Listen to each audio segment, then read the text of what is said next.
pact signifying betrothal or an impending marriage. The following one is child. The definition of child means a person below the age of 18 years. Child marriage means a statutory or customary union recognized by partner states in which at least one of the parties is a child. Commercial surrogacy means any arrangement where the surrogate mother agrees to provide gestational services and to legally and physically transfer the child in exchange for remuneration or other consideration. The definition of community means the East African community established by Article number 2 of the treaty. Council means the Council of Ministers of the community established by Article 9 of the treaty. Female genital mutilation includes any procedure that involves partial or total removal of the external female genitalia or other injury caused to the female organ on a non-medical basis. Gender-based violence means all acts perpetrated against women, men, girls, or boys on the basis of their sex, which cause or could cause them physical, sexual, psychological, or economic harm, including the threat to take such acts or to undertake the imposition of arbitrary restrictions on or the deprivation of fundamental freedoms in private or public life during peaceful time and in situation of armed or other forms of conflict. The definition of harmful practice now means any behavior, attitude, or practice which negatively affect the fundamental rights of women and girls, boys as well as men, such as their right to life, health, privacy, dignity, education, and physical integrity, free from violence, fear, torture, or coercion. The definition of health means that a state of complete physical, mental, and social well-being, and not merely the absence of disease or infirmity. We have also the definition of healthcare provider, which means that a person registered, licensed, authorized, or otherwise recognized by a partner state to provide health services. Definition of health professional means a medical practitioner duly registered or licensed as such under any law, this is law, of a partner state applicable to medical practitioners. We have also the definition of minister. I think for the definitions, we have also the definition of partner states. We have the definition of post-abortion care, which is a set of clinical services that include emergency treatment for complications caused by spontaneous or induced abortion, counseling for gender-based violence services, contraception treatment for a sexually transmitted infection and HIV services. The definition of reproductive health, the state of complete physical, mental, and social well-being in all matters relating to the reproductive system and to its functions and processes. We have the definition of Secretary General. I'm not going to read it. The definition of sexual health means the state of physical, emotional, mental, and social well-being in relation to sexuality. We have also the definition of the treaty, and then also the definition of UHC. Thank you, Chair. We have also, I think it's, now the last definition, I'm going to read it. Unsafe abortion means an abortion that is carried out by a person lacking the necessary skills or in an environment that does not conform to minimum medical standards, or both. Yes, thank you. Thank you so much. Do you have any contentious issues on one or another definition you have read? If not, we can proceed. Yes, please.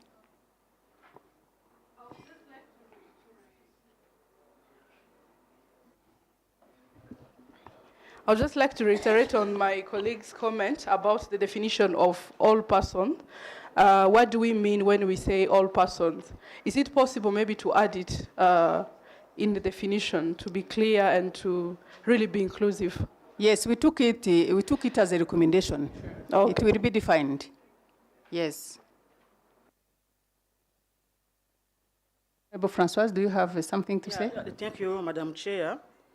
You know, we skipped the reading, the together reading universal health coverage, when the content is very important to inform even the content of the bill, because all partner states at EAC level have signed commitments to the universal health coverage.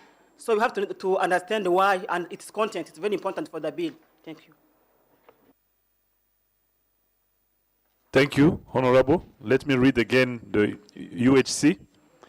Universal health coverage means the state where all people have access to the health services they need, when and where they need them, without financial hardship, and includes the full range of essential health services from health promotion to prevention, treatment, rehabilitation, and palliative care. I submit, Chair. I think the definition is clear. There is nothing to add. Okay. We go now to clause 4, non-discrimination. Thank you, Chair. On the clause number 4, non-discrimination, every person should enjoy the sexual and reproductive health rights and the services provided for by this Act without discrimination on the basis of their nationality, race, ethnic group, color, sex, age, language, religion, political, or any other opinion, national and social origin, fortune, birth, or other status recognized by the Constitution of a partner state or the community. I submit, Chair. I think it is clear. Let's proceed to 5, respect for dignity and integrity. Thank you, Chair. Clause 5, respect for dignity and integrity. Every healthcare provider or health professional should respect the dignity, privacy, confidentiality, and integrity of every person accessing sexual and reproductive health services. I submit. It is also, yes, please. Again, on this point 4, we need to be very careful when we say this, every person shall enjoy their sexual and reproductive right and the service provided by Act without age. Here again, we are bringing the issue which the Executive Director of Profam was talking about. If we say every person, that means even 0 age. That's really, we cannot accept this. It's too much. We should put something really to clarify that there's certain age. Thank you. Proposal? What do you propose? I propose that every adult. Yeah, that's my proposal. Thank you. Mm-hmm. Remember, my sister, at the start, we talked of age-appropriate information. Mm-hmm. Now, that means every person from 0 age has a right to enjoy their sexual and reproductive health rights. What are the sexual and reproductive health rights of a child who is 1 year? It is 1, protection and non-exposure. Basic information that is appropriate for their age. That is their right at that age. And as you keep growing older, the rights change. But at every age, in every state, you have rights designated to you, appropriate for you. That's what it means. That's your definition. But we need to have really the clear definition about this. Thank you. How are you going to define now every person when you are talking about the right to the sexual and reproductive? Maybe expert in the room can help. Maybe I want to ask Verdian, Madam Verdian, if you are saying that adult, so you are excluding adolescent when they are sexually even active than adults. So you need to be careful of what we are saying here. Thank you. Can I add? It's Madam Emma, then Murakoze. I have the same view with Verdian. Kuko, when we are talking of age, then we said all persons are from 0 age. Then it's all about the statement that is written here, that everyone, because there's someone here among the colleagues who raised the issue of the title, talking of the sexual reproductive health and rights. Then those who responded said, when you're talking of sexuality, there is a definition they provided. But then if we say everyone has this right to sex, including from 0 age, you see, I mean, I think it's very important that we are talking about this. These are legal matters. So the interpretation might be something else. So as we point this, it's very important that we look into this as we go moving forward, because age for me also is an issue. When we're talking of this, then we just open it for everyone. Being sexually active, also doing something. Again, it's something that we have to look into that. Why is it that when it comes to drugs, for instance, drug abuse, so we have to see anything that might affect the kid, because again, otherwise, we shall be contradicting in what we have in the law against sexual violence. I submit. Thank you.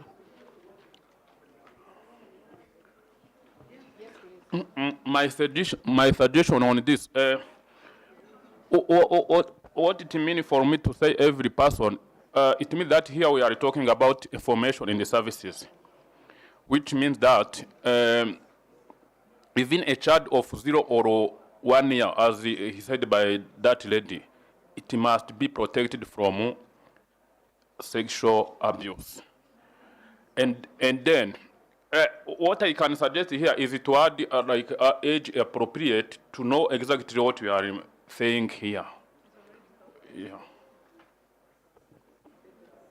My problem now is how are we going to exclude, for example, child? Because child, they have the right to have some information at their specific age on how they have to be protected. That has to be also taken care in this bill. But we don't say that they have to be, we wanted to protect them from any person who could be against their right. Right is not sexual for them, it's protection from someone who can undermine or who can destroy, who can do something else. So now, how are we going now to put it? Maybe expert lawyers, mudufashe kumva ko turi bugiye kubivugaho. Thank you, Honorable Chair. I think what is causing us, causing some of us confusion here,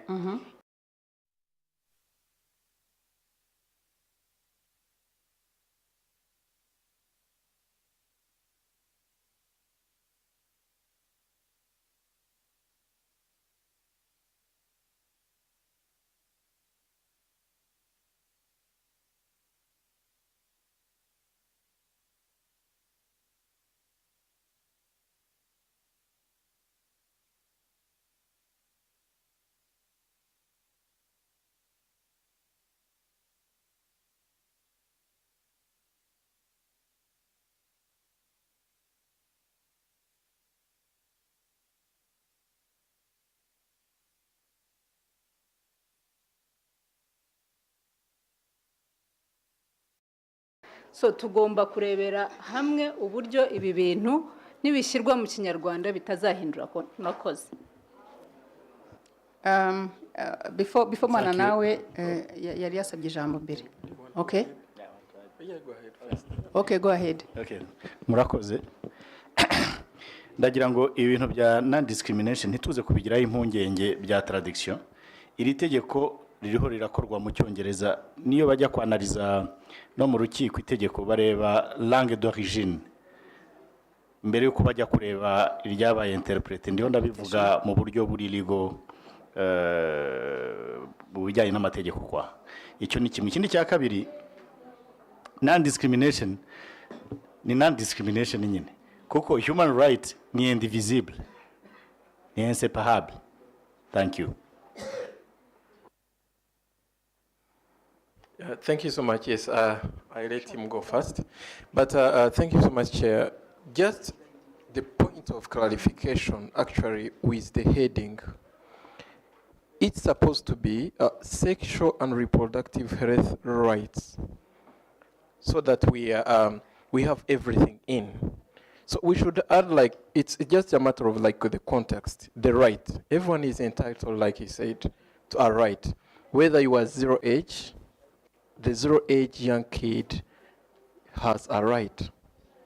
So actually there is another one which you made at the objects of act, where now you want it actually to distinguish them, which is, I think, which will not be good, where it goes like, to promote and provide age-appropriate sex and reproductive health information and services for all persons.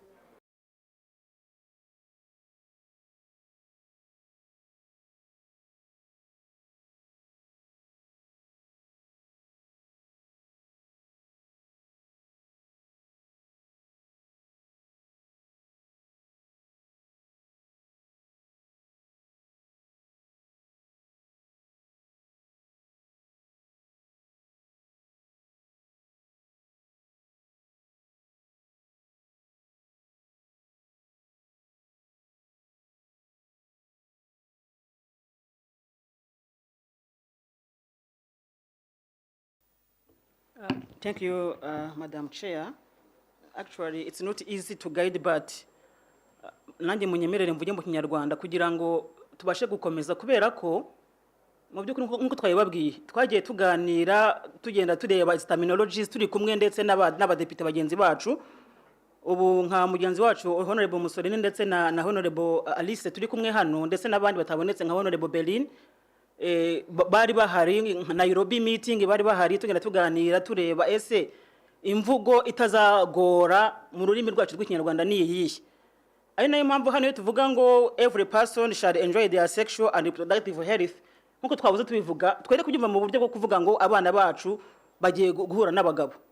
Rwose twere kubyumva gutyo. Kuko nitubyumva gutyo, still n'ubundi barahura kandi itegeko ritaratorwa. Ntabwo bahura, dufite cases zingana ikiza unwanted, unplanned, undesired pregnancies hano mu Rwanda. Sibyo?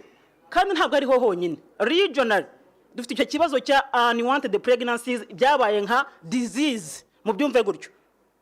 None se dukore kugira ngo byibuze icyo kintu tuzi ko natwe kitureba nk'Abanyarwanda tugikorera ubuvugizi. Ubu buri muntu uranga wamubwira ngo please advocate for stopping or preventing that.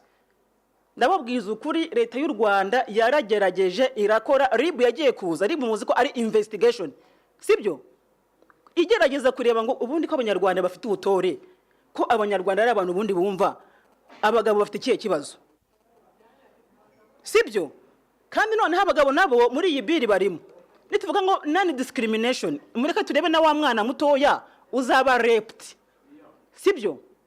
Wa muntu kuvuga ngo all persons agatabona kakana k'imyaka 2 kafashwe ku ngufu, please abuse irahari. Mugenzi wacu yabivuze ko kubana tugomba kureba protection, tugomba kureba nani exposure to danger, kandi birahari. Ntabwo abagabo tubacira imanza, sibyo? Pe icyo cyorezo ahubwo hakeneye kubaho research yimbitse yo kureba impamvu, sinzi wenda twabyita mentally disorder, kuko siko byahoze kera mu Rwanda mu rwo hambere, mbere sinzi wenda byite mbere y'umwaduko w'abazungu, ntabwo ariko byahoze, sibyo? Noneho twihangane turebe iyi biri mu buryo bwo gukemura ibibazo bikomeye byugarije societe ya East Africa n'u Rwanda rurimo, aho kugira ngo tuyirebe nka biri zanye ibibazo byo kuzana umuco w'abazungu, kuko ntago ari kigamije, please, rwose si kigamije. Hari abantu barimo barobinga hirya no hino ngo bazanye ngo urumva ngo LGBTQI, ntabwo ari byo. Ngo bazanye ngo urumva ngo abortion, ngo umuntu agiye kujya akora uko ashaka. Muzi case yabaye Amerika ejo bundi, aba judges barimo bavuga ngo no we stop abortion niki, bafite inyungu zabo kuko barimo bararwana mu bintu by'amatora, bafite aho bashaka kugana, ariko iyo ntuza izagaruka noneho biri muri constitution, kuko ubundi byari mu mategeko gusa, ariko barashaka kuzana muri constitution.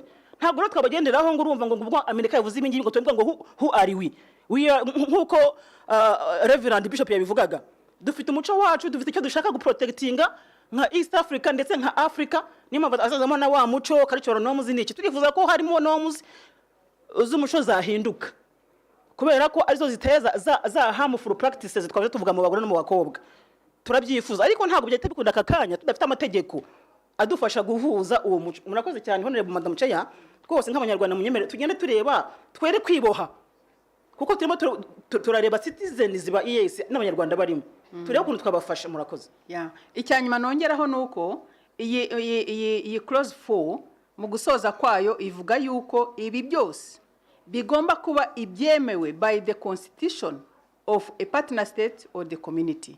Niba turi bujye muri constitution z'ibihugu ni ukuvuga ngo ntabwo turi burenge aho ngaho. Ntabwo rero bijye kutuzanira ibindi bitari ibisanzwe byemewe n'igihugu ahubwo no kugira ngo tulegalizing ibyo ngibyo no ku rwego rwose rwa EAC tujye tubasha kuvuga ngo what is agreed upon mu kiye gihugu bakoresha iki. Ntabwo bizajya nyuma y'ibyo ibihugu byemera. Yego. Yes please. Hanyuma dusoze tugane ku kiciro cya kabiri. Murakoze honorable. Nashakaga kuvuga ngo iyi nshinga enjoy ntabwo yasimburwa wenda na benefit shall benefit their sexual kuko when you uvuze enjoy hazamo akantu kaga sounding kwenjoyinga wenda kubwo buryo shall benefit yes and sexuality is enjoyment ubuse turabijyana muri benefit mudufashe ariko giye numvaga so they I mean bigiye kujya out of the context ya sexuality. Sorry, yeah. So they I mean the problem here is they are separating the statements. Reka kumva enjoy sexuality. Kuki umva enjoy sexuality? Umva enjoy sexual and reproductive health. It's yes actually we should add rights. Sibyo? Kuri nuza twashiraho ijambo rights. Hoya hejuru kuri title. Yeah, okay. So don't break it. Iyo iki break nze nuburi gisabo ningo kundi like enjoy sex. Okay, thank you so much.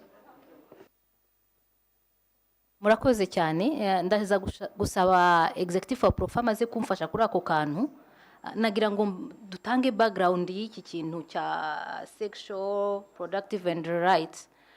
Twigeze kugira ikiganiro cyiza cyane muri profame aho twage tubona impuguke zidusobanurire precisement kuri iki kintu banabihuguyemo bari no mu bantu babizanye if I can say that batubwira iyo babongeyeho aka kantu ka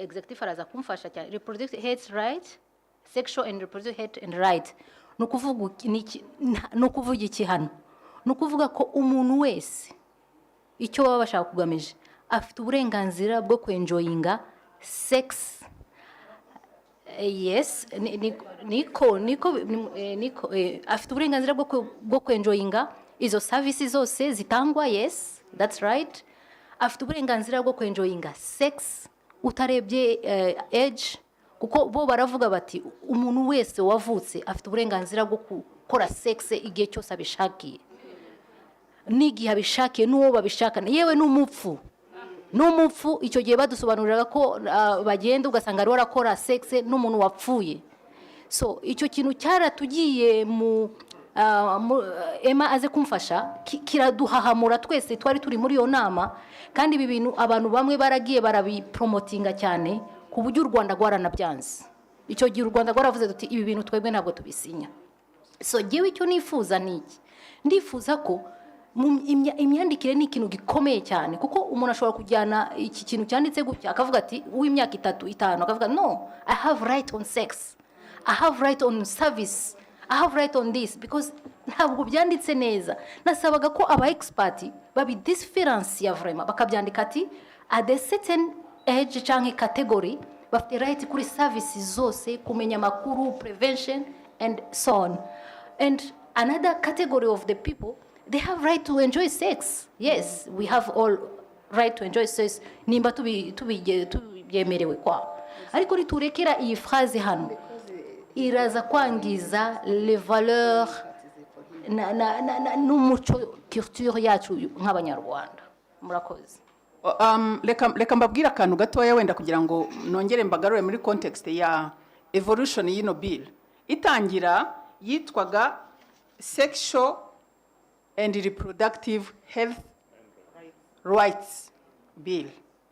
Iyo rights yavuyeho kubera yuko twabona ko irimo guteza nyine izanamo izo rights z'umuntu wese muri sexuality akaba byazana n'ibyo twebwe tutifuza kubizamo.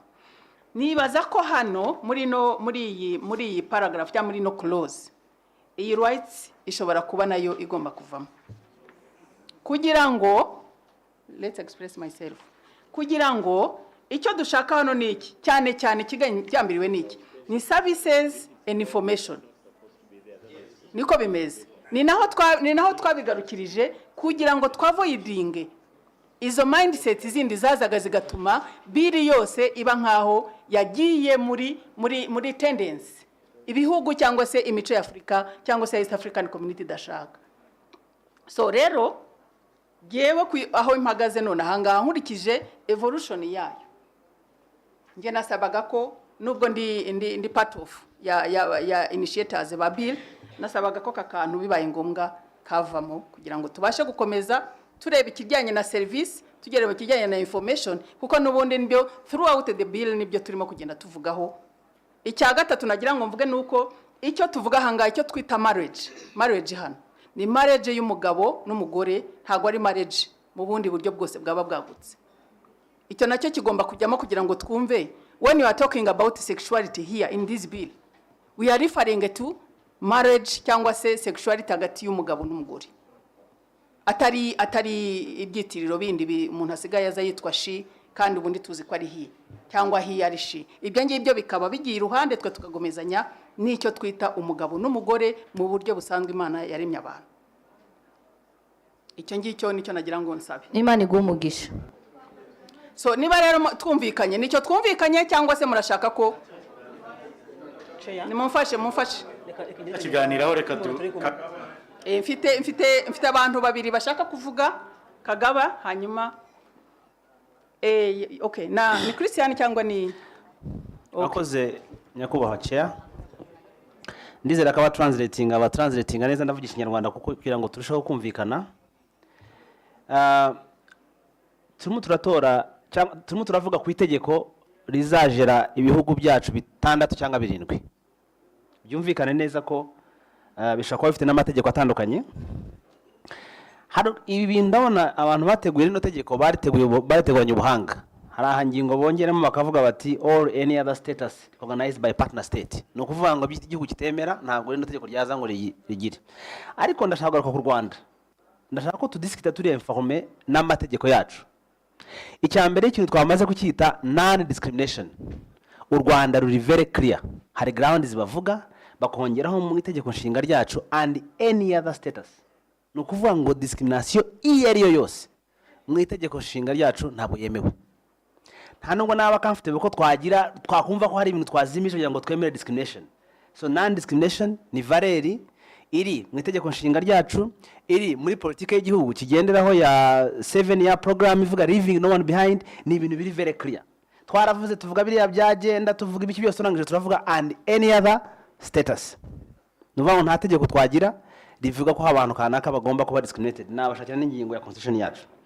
Now iyo bigeze ku buzima bw'imyororokere harimo amagambo menshi cyane ari technical mushaka gusoma you have access to internet mugasoma ntimufatikire mu interpret. Harimo sexual reproductive health and rights, harimo sexual health, harimo sexual health rights, harimo sexual rights, harimo reproductive health, hari ukuntu dushaka kuvuga ese ka tuvuge ko ari byo ubundi kuki umuntu atakwenjoyinga sex life yiwe. Mfite uburenganzira bwo kundi washatse wo kwenjoyinga nawe ese mushigikiye ko abantu babahatira kubana batabishaka. So iyo tuvuze non discrimination uvuga ngo it comes back to your choices. Ni uburenganzira buranditse buri mu itegeko nshinga ryacu. Iyo tuvuze no sexual health harimo kwivuza indwara zandurira mu mibonano mpuzabitsina. We talking about sexual health ntabwo turimo kuvuga kubyara reproductive health n'ibindi. Harimo kwivuza STDs. Niko twagira itegeko limitinga gutwumva ariko gusa ngo twavuze ngo sex ariko se ngo yaba sex. Don't I have a right to enjoy sex? ese dushyigikiye ko biriya byose tuvuga ngo sexy umugabo niwe ugomba kunezerwa, niyo mpamvu tugomba gukora FGM kugira ngo umugabo ari uzajya unezerwa wenyine. Uburenganzira bwa muntu mu bijyanye n'ubuzima bw'imyororokere, sinzi ko ndi busobanure sexual health mu Kinyarwanda, ariko turimo turaganira n'amategeko mu Cyongereza. Izi definition zirazwi ziranditse, nibigera mu kudefinisa tutranslatinga mu Kinyarwanda tuzakoresha abahanga bari dushyirira mu Kinyarwanda. Ibi bintu birahari muri human reproductive health, birahari muri programs. Iyo tutangiye gusubira kuri definition tukavuga ngo bishatse kuvuga ngo sex, yerega na sex, none so ubu niba mfite abana babiri maze gukora sex inshuro ebyiri gusa, nakoze sex ngiye kubyara, so sex shingiye ko ngiye kubyara.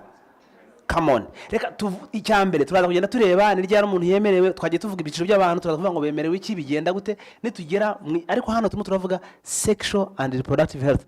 Muri biri babikuyemo, ariko uburenganzira mu ngingo wenda subira mu ngingo hagiye harimo uburenganzira buranditse buri nubwo muri constitution. Umuntu afite uburenganzira ku buzima, byonyine niyo bavuga umuntu afite uburenganzira ku buzima ugahagarara aho ngaho. Iyo ugiye kudefininga uburenganzira ku buzima niki, haraza kuzamo ibi ngibi byose, sexual reproductive health rights, haraza kuzamo kwivuza, haraza kuzamo iki. So nifuza ko definition ntituzitindeho ko ntabwo tuzibuhinde. These are definitions that have been set, that have been agreed by experts.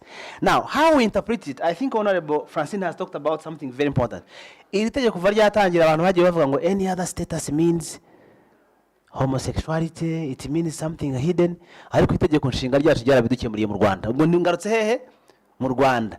Ribuza discrimination ku mpamvu yariyo yose. Abantu badukoreye itegeko babishyizeho babigira very clear, and if you look at the political position y'u Rwanda, they have always talked about no leaving no one behind and we are against any discrimination. That's very clear. Cyisba dushaka no kujya guhindura constitution.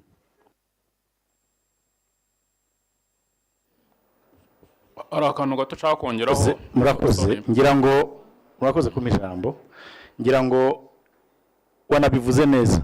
Reba iyi point 4 isoza neza igaragaza ko bigomba kuba biri muri constitution za buri gihugu, constitution za buri gihugu.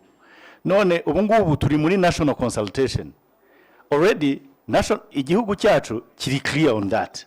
Kuki dutinda mu makorosi, twakwavanshije ko dufite byinshi twiga. Murakoze. Akantu nanjye nakongeraho, sorry,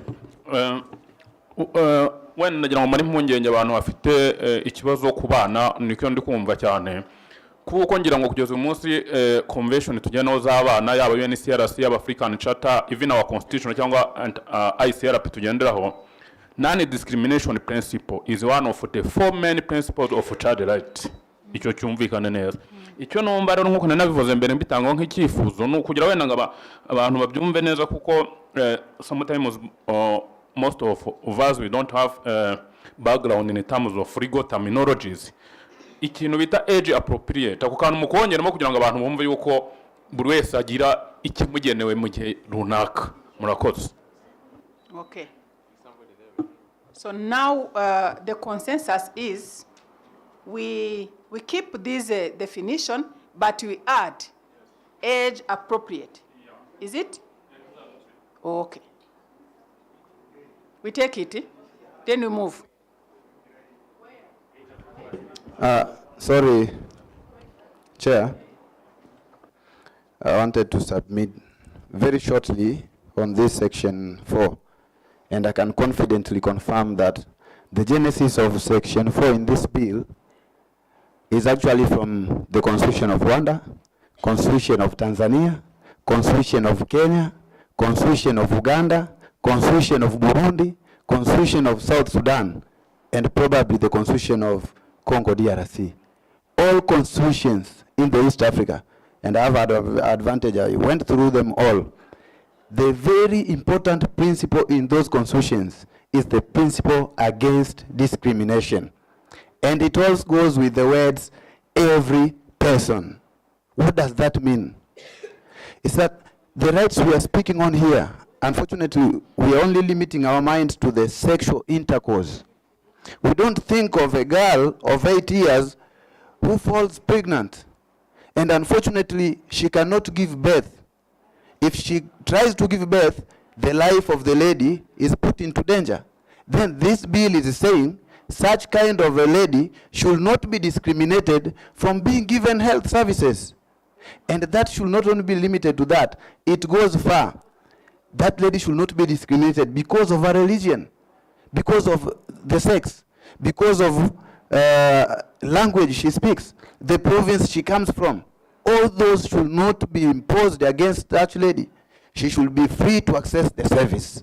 So the principle against non-discrimination applies to every mankind. Every human being is subjected internationally, globally, even regionally, and even in the country is subjected to the right as every other person could be.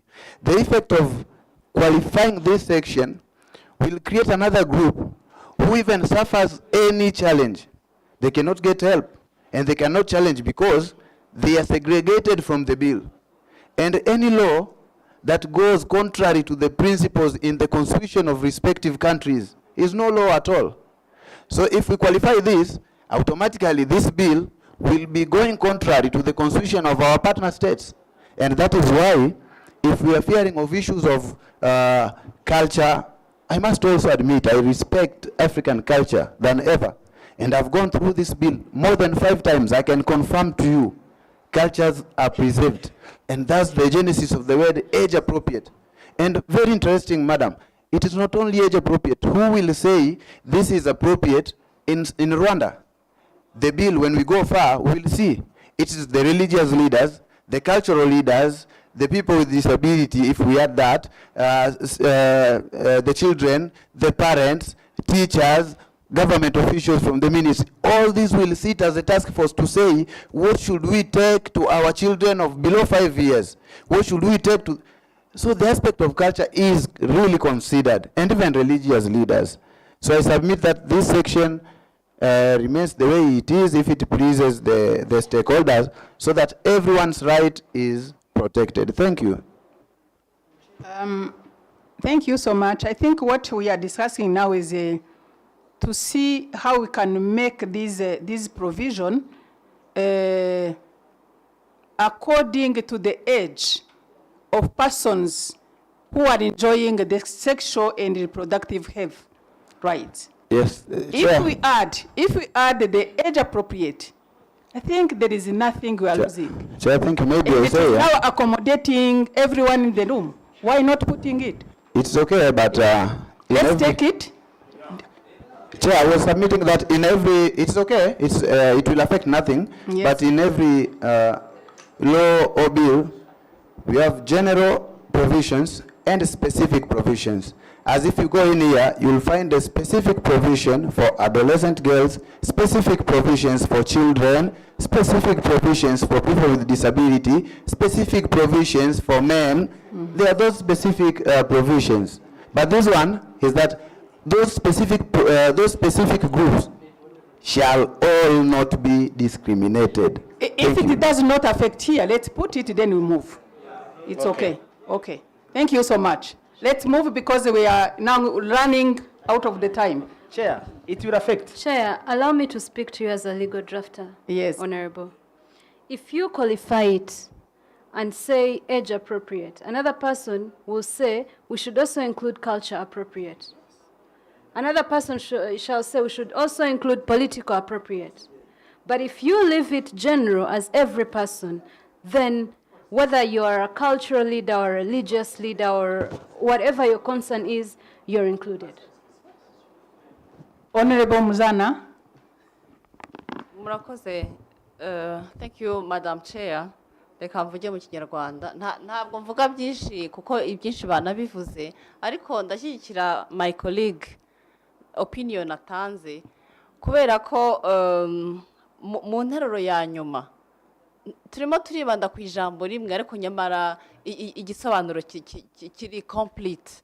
Mu nteruro ya nyuma ntabwo nta right, nta services, nta bigenwa n'aka gace ka kane kazarenga umurongo wa constitution y'igihugu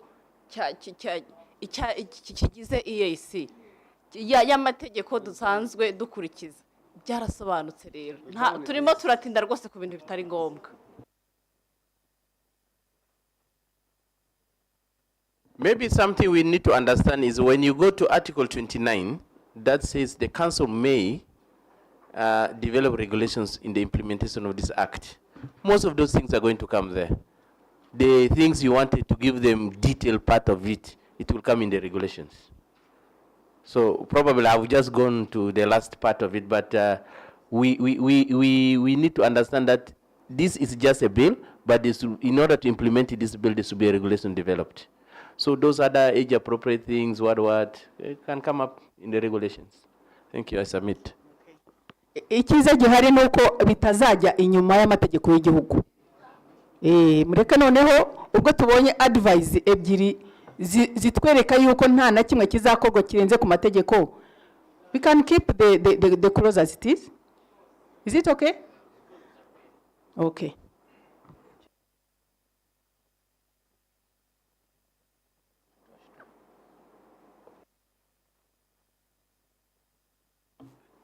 Thank you very much. I like the way we are, brainstorming, because it's very important to move on the same piece when we are happy, and also we know that what we are taking is useful for the advancement of the citizens of this community.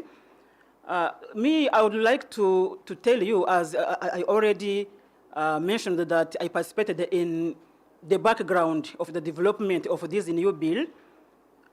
We removed the word rights on the title of the bill to avoid, contentious issues of people that are not trained or capacitated as far as, rights are concerned.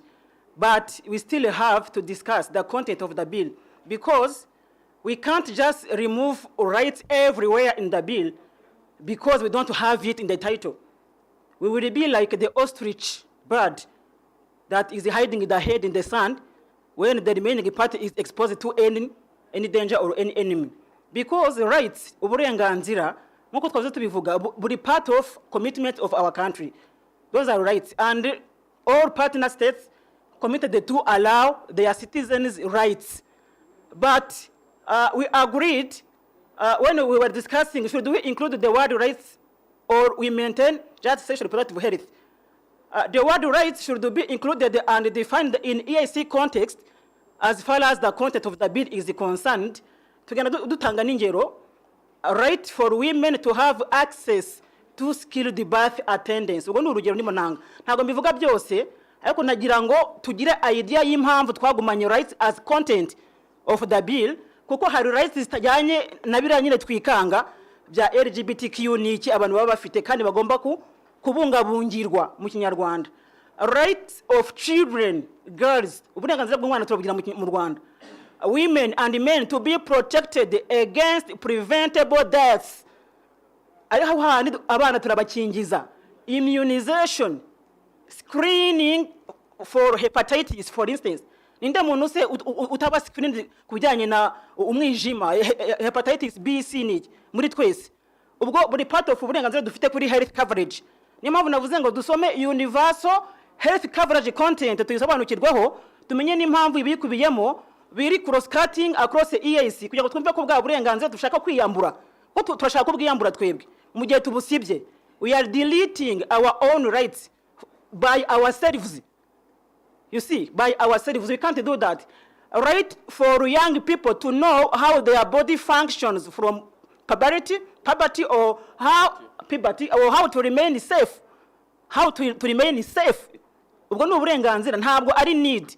Kuko nituyisimbuza need, nkuko mugenzi wacu Aloyizi abisuggestinga, ngo enjoyment tuyisimbuze need, biraba bitandukanye. Uburenganzira bw'umuntu ntabwo ari ikintu demandinga, ahubwo yarabuhawe abufite mu ntoki. Right for all people, men and women, to access sexual reproductive health. Naho hajemo ako kantu ka surprise, urugero kureba vulnerability among some group and youth, women, men, elderly. Niyo mpamvu na elderly bajemo, kuko hari some vulnerabilities bafite kandi bafite rights zo kugira ngo babe protected. Urumva ko bitandukanye na ya leta turi kumva twebwe yo kujya kuryama. Abantu bahuje ibitsina, abagore bahuje ibitsina, twede kubyumva gutyo, tubyumve muri right y'uburenganzira dufite kandi twahawe n'igihugu cyacu muri constitution. Nkuko navuye Bujumbura ngasanga nabo bafite iyo right y'abantu bose ya non discrimination muri constitution yabo.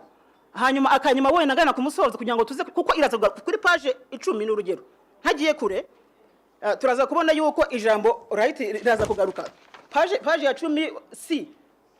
last sentence, the rights and the needs of different genders. Usani tuhagera turasiba the rights hariya.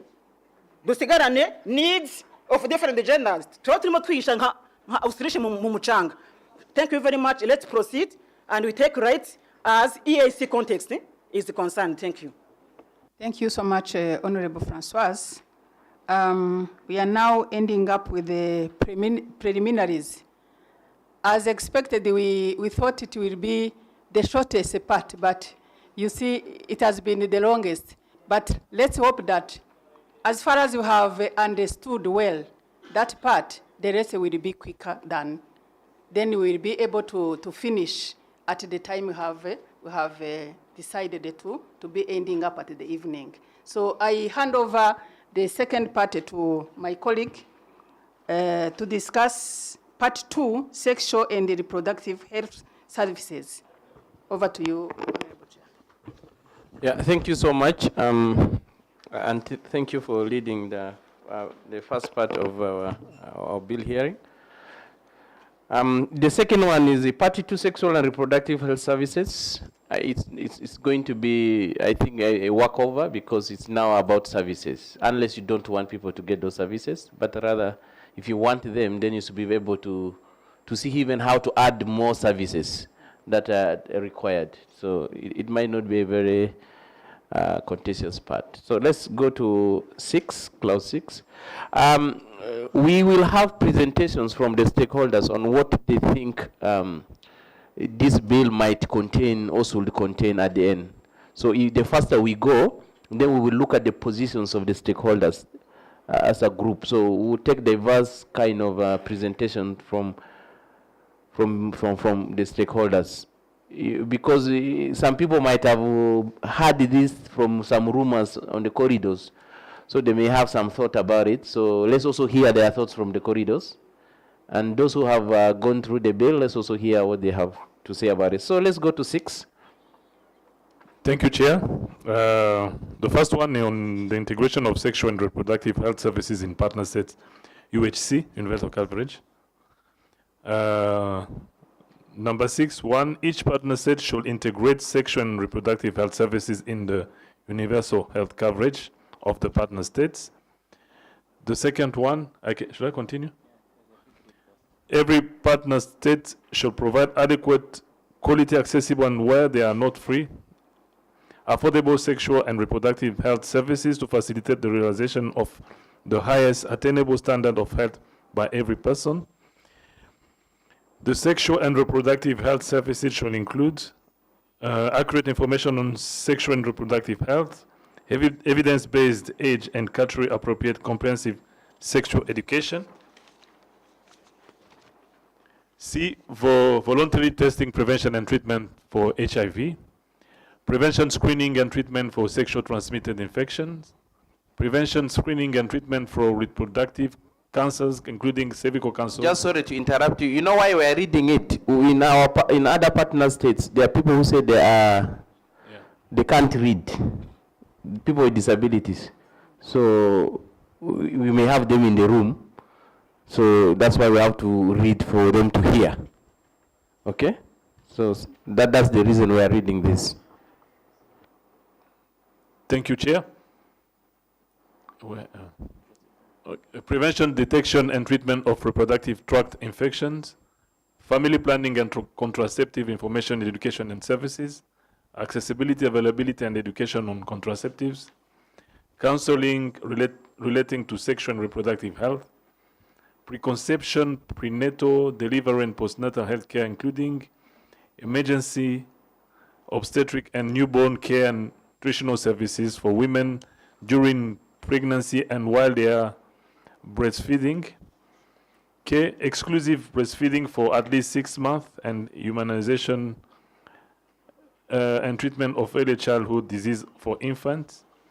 Recommended nutrition to support growth, access to early childhood education for toddlers and protection from physical, social, and sexual abuse. Access to information and services for prevention, management, and treatment of infertility for persons with biological and medical issues affecting their fertility and assisted reproductive technologies.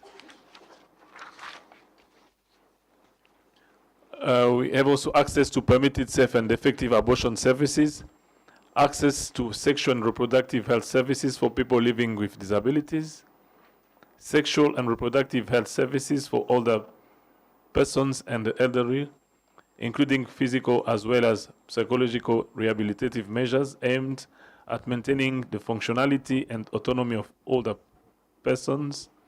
And the last one is information on prevention, detection, and management of SGBV. I submit, Chair. Anything? Just to tell you that these are services that should be included in the universal health coverage. Some of these services are also defined by other clauses as you go inside the bill. Okay? I just want to give an example where people will jump, like N. Access to permitted, safe, and effective abortion services. When you go to clause 16, it will tell you what is permitted. Okay? So you should be able to now know that there is something somewhere that defines that. So we shouldn't spend a lot of time maybe discussing certain things here, because we have got inside the bill what is accepted and what is not accepted. Thank you. I'm preempting this because I don't want us to take a lot of time now trying to dig into why this is included here. Thank you. Yes. Thank you, Chair. We have started Thank you, Chair. We've started another clause, 7, on age and cultural appropriate comprehensive sexual education.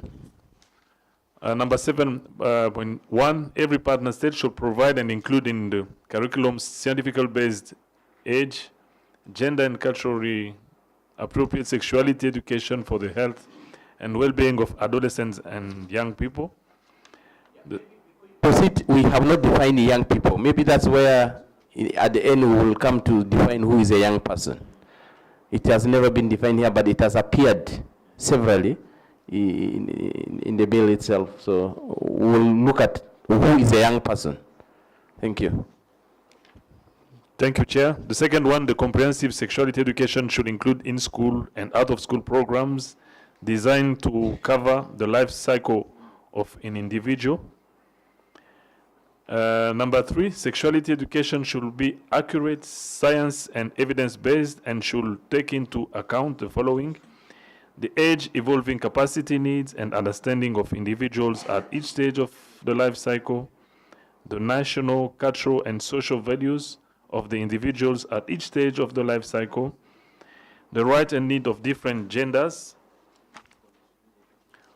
the need to equip each individual with age-appropriate knowledge to experience their sexuality responsibly as part of the evolving human capacity, level of maturity, and overall development. The following measures to promote delaying sexual activity and preventing unintended pregnancies, sexually transmitted infection, and HIV among adolescents by promoting abstinence and consistent use of contraceptives.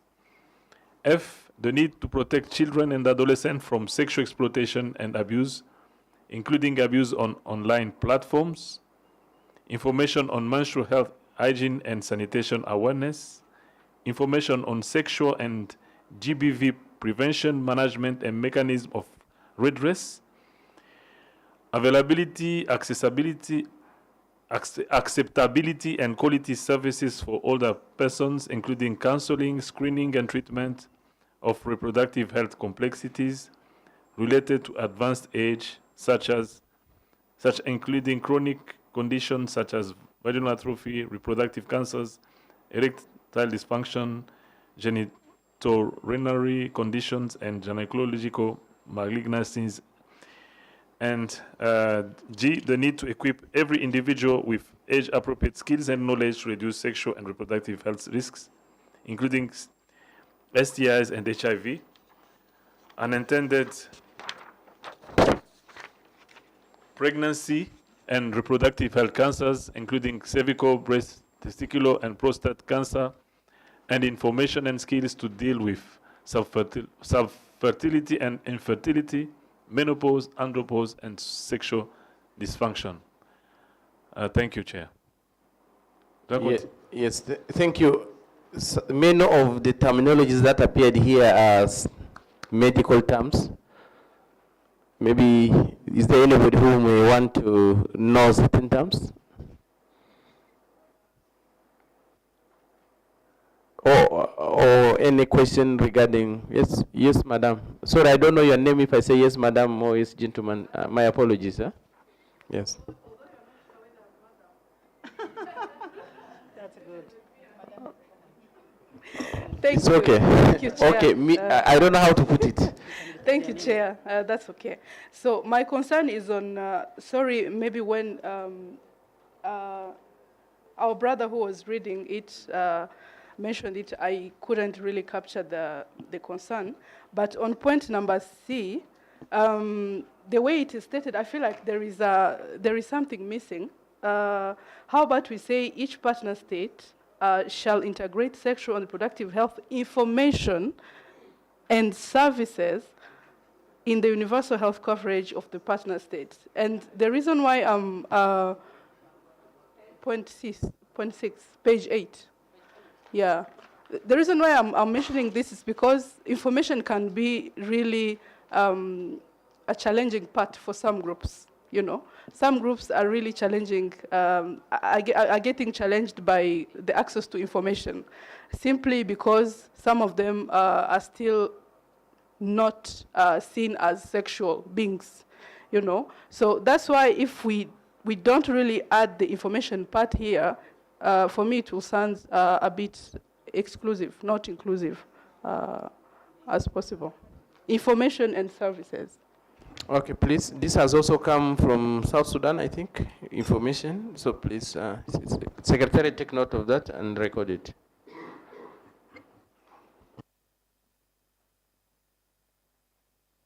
Thank you.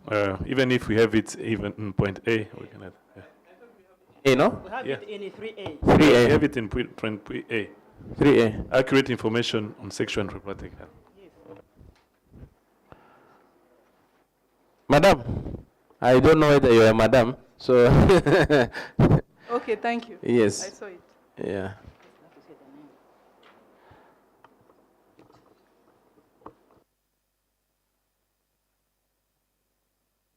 All clause. Yes. The two from you and. Thank you. On point E, I'm not okay with it. Page Clause 11. 11. Yes. Measures to promote delaying sexual activity and preventing unwanted pregnancy, sexual transmission infection, HIV among adolescents by promoting abstinence and consistent usage of contraceptive. So tell me, how do you want it to be? I really feel bad to see that we are promoting the usage of, to give adolescents this contraceptive. I don't know, but to me is again against our culture and our values. We should emphasize on preventing instead of promoting the use of this contraceptive to the young girls. We all know the consequences of these things.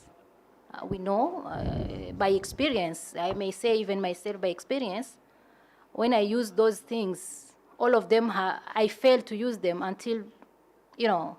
So seeing the young girl using these things, it's really unbelievable. Thank you. Thank you. How about an older person using them? The contraceptives. The old person? Yes.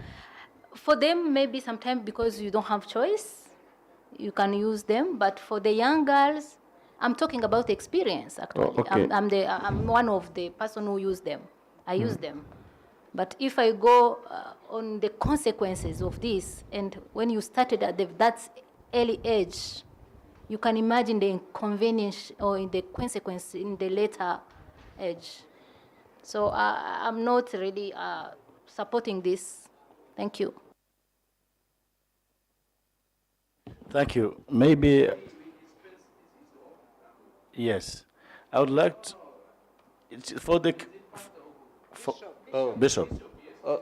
Thank you very much. I was actually having the proposal that the use of contraceptives is something that is taken care of by the instructions of each country. I think they have some regulations on the use of contraceptives and other things. So now, given the pressure of time that we have, there are things that can be noted, that can be referred to. First, consult what our states talk about it, then be able to propose a new approach to it after we make a consultation as to what our states say about it.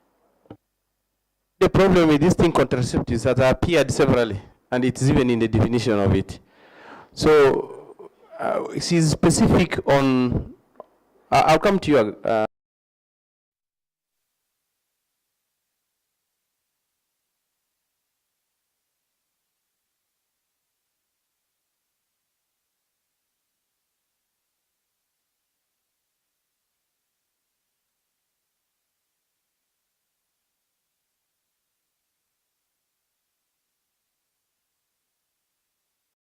Diane, if she's okay with the adult, why young people? The consequence of contraceptive and the non-getting contraceptive, I want maybe if she can elaborate more, compare those consequences, which is good, which is bad. Thank you. But you know the good thing with what this thing is saying is measures to promote delaying. If we could have looked at that alone, yes, you have to delay. What leads you actually to now go for contraceptives? First, if we can promote and tell our children to delay, that's why it comes first. The other one is in an event that this did not happen. The child didn't delay and went into that, either intended or unintended. Then you advise that please, if you please, contraceptives are not pills, huh? Condoms are even contraceptives.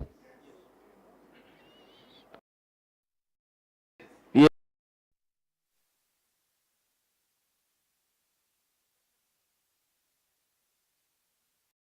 Also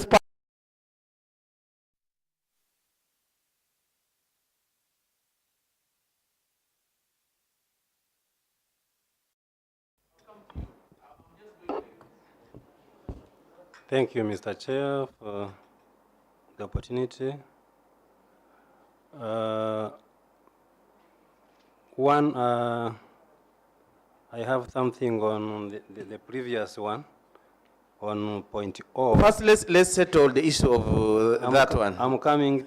Yes, you have two things, huh? Yes, fine. I'm coming on it. But the one on point O, where they say access to sexual and reproductive health services for people living with disabilities. We are not living with disabilities. We have disabilities. We are not living with it.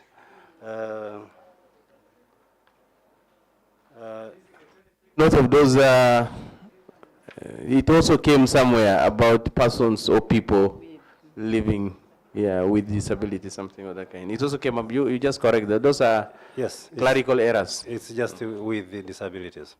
Then come to this on point E. Yes, I had this worry before. Just because we determined the adolescent age from 10 to 19. There we have an issue.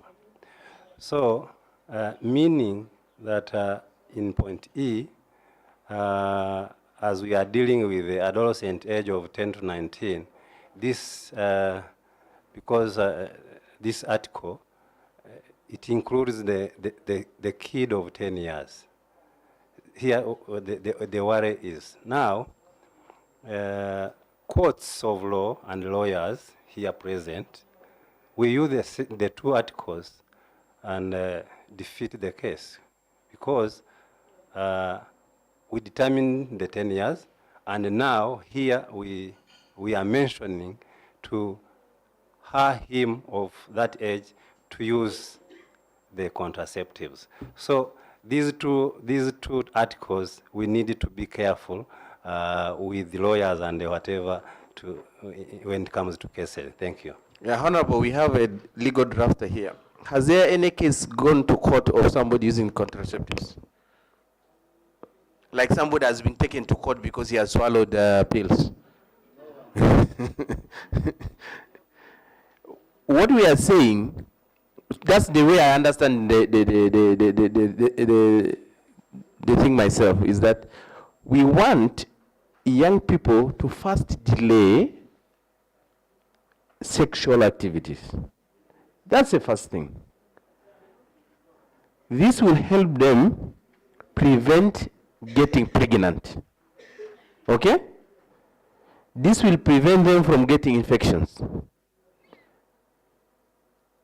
However, in an event that this did not happen, by the way, we may be hiding. She said that let's not be like ostrich, that we hide our heads in the soil while the other body is exposed outside. While we are having this, the young ones are having sex outside there. You like it or you don't like it, and they're bringing for us those pregnancies.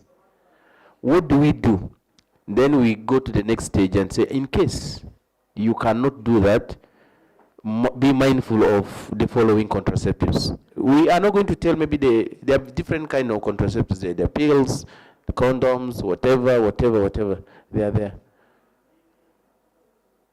I don't know how you want us to interpret this. Lawyers.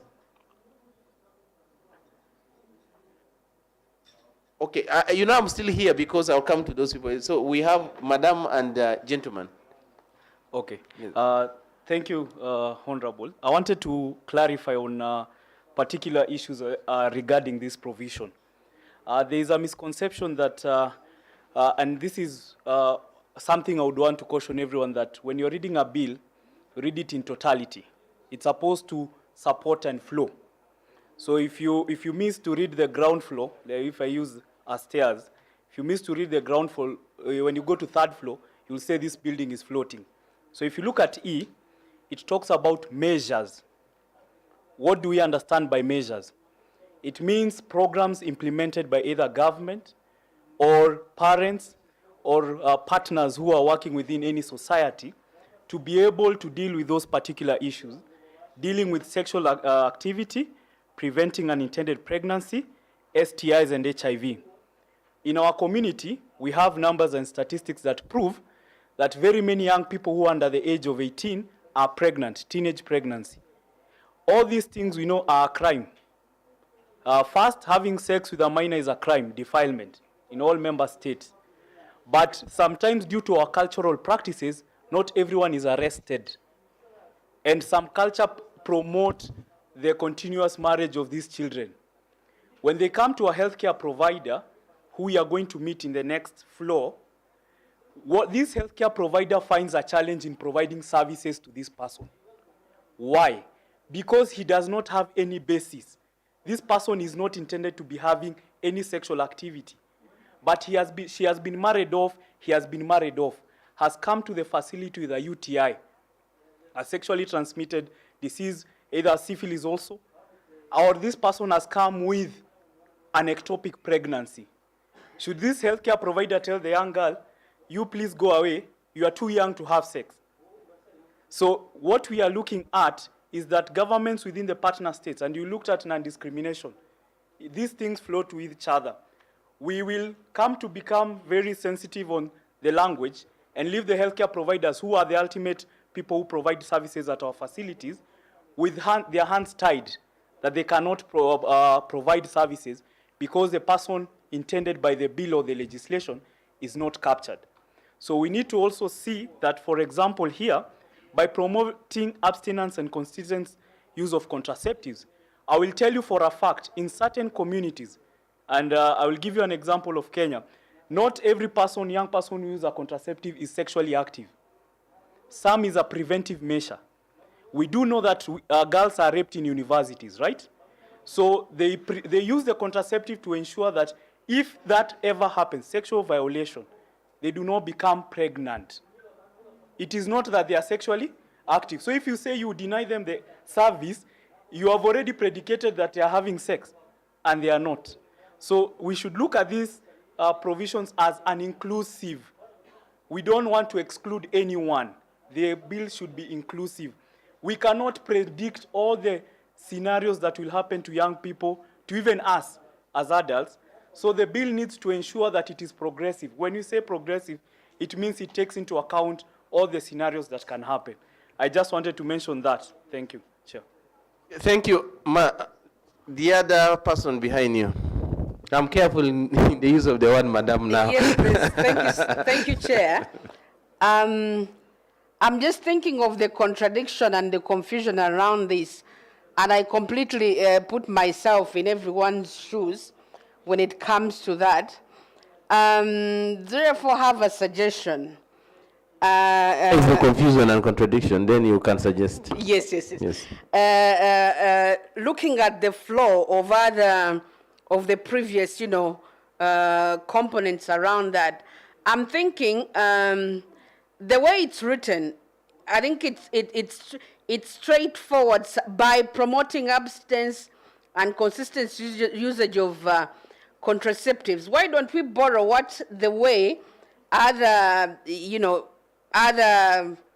items were written and say, for instance, because given the different context of the various EAC member states, I don't think they will be limited to only usage of contraceptives on promoting abstinence, because we know there are a number of measures that could be applied to promoting the delay of sexual activity. In Rwanda, we have a lot around engaging parents. That's not even listed here. What I'm saying, this list is not exhaustive, but can we probably say, for instance, and avoid the word by, because by means, it sort of implies these are the things, these are the things that we will do. I don't know if that's how others are interpreting it, but I'm interpreting it that way. Instead of using by, can we say, for instance, because those measures are many, and in this E thing, it's not exhaustive anyway. Thank you. The for instance will come on the regulations, because there are several contraceptives. If we start listing them here, we may write more than 5 pages. So when we go to the regulations, what are those contraceptives? Or what are those things that we want to use for delay? So you will list them there. Hope those in the legal fraternity can help me. Isn't? Yes. Thank you, Chair. I think the contradiction is no longer existing, if I assume so. But only one thing. Okay. One thing that I have noted as well is that this section 7(2)(e), the same section, measures to promote delaying sexual activities and preventing. Okay, fine. Now, to whom are we promoting the delay? It is to the adolescent. Go back to the definition of adolescent, 10 to 19. What about delay to a lady of 9 years? So I'm advising we adopt among adolescents and or children, which if you go back to who is a child then, according to the definition section, you find means a person below the age of 18. So even if you are 9, even if you are 8, you are also emphasized to delay sexual activities. Otherwise, we'll be protecting from 10 and ignoring 9, 8. But if we use adolescent and children, according to the definition section, if we add a word children, we'll be protecting even from 9, 8. They will all be protected. Thank you. The heading says sexual and reproductive health for adolescent and young people. It didn't put children. So I'll probably not buy.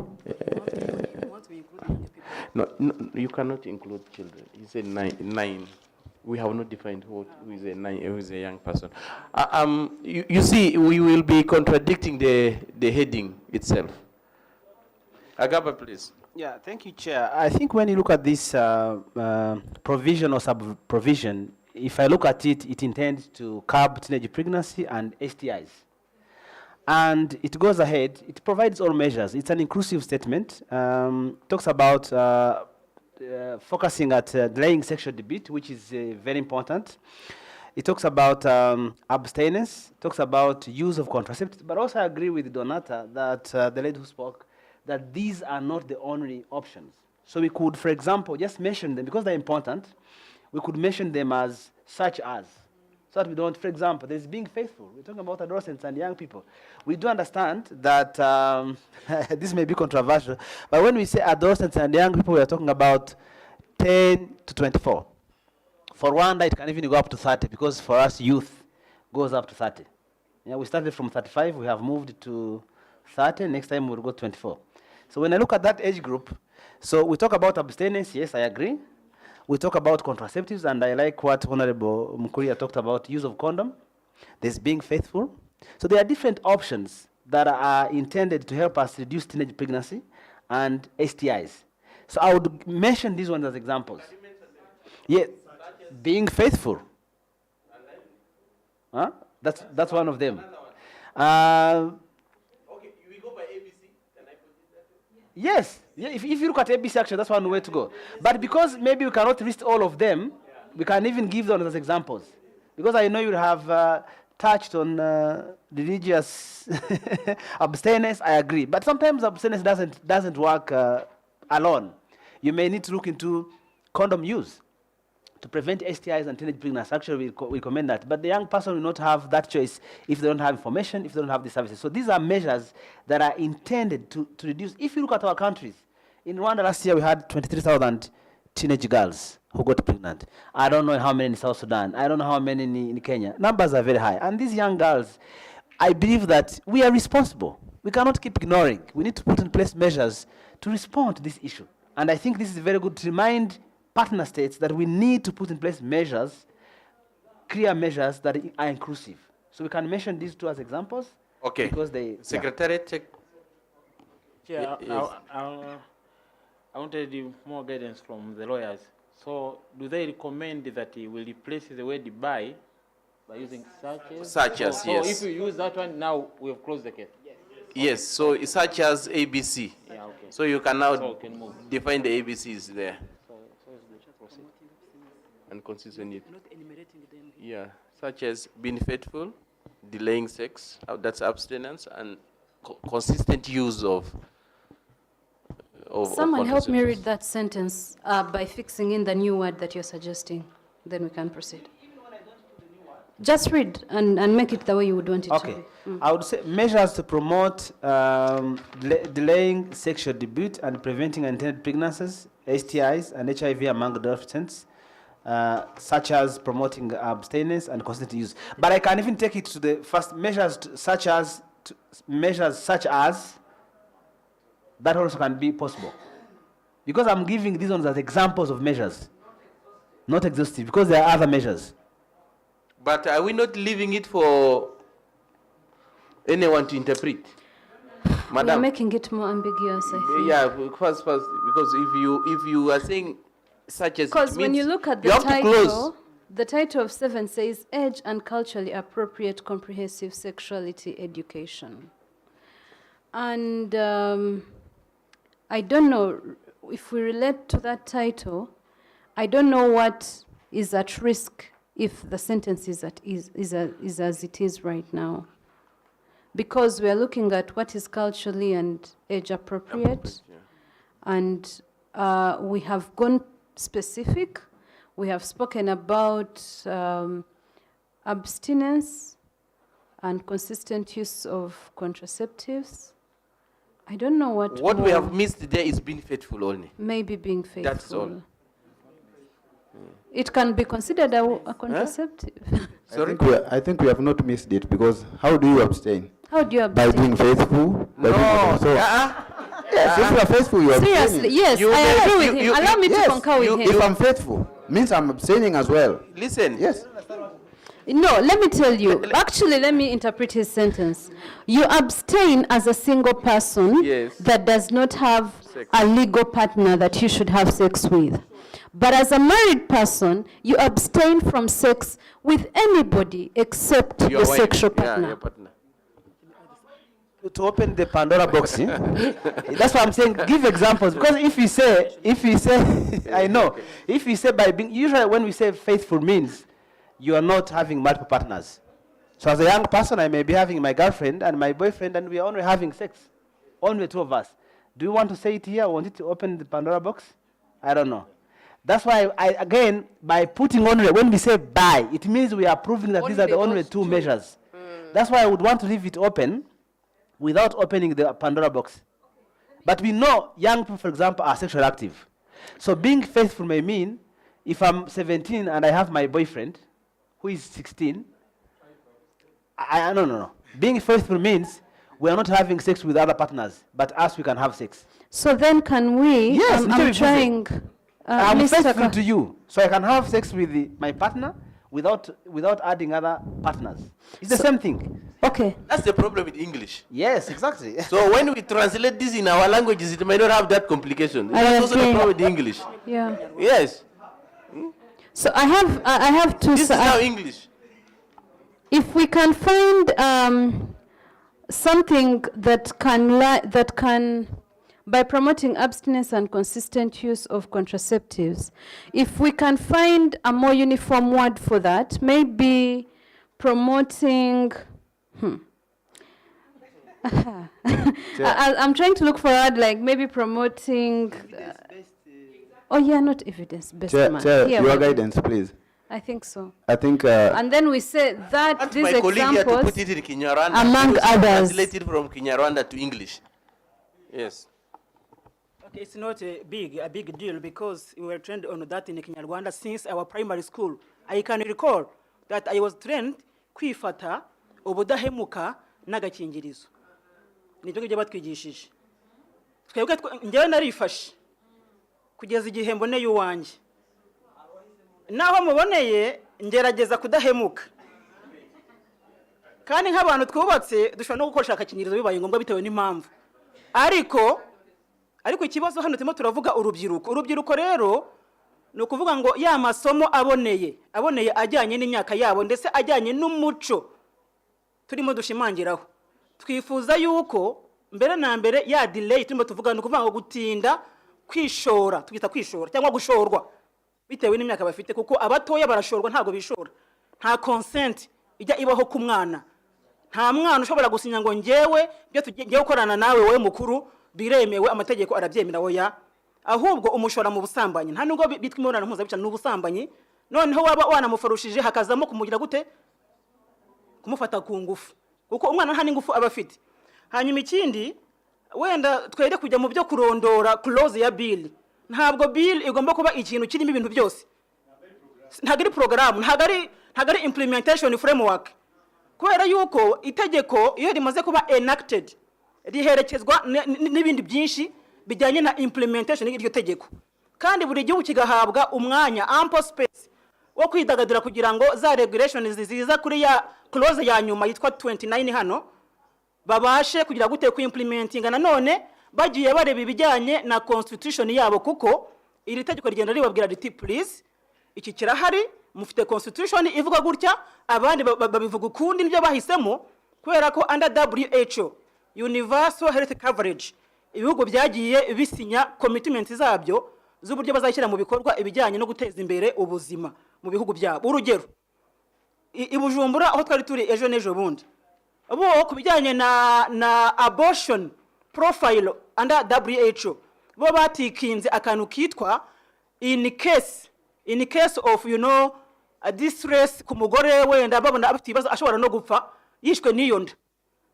Murumva ubwo ni physical risks or those things, but ibijyanye na incest, ibijyanye na rape, ibijyanye na in the case of those things as you have in Kigali, because mu Rwanda abo twagiye dutikinga bitewe na context y'ibibazo dufite mu Rwanda n'amateka yacu twanyuzemo. Ibihugu bigenda byo komitinga bitewe nuko babona management y'abaturage n'ibibazo bihari byihariye bitameze nk'ikindi gihugu. Nayo mpamvu bavuga bati okay, tushyizeho kariya kantu and other status as may be defined by the constitution cyangwa se under laws of the partner states. Akandi rero ni ngombwa ko twere gushyiramo ngo urumva ngo contraception ngo dushyiremo udukingirizo kwifata ubudahema oya ibi bizaza muri implementation. Murakoze. Now you have talked more than those words. Chair, I think we are on a good page, and I have not allowed you to speak. Since you have violated my chair, I leave you to hang a bit. Thank you, Chair. I think for the purpose of this Article C, as Honorable Francoise said, for me, I think when she was referring to what she was taught in the primary, can we go by the order of what should be done? Because we are talking of adolescents and children, I mean, young. So for me, I think it's also important, as we phrase this, to start with abstinence. And as we go further, there will be explanations. What do we mean by abstinence? And why is it a priority number one? Then we go to others. That's my point. My second point, I'm responding to, maybe trying to respond to what our brother Aimable was asking Verdian. By the contraceptives. Who is taking notes of these things? Rapporteur. Yes, take note of them, because if there's where we do not agree, the committee will deliberate on it and come with the agreed position as the committee. By the way, I just want to say that what we are saying here is to give us that opportunity to, when we are sitting, we will now look at, we put ourselves in your shoes. Yes. How did you tell us? Yes, so that is how it is. Thank you. Thank you, Chair. My second point was just to try to respond to what our brother Aimable was asking from Verdian, when she said that she's worried of the contraceptives and the negative effects of this. We are speaking this with the background of that we are mothers. So we are the ones who know the consequence of whatever we use, but sometimes we are obliged to because of the circumstances. So when we are talking of adolescents and young people, whom in this bill, which I think we are also going to agree by the end of this meeting, on the definition and the age group, referring back when someone is using contraceptives of whatever, the negative impact on her body. I'm bringing this because when some people are trying to interpret, they're also talking of the condoms and whatever. But why do we think that we still have big numbers of people who have HIV, AIDS, and the other sexually transmitted diseases? That means people are not using much condoms, rather they prefer other means, like pills and whatever, and the others. So now imagine a girl using those from the age of 10, when she wants to reproduce after her marriage. I mean, there are effects. We have doctor here. We have some doctors here, medical doctors. They know the negative impact of this. So if we interpret this and we take, on the other hand, I feel like we are going to be irresponsible when it comes to how we bring about our children. So can we, that's why I was suggesting that what Honorable Francoise mentioned, we should go by that order, so that whatever comes at the last is the thing that we could not opt for otherwise. So that's, thank you, Chair. Yeah, thank you. The problem is, I mean, I agree with you, but you see, the problem is, as we go by deeper to the bill, you will see that some of the things we are saying, they are covered. When you go to clause 11(2), a healthcare provider or health professional providing sexual and reproductive health services before providing the required services, explain to the adolescent or the young person the nature and the consequences of the specific sexual or reproductive health services. It means before you provide this, the healthcare provider should be able to explain that if you take this, you have this in as a repercussion. Yes. Thank you, Chair. I'm sorry to maybe to come back on this. But I have... no problem. Yes, I have a suggestion for this and why I'm raising this point. You see, there has been an ongoing debate some time back on, which of course is part of this bill, around having these contraceptives and other whatever that we use for family planning for free and everywhere. In the pharmacies, and this is something that is ongoing. So when you come to this point of a healthy person explaining, it's on another stage. If these things are available at the pharmacies, I mean, then an adolescent, maybe, for instance, of 14 years, goes there and she gets this, whatever she's going to use. She is like, I'm bringing this in our context again as in our developing countries in Africa, in terms of, sometimes someone is just diagnosed with malaria, and he gets treatment or she gets treatment. Then the rest of the family gets the tabs from that person because they also have malaria, or they assume they have malaria. So taking into consideration of this, the way we understand, the way we practice this, for me, I was raising this because I know sometimes, or in most cases, we might have young girls going for this without consulting the experts, because she's a friend, she can give me a use, after you complete, then you go and get for. So that's why I was worried of this and to be guided on this. Thank you. Francois, I didn't get what you suggested. Maybe translate for me what you suggested. In Chair, me, I just translated. Yes. I translated, the three words. When I said kuifata, that is, abstinence. Kuifata. Then udahimuka is being faithful. We can call it even fidelity. That is faithful. And the last one is using contraceptive methods like condoms. Yeah, and that's why she has a problem. Yeah. She has a problem with that thing. So yes, please. Thank you. Let's just put it suggestions so that we go away from this matter. Yes, please. I think we need to go with the facts, because now we are going through with the evidence-based. Yes. If you look at here in Rwanda, more than 23,000 young girls are pregnant. So, are we going to avoid that reality and then we propose what is contrary to the reality on the ground? So we need to think twice and decide accordingly. Thank you. Yeah, I think I understand the evidence is there and the fear is also there. Those are two things. So how do we cure the two? Because the reality is we cannot run away from these things. And the fear is that they will cause problem. So I want us to give suggestions now. Other than us, we can continue debating and the sun will fall. And there's is it Donatha, you had your hand up. Yes, before Francois you come. Yes, Mister, you had I had put you off at first. Thank you, Chair. I only wanted to advise by that particular time that so now you don't have the advice. But it can still happen sometimes as we proceed discussing.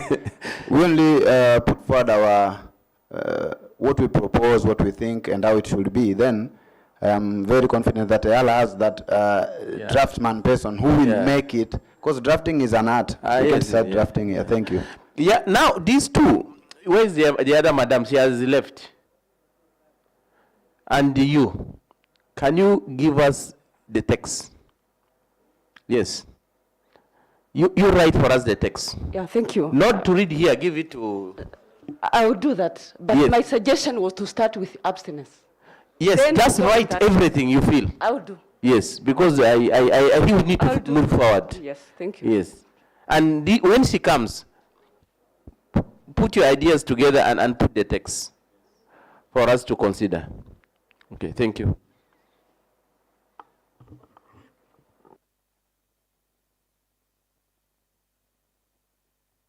I'll go for lunch at 1:30 Central African time. Okay? Not East African time.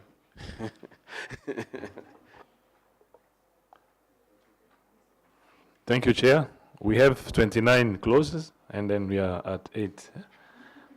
Just a reminder. Clause number 8. Remember, you were in Juba by 4 p.m., we're at clause 7. By 4, we're at 7. Yes, we finished. Yes, this one is on collaborative and inclusive development of age-appropriate sexuality education. So here, each partner state should collaborate and involve education institutions, adolescents, youth, teachers, parents, and guardians, health professionals, the private sector, civil society organizations, community, cultural, religious, and faith-based organizations, and leaders in designing and implementing age-appropriate comprehensive sexuality education programs.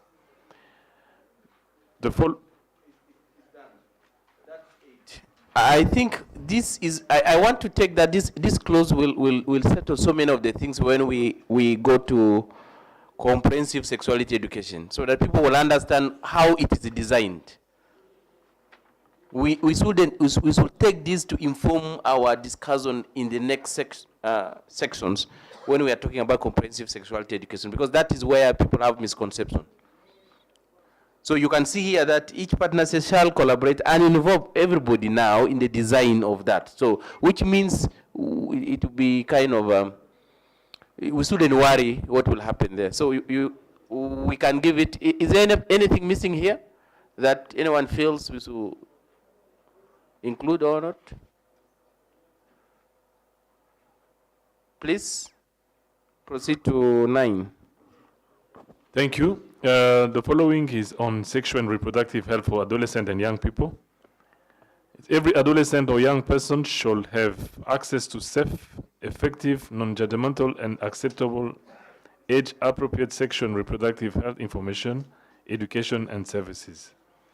The second, under this clause, the Council should, by directives published in the Gazette, issue common mechanisms that should be applied by partner states to facilitate adolescent and young people to access age-appropriate sexual and reproductive health, information, education, and services. Something I want to add here is, let's mark those words.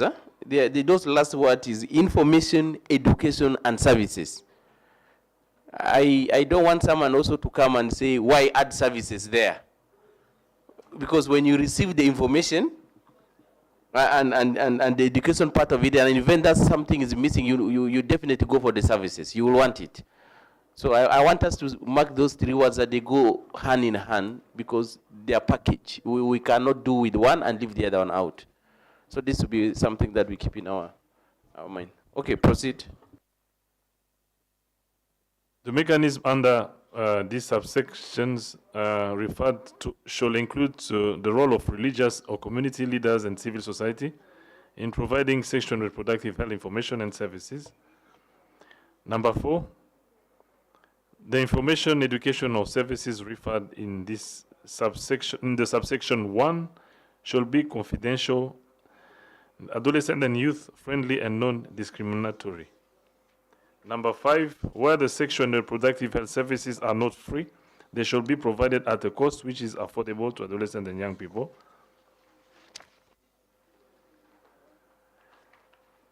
And then we start another point here, number 6.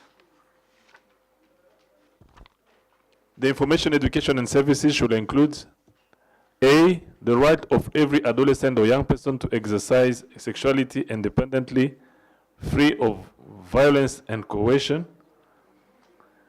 B, the right of every adolescent girl and young woman to protection against female genital mutilation, access to methods for the prevention, diagnosis, and treatment of STIs and HIV, information and age-appropriate access to contraceptives and contraceptive services, access to free, sufficient, and quality sanitary towels and menstrual health products for every adolescent girl and young women, access to free post-sexual and gender-based violence treatment, including emergency contraceptives, and post-exposure prophylaxis, availability of safe spaces and shelters designed to host survivors of sexual exploitation and abuse, and lastly, access to justice and mechanisms for reporting cases of sexual exploitation, sexual abuse, and violence or infringement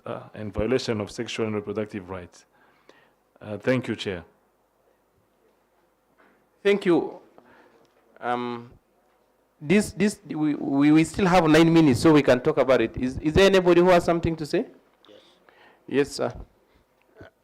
Thank you, Honorable Chair. I have a question on number 3. Mechanism referred to in subsection 2 shall include the role of religious leaders, civil society, and in providing sexual and so on. Why not parents?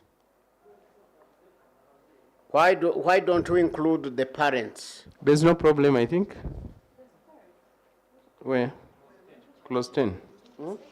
No, but here you see they are saying the council, the subsection, you know, there is a referral of a subsection. So this is only for the subsection. I don't think there's a harm. No, it's talking here because we are referring to subsection 2. Clause 10, here you see they're saying the mechanism referred to section 2.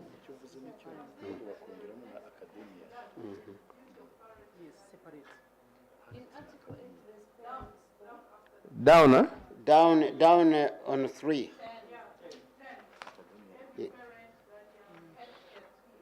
It is on 13.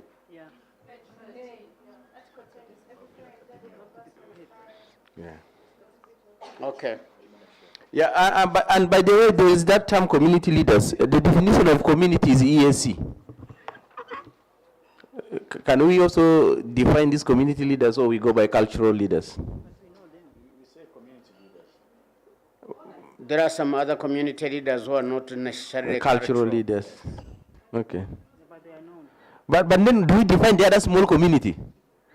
Because somebody interpreting will mean community mean EAC. That's what the definition here is saying.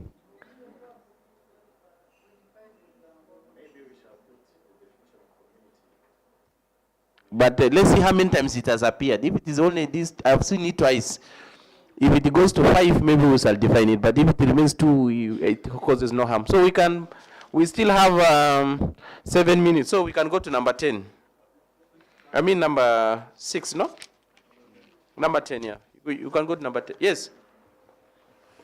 Sorry, I have noticed under section 8, we had people with disability, and we also had healthcare providers. Section 8. Section 8? Yes. Collaborative and inclusive development of age-appropriate sexuality education. 2 groups are not included. People with disability and the healthcare providers. We have included health professionals. While in the definition, health professionals and health care providers are different. 2 different. So we include health care providers and people with disability. Thank you. Yeah. Bahati, you are happy, yeah? Thank you. Let's go to 9 or 10? 10. Now every parent, guardian or person with parent responsibility, this is related to duty of parents and guardians to provide age-appropriate sexual and reproductive health information. And then every parent, guardian or person with parental responsibility of an adolescent or young person has a duty to provide age and culturally appropriate sexual and reproductive health information to an adolescent or young person under their care. Any problem? Unless you don't want to be a parent, you can decide otherwise not to accept this. We can take the last one, 11. No, not the last one until our time ends. Sorry. Okay, let me put it the last one. Yes. Okay, yes, the last one. This is related to access to sexual and reproductive health services. 11, clause number 11, an adolescent or young person has a right to access age-appropriate sexual and reproductive health services, age-appropriate sexual and reproductive health services. 2, a healthcare provider or health professional providing sexual or reproductive health services should, before providing the required services, explain to the adolescent or young person the nature and consequences of specific sexual reproductive health services. Any problem with that? Now, before we go for lunch, we are supposed to be able to take a photograph, because some of us, after going for lunch, we will disappear and not come back. But it's important that if you come back, I encourage each and everyone who is concerned, unless you are not, because we have not gone to, these are just still the, is it what called starter? This is starter. We have not going to the main course, then there's a dessert at the end. So I encourage that after going for lunch, please, you do come back. We will have a quick lunch of 45 minutes, plus probably if we delay, 50 to an hour. But at least if we can have a lunch of 45 minutes, plus the other 15, I'll give it for the food to settle. And then we come back at 2:30 Central African time. I don't know where we shall take the hey, there's a question. Meshimiwa, the photographer, this videographer covered you. Thank you, Chair. I'm okay with the number 2, but when it comes to explain to those incapable adolescent age and low age and younger people, here we be inclusive to consider and account on the insane people. Or well, people with disability, fine. Here we are. That's what you mean, people who are with the mental disorders. Yes. Maybe. Yes. They are among of those that need some help to understand. Please help us. How do we include them? Who are they? Yes, but they are not people living with. They are not people with disabilities. I thought it is a form of disability. No, mental issues are. It is. It's just that it generally hasn't been popular. Mental health hasn't been a popular. But it's a problem now. Too much problem. Yes, but it is a form of disability. Yeah, I think so. Yes, we have people from Ministry of Gender. Does it include? Yes, it is. Yes, please. She's right. Yes. I was going to raise another issue on this point. Okay, you can include rapporteur. You can include what is that too. Yes, please. So okay, let me use Ikinyarwanda. Hari ikivuga ngo agomba gusobanurira umwana ingaruka ndetse na nature y'iyo service agiye kumuha. Ariko nimba mubyibuka aho tugira yuko umwana atagira consent. Yes? Ubwo rero yes. So ubwo rero akwiye gushyirwamo yenda umwana n'umurezi we kugira ngo abari ubyemera. Kuko umwana yes. Iyo umubyeyi amuherekeje yenda ashobora kumusinyira iyo consent form yuko abyemeye. Ariko umwana ntabwo agira consent. Ubwo rero mahanga dushobora kongeramo yenda agomba gusobanurira umwana ariko n'umurera cyangwa umubyeyi we. We had brought this matter up, I remember. Then it is the issue of confidentiality comes in. Yes. And you know, kids will start avoiding to go. They will start sending even older people. their friends who are older to go and get for them. It has come out, so we involve parents or what? That's why these sections are coming like after the other. The other one say parents. Then here now, it comes to the adolescent themselves. But we are open to suggestions. You can give us a suggestion of how you want it to be. Yes? Yeah, we are having a growing problem of depression around the world. And we know these people with depression, they understand things differently. You may tell him this and he will understand that. So how are we going to include this in here? And what is the name we are going to give this? These people with depression, depressed, they are called depressed. Of course, let's say they have psycho problems. Yeah, somebody say there are those Mental health issues. mental issues, but there are those who are not mentally, but they are depressed. Is it depression is also mental issue? It's a form of mental health. Yes. So then they are considered in the mental people with the. Let's maybe say depression because it's a growing issue now. Yeah, it's okay. Rapporteur, you can know how to put it. Yeah, I think we should capture depression differently. Yes, it's okay. Whereas depression is a form of mental health, But sometimes it's not a Informed consent means is when you are provided accurate information as to what is going to happen to you, and you make a decision based on that informed consent. It is not consent the way we think about it, because why the law doesn't, right now, all legislation you look at will not require this aspect of consent, because the reverse is true. The example is this. If a young person does not want contraceptive, and the parents are forcing them to have a contraceptive, and they have signed the consent, when they go to a healthcare provider, what should the healthcare provider do? Should he listen to the consent of the parents or to what the young person is saying, I do not want? So those dilemmas are what have led to, in the bill right now, you have 11.2.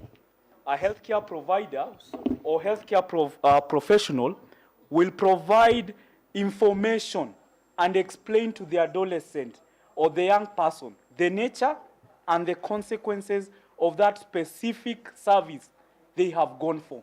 Then they can make what we call an informed consent. And this is the consent that you generally give, even for example, in a medical condition where you have gone and you need operation and you're in a coma. The person who gives consent, your guardian or next of kin, does not give consent for you to be amputated, but generally that the doctor is doing what is in your best interest. Generally, that's what we call an informed consent. So if you include consent here, the reverse will be true. That you right now you are thinking their parents have the best interest of minors. We have seen not one case, not two cases, where parents have raped their own children. And they go and take the young person and they give consent for them to be terminated their pregnancy. It has been used against young people. That's why progressively you put it that they need to be informed and they have that right to access.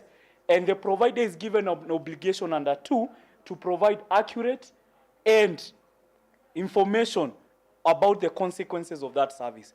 And that in all takes care of all the information that they need. So I think that would give more clarity. Thank you. I think that's fair enough. Let's go by what is here. Okay? You see, these things, I don't know the number of times they were drafted. It took more than, it took a lot of time. There was a lot of things done before the bill was finally gazetted. Yes? Just a minor thing. I just wanted to concur with him, most especially in a situation of disability. You know, there are several young people with mental disability. And again, mental disability is classified in several categories. Having mental disability... Adolescent girls continue their education. Number 5, the information required by the subsection above should be disaggregated by age and socio-economic grouping. I submit, Chair. Thank you. Any contributions to that? Yes.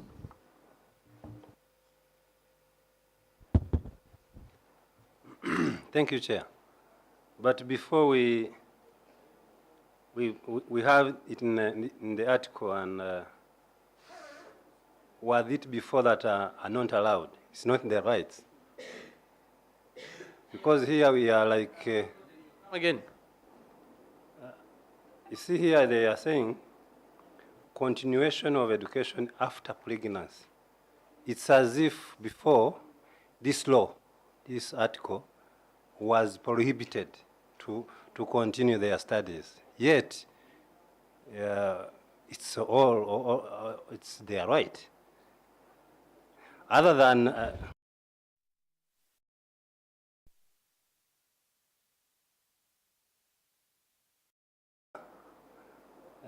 it does not need the article to accept or allow our younger girls that are pregnanted underage. It's not prohibited to go to school, to go back to school. But if it's the case, well, we can have the the article on the region. But I was wondering if they are prohibited to go back to school. Thank you. Yeah, you know, our laws are made in such a way that in an absence of similar law, ours take precedence. We have our member states, some of our partner states who do not have provisions of girls after, say, getting pregnant in school when you're not allowed to go back. They say when you allow these girls to go back, they go and misbehave and encourage others. So we have experience of that. That's why, yeah. And maybe it is in Rwanda. Next time, leaders are not permanent. Somebody comes and also comes with ease and say, once you get pregnant, you cannot go back. I mean, when you deliver, you don't go back to school. So situation changes. Yeah. We have a situation of one of our partner states that the whole president announced that. So.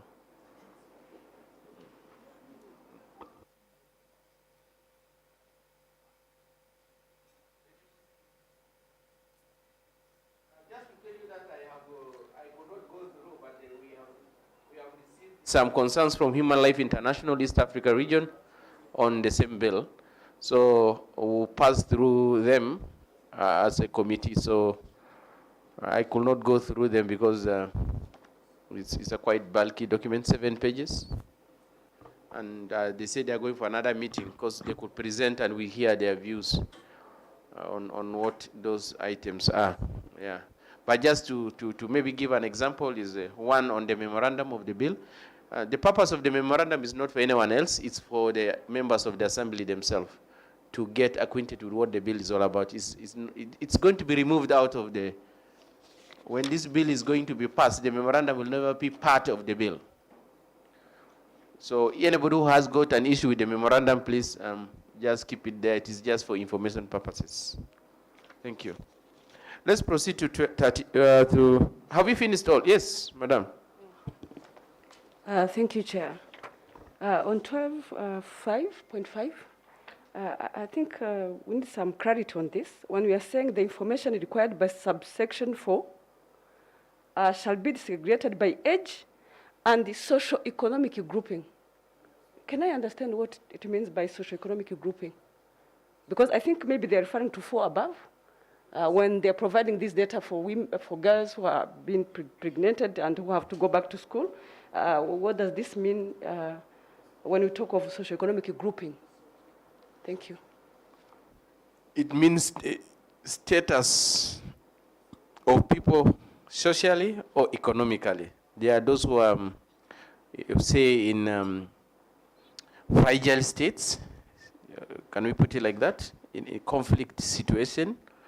Those those who have low income, those who have middle income, those who have higher income, those who stay in slums, those who stay in villages, those who stay in town. So it's kind of looking at the different categorization of people. I mean, how does, I mean, this data helps in like, for instance, in informing decisions. How do you intervene, say, in a rural area? How do you intervene in a town area? How do you intervene in slum area? How do you intervene with people who are, say, living in a fragile situation, and those who are living in a peaceful situation? No, you know, the context is different. So that's the content and the meaning under which this is premise. I don't know whether that is fine. If it is not fine, is there anybody who can add anything into that? Okay, if it's the way maybe it's interpreted, it's all right. I just wanted to understand this so that maybe when it comes even to put things into practice, it is possible to have those information. Yes. Otherwise, we might have something in paper, but then when it comes to practice, then you find that you have data that are not you're right. responding to that. Yeah, you're right. Maybe that the thing is for us to, in the regulation, define those things so that those who are collecting that data have the right tools to collect the data and report accordingly. Sure. So it's important. I mean, maybe the rapporteurs.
Thank you, Chair. We have started a new provision, 13, I think so. Yeah. On other sexual and reproductive health services and related services, each partner state should establish menstrual health spaces that are clean, safe, and dignified in all health facilities, schools, and other public facilities. Menstrual health services should include the following: access by all persons to clean, disposable or reusable sanitary towels or other menstrual health products, access to clean and private facilities to change sanitary towels as often as necessary for the duration of the menstrual period, access to soap and water for hygiene and sanitation in the public spaces, and finally, availability of dignified, safe, and environmentally sound facilities for disposal of sanitary towels and other menstrual health products. I submit, Chair. Any views contrary to this?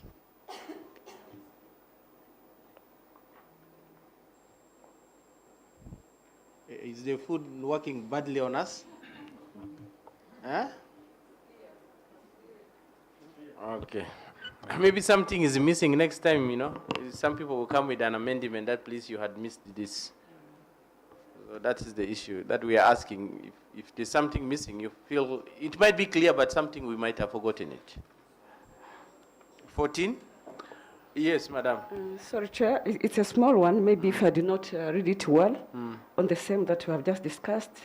I don't know if we are going to find it somewhere where we are talking of out of school adolescents. was if we're talking of these facilities, then do we maybe assume that when you're talking of other public facilities, it's where maybe those who are out of school can collect these facilities? Otherwise, maybe we shall have left it behind this, the other group of girls. Thank you. You're right. Let's capture that. It seems we have, this one is only talking about school, but those that are out of school are not covered. So the drafters, please, you have a huge work also to do. It's a big, because the bill itself is talking about those who are in school and out of school. That's what we looked at the earlier beginning. So, I mean, it's an oversight actually from also our side. So, point taken. Yes. Thank you very much. Everything here are clear, but I have the concerns. You are talking the availability of those services or those infrastructures or materials, but you don't mention the role of the state. It means that the government or the state must invest in those facilities, because when you look on the gender responsive budget for most of African countries or EAC countries, there is not enough budget to invest in those facilities. Where they can get those facilities, while the government doesn't provide the investment on those facilities. Thank you. We have made it upon the country to invest. That's to say, each partner state. Sure. Each partner state shall establish menstrual health spaces that are clean, safe, dignified in all health facilities, schools, and other public facilities. Actually, that your point has been taken in other public facilities. And those services include the following. So those services, you know, there are two paragraphs here. There's paragraph 1 and then paragraph 2. Paragraph 2 has A, B, C, D. So maybe we can say notwithstanding subsection 1, subsection 2 should include the following. But then that makes mandatory that all our partners will be able to invest or budget for such facilities. You're working for a ministry, or I'm asking you? Working with the network of human rights organizations. Yeah, now you will, when during the budgeting process, that's when you can come in and tell the ministry responsible that please. Yeah, and we are leading the citizen participation in planning in the budget process. So that's where it comes in, that yes, we have this law, and this law says this. So we need to budget for this, as far as this law is concerned. Yeah.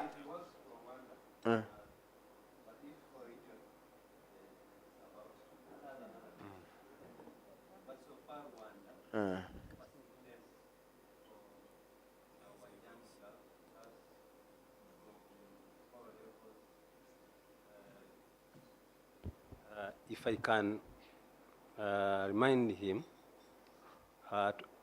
in a public schools and privates, they are obligatory to have a room for girls. Ichumba chumukobwa, we have it.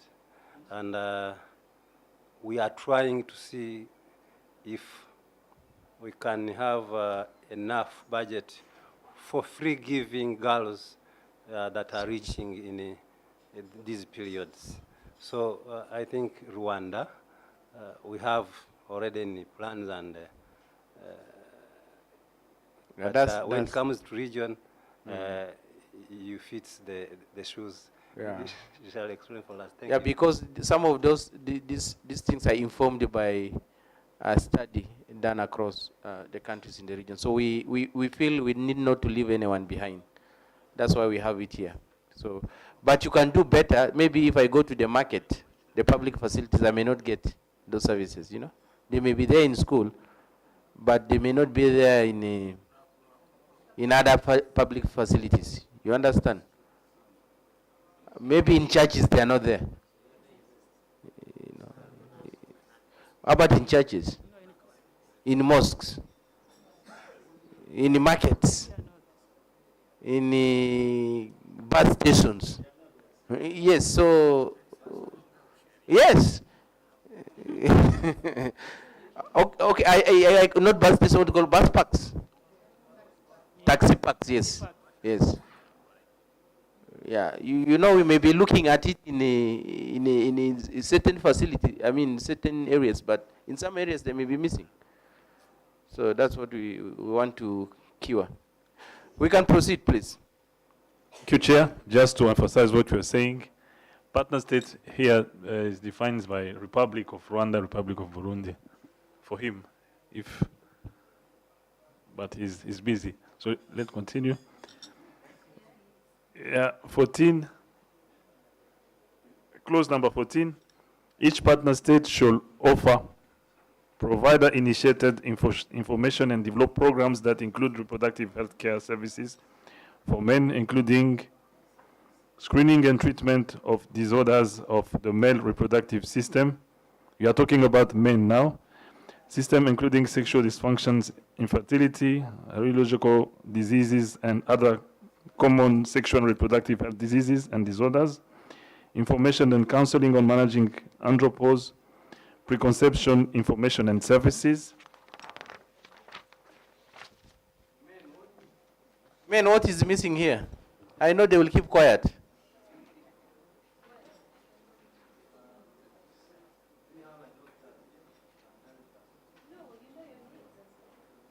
You know you know your sexuality.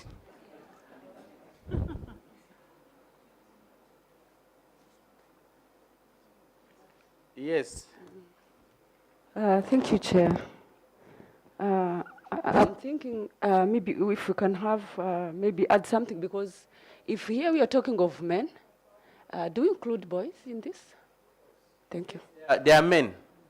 Okay, I think again it goes back to, I'm raising this because again we're talking of the definition that we had, of the age, and thank you.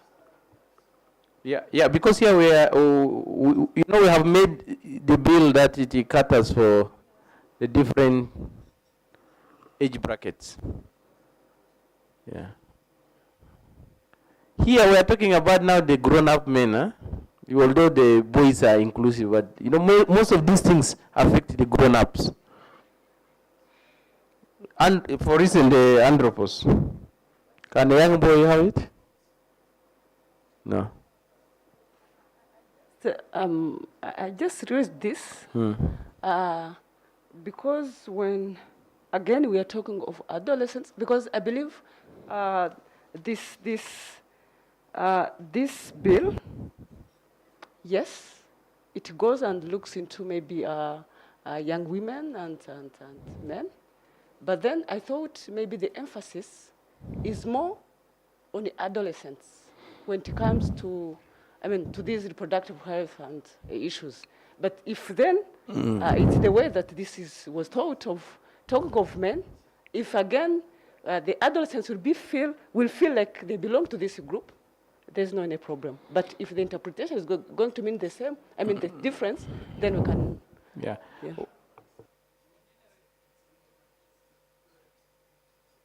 Yes, maybe just let me. Yes, the adolescent is just what I just want to say. Adolescents are catered for in their area. Yes, this one is specifically focusing on grown-ups, those men. That's why I say let them speak, and they kept quiet. That indicates their problem. When you go to these, you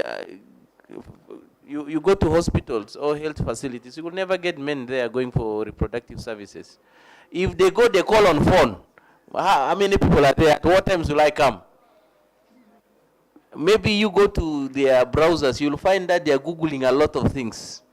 That indicates that they wanted these services, but accessibility to these services is kind of not there. The information, there's a lot of fear. So it's a very complex situation, and many will never talk about it. So that's why you see them keeping quiet.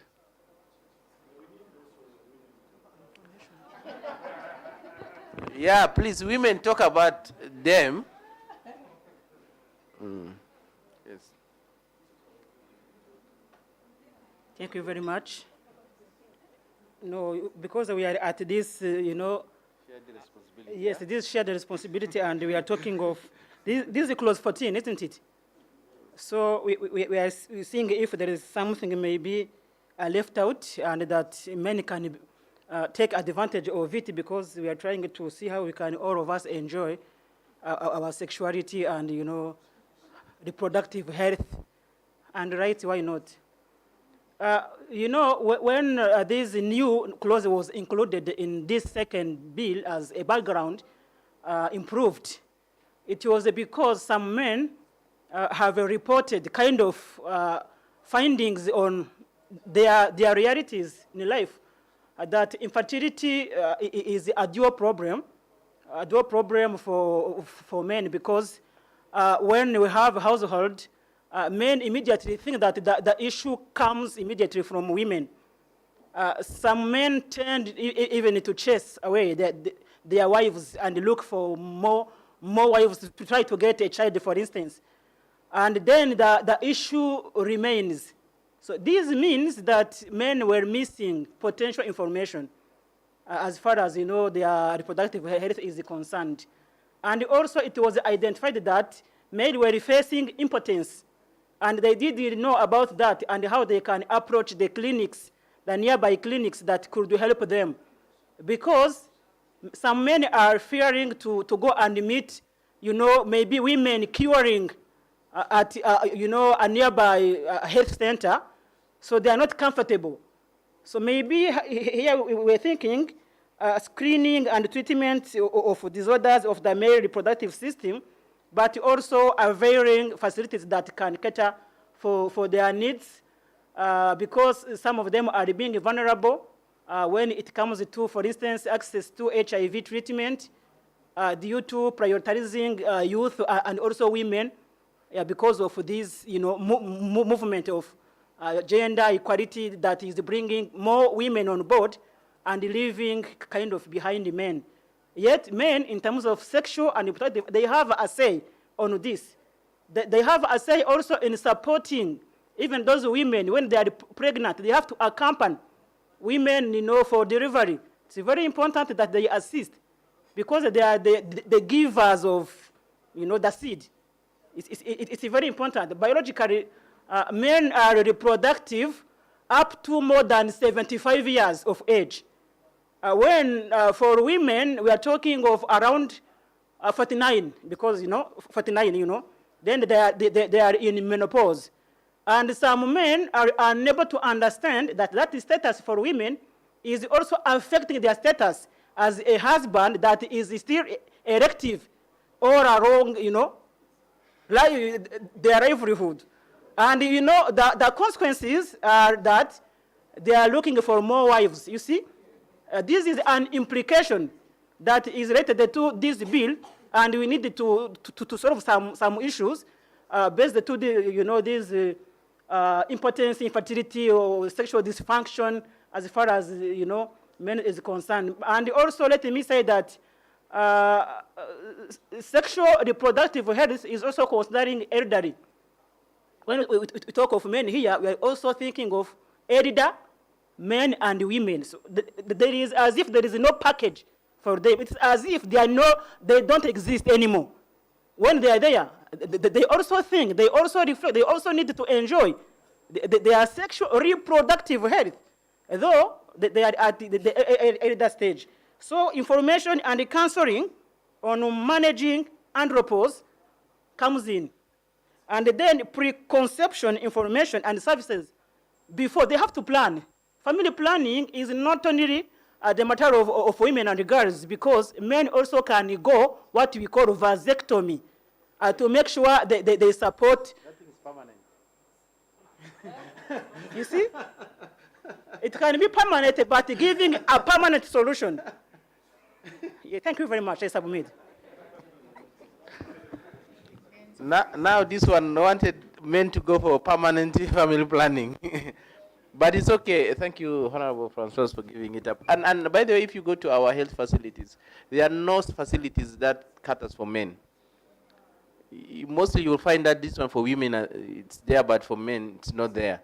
So that's why the men, when they go to, they prefer going to maybe private hospitals or pharmacies that are giving some privacy. They can't go to public hospital because they don't have that facility, the differentiation of facilities for the male gender. So we are looking at if there's something we could do to assist men, although they live in denial. Yeah, they live in denial. They don't want to accept the fact that, okay, we can proceed. Thank you, Chair. Now, it's clause number 15 on address to people with disabilities. Each partner state shall provide appropriate facilities to ensure that people with disabilities realize their sexual and reproductive health. Number 2, facilities provided under this section shall include appropriate infrastructure, equipment, and services to meet the special need of persons with disabilities, including A, customers' information on sexual and reproductive health needs of people with disabilities, healthcare personnel trained to effectively communicate with people with disabilities, and finally, healthcare facilities suited or modified to the special need of people with disabilities. I submit, Chair. Thank you. Anything? We had earlier said that probably if cannot bring confusion, we can put this thing across, other than having it as, but it might bring a lot of confusion, isn't it? But this will, yes, please. Chair, if I can guide, the reason as to why this provision was, and I believe in most legislation it's put on its own, is because we know there is a great I can say investment into these facilities that are, or services that respond to the needs of people living with disabilities. So by having it on its own, it ensures that we have an emphasis on it. An emphasis on it, even for those who have not yet done anything, they can be able to ensure. But as all, remember the overriding objective of us allowing the law to have the terminology person means that everybody, even a person living with a disability, can be able to access any rights in the entirety of the bill. But this one is just to ensure that they are protected. It's what normally we call the affirmative action clauses. Yes, thank you. Okay, thank you. Yes. Thank you, Mr. Chair. And I'm proud with the article, but when it comes to sexual and reproductive health of people with disabilities, and you come up with customized information on sexual and reproductive health needs for them, we have a number of categories. And with the customized information to some of the groups that we categorize as people with disabilities, including the mental healing and mental disabasement and the blind people. So customized information on blind people, you see we run by sight with all the senses. I wonder here how we just make in bracket for those people with impairment of blindness with this customized information. I'm talking about this through experience. People or young men, girls, can learn how sex works via visual, films and whatever. But these people of blindness, when you tell them to prevent from HIV, they ask you how, because the devices may prevent or protect them. They never seen them. They don't know how they are used. So with that group of people here in customized information and preventing these people. I'm eager to have these guidelines from the level of council, as I've seen somewhere. This will help partner states through their youth council, disability council, women council, at least to lay strategies how to reach the comprehensive number of that category of people. So with my concern, I rather suggest or request you with this to put a clause to look forward to see the council states to guide how to handle this. Thank you. Okay, thank you. I think this may be included in the regulation on that, but also there is part B. You can have a read on it to effectively communicate with people. That's how the blind. How do you communicate to those who don't see? So, but of course the regulations can include the different, what you have mentioned, the councils, the youth, women, people with disability, and etc. etc. So, Rapporteur, you can take note of that. We go to 16. This is the one we have been thinking about, isn't it? Yeah. That is what is in our heads. But where is Bishop? Bishop has gone, isn't it? And you can represent the Bishop. Okay. 16. Thank you, Chair. Number 16, termination of pregnancy. A woman may terminate a pregnancy if, in the opinion of a health professional, there is need for emergency treatment, the pregnancy endangers the mental or physical health or life of the woman. In the case of sexual assault, rape, incest, or as may be permitted by the law of partner states. I submit, Chair. Anybody?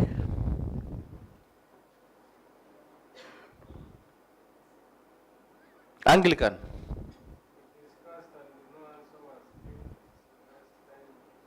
I mean, what was your discussion? I was not there.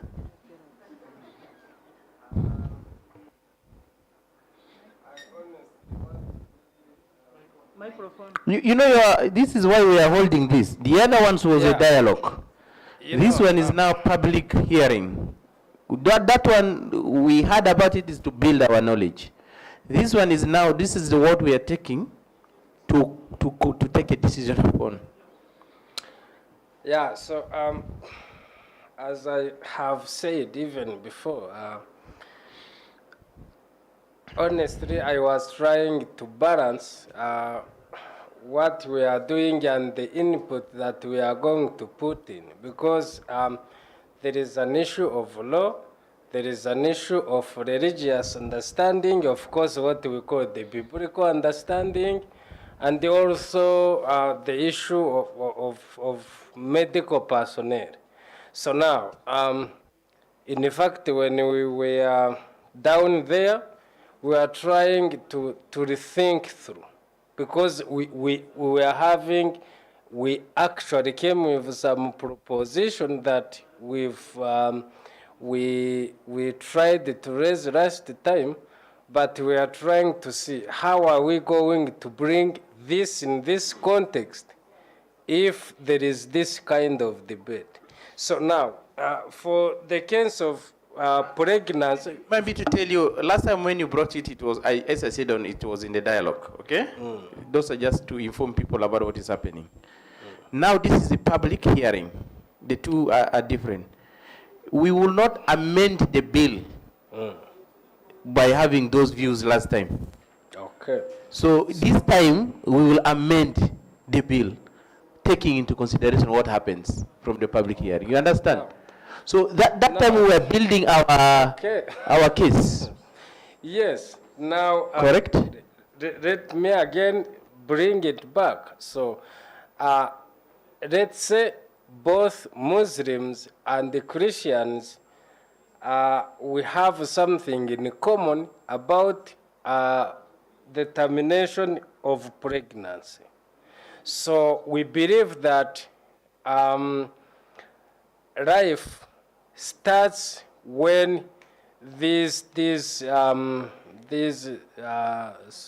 the conception, when they meet together immediately. We say life has already started. So with this, we don't agree with anyone coming and say, you know, this pregnancy has to be terminated because of maybe this medical personnel. So let's say, for example, a girl meets a boy, let's say, and then the girl, because she's under the age which maybe is given in these provisions, then they say she was still young and this pregnancy needs to be termination. For us, we believe that it is only God who has this permission. So now, how does the medical personnel terminate that this person is maybe in psychological danger?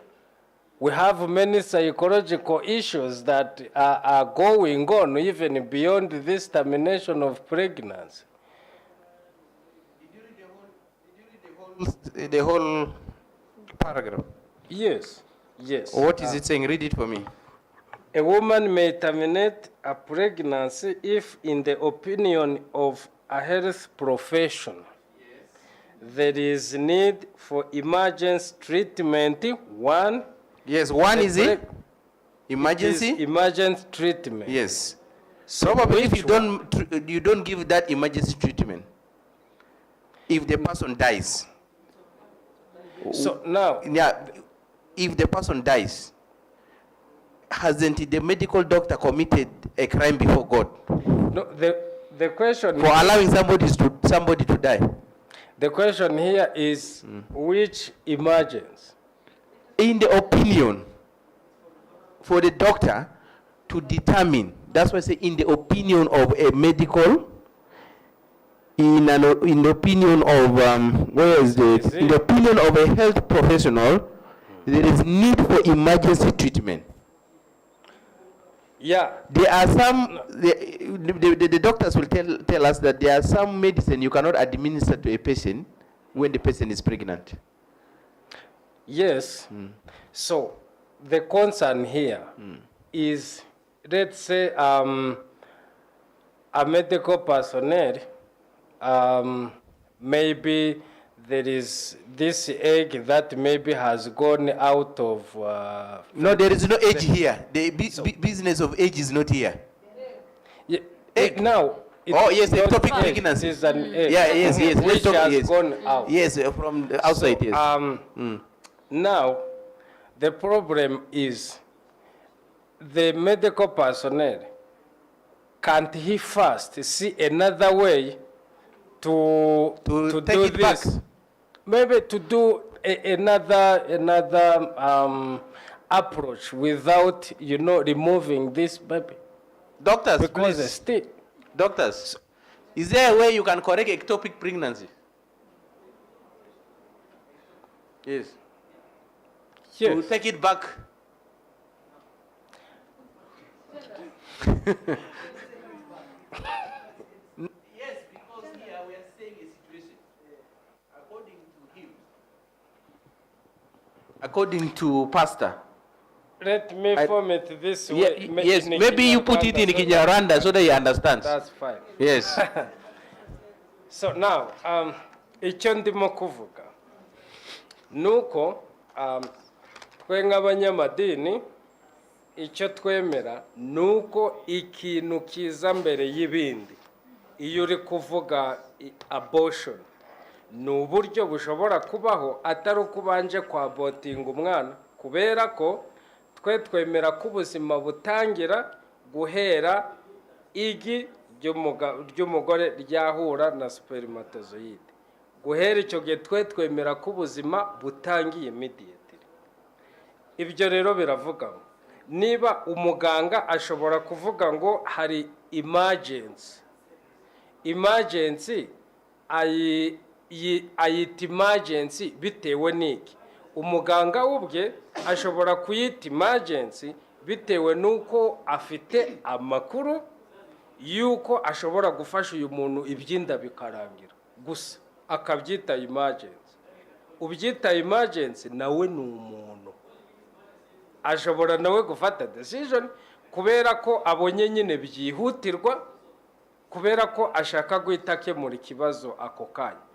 Ninde utaminetinga, tubanze nawe tumwita umuntu ataminetinga emergency bivuye kuki.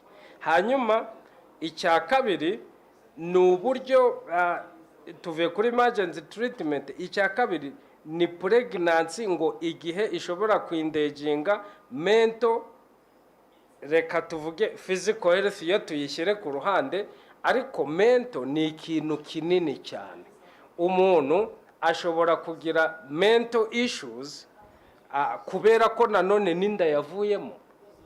Dufite izo experiences nyinshi zaho umuntu aba yarakuyemo inda agasigarana urubanza rukomeye, agasigara mu mutima we n'ubundi arwana n'icyo kintu cy'uko yakuyemo inda kandi yashoboraga kuyireka. Ni iki duheraho tuvuga ngo uyu muntu bishobora kumuzanira ikibazo kiri mento? Ni izihe measurements duheraho? So, maybe one thing I should tell you is that there is the issue of mental issue. It has not appeared here. What you see there, it's just we decided to separate this thing, but it's supposed to talk about health. When you define health, it is defined somewhere. It gives you the parameters. So, mental. Yes, health inclusive and mental whatever. Yes. Yes, so that you. But doctor, you can. Yeah. Hari ibintu hano wenda biri bugore gusobanura kubera ko tugomba kugira icyizere abaganga, kubera ko nibyo babarize. Ectopic pregnancy akenshi nta nubwo yanakura kubera ko ikunda kuba ibaye, no kuvuga ngo ni igihe niba nari gita ryagi ryahuye n'intangangabo, implantation ikaba hanze ya nyababyeyi, ko nyababyeyi ni umwana kurira. Akenshi ni mu matrompe. Ubuzima bubaho igihe gito cyane, ntabwo bushobora kurenza ibyumweru nka 12 ko ntuza trompe iraturika, bikaba byanavamo akenshi gupfa kw'iki ku mugore. Muri no minsi ko iterambere mu buganga rigenda riza, iki ni ikintu abaganga babona na ultrasound barayibona bakabona hindiri. Kose tucyafite abantu benshi bakivuriza ahantu umuntu adashaka kumenya, ariko nabwo ububabare n'ibindi muganga wabimenya. Ibi rero bavuga ngo igihe ubuzima bw'umugore buri yandaje ni ibyo ngibyo, no kuvuga ngo biramutse bibaye akabikavira mu nda, ubuzima bw'umugore buragenda. Naho nigeze kuvuga kare ngo icyo twita gukuramo inda cyangwa se abortion ko bayidefinishije, hari ibyikora ubwabyo naturel, inda nyinshi zivamo 1/3 zikuramo ubwazo byo bita miscarriage, sibyo? Ariko noneho hari igihinda ishobora kuba umuntu ayitwaye hano banditse, kuko none itegeko ryacu ryo mu Rwanda, itegeko ryacu ryo mu Rwanda ririmo open kuri gukuramo inda, kuko ryo ryakurikije amasezerano y'amapoto. So ntabwo twasubira n'inyuma ngo tujye wenda aha ngaha bavuze igihe ubuzima bw'umugore buri yandaje. Iyi ni impamvu muganga areba, akenshi nubwo ari umubyeyi bugusaba, ni umuganga uba wasuzumye wenda umugore yaje babara akavuga ati ndabona iyi nda nakomeza kuyitwita, ugomba guhitamo. Iramuhitamo, iramuviramo urupfu. Icyo gihe muganga afata icyemezo yandahira ate akayihagarika. Ibyo rero mbajije ngo muganga bimenya gute, abaganga nibyo bigishwa. Ubu basigaye bafite n'ibintu barebesha rwose, agahita bireba, akareba mu nda yawe atanamaje no kugesinga. Nicyo za ultrasound zimaze, nicyo za ecography zimaze, abaganga barabyigishwa. Uko tugera tugira amahirwe abaganga benshi baboneka banafite ubushobozi, ibyo ni ibintu ahita areba akavuga ati none ahantu reka dufashe no muntu twe televine tuyihagarike. Now ectopic pregnancy ni imwe muri, ariko iyo ngiyo yo ibabereye hanze, yo nta n'ukundi byanagenda. Now ashobora no kubona inda, akabona umugore akurikije ubuzima bwe no kuntu arwaye n'icyo, akabona inda nikomeza irahitana umugore abadamu ngira ngo babyaye barabizi hari nk'indwara banagira bikaba ngombwa ko baprovoka kugira ngo inda bayikuremo niba itari yakura ubwo ibivuyemo iyo bakoze provocation akavuga abandi baba primatire nk'abantu bajya bagira ibintu bya preeclampsia n'ibindi byose no kuvuga akomeje gutwita iramuhitana. Na kuri mental health wenda hano ntabwo irimo ariko wenda ninjya kwisobanura ashobora gufungura ibyo ntagomba gufungura ariko hari igihe umugore atwita yakomeza gutwita akavuga ati muganga rwose iyi nda ngiye kwiyahura kubera imisemburo ni kimuzi yuko biriya bintu byo gutwita hari n'umugore umara kubyara umwana biriya byaha bijyanye na infanticide murayizi biriya byo kwicira umwana umugore ashobora no kubyara umwana yamureba akabona nk'igisimba kigiye kumurya kubera impact y'iki hari indwara nyinshi zituruka kuri iriya misemburo bagira batwitse ishaka kumugiraho impact harimo nk'ejo bundi ngira ngo urukiko rwacu rw'ikirenga rwagabanyije ibihano rwatanga kuri infanticide kubera iyo mpamvu bakavuga ati mbere ko tumuhana abanza akorerwa exam barebe ese yari ameze neza mu mutwe kuko iriya misemburo agira twite ishaka kumugiraho impact yabyara akarebana n'umwana we akabona ari iki ari ikinyamaswa so ibyo byose birahari so muganga reka dutrusting hari abavuze in the opinion of the doctor agomba kuba yasuzumye akabikorera ntuze iri tegeko ukuntu ryanditse gutya shaka kongera gusobanura nkurikije ibyo dufite mu Rwanda iri ngiri rirafunze kuri avortoma ko muri avortoma twebwe twafashe maputo protocol twemera ko umugore ashaka gukuramo inda igihe yafashwe ku ngufu rape clear incest igihe hari umwana uri muri 18 defilement tegeko ryacu rya gute rirabyemera igihe yashingiwe ku gahato biriya bari abaterurwa mu bihugu byacu cyane abantu baterura umuntu yakubona tinamukuza agahita twara ko wawe umugore warashingiye ku gahato wemera gute contaminating pregnancy n'impamvu zo kwa muganga na mbere yuko tugira itegeko ryacu rifunguka impamvu zo kwa muganga zahozeho kuva kera kuko aho ngaho have rwose nta yindi nutayikuramo irate iramuhitana twe dufite impamvu eshanu rero kugira ngo dusubiremo dushaka kurimita deshi ryacu risa nkaho ririmo open kuri za mpamvu tuzemera numva rwose ko tugiye kuri meeting ariko hano ni kubera ubuzima bw'umubyeyi buri andaje niko babyanditse hano ndi mu bantu batanabyemeye rwose nabonye ko barimo kutujyanisha ariko ndavuga nti we have to compromise but the Rwandan law on this is more progressive actually.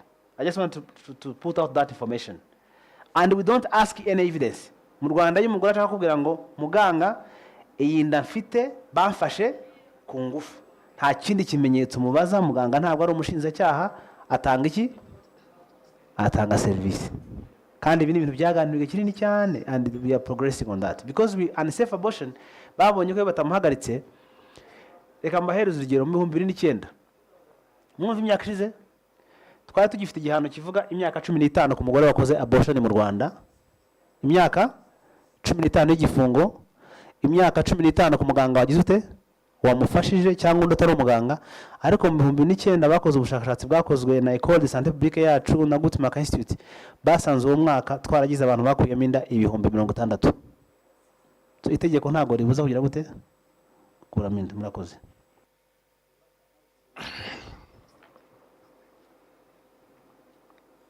Now, okay, let me begin from Mishimiwa.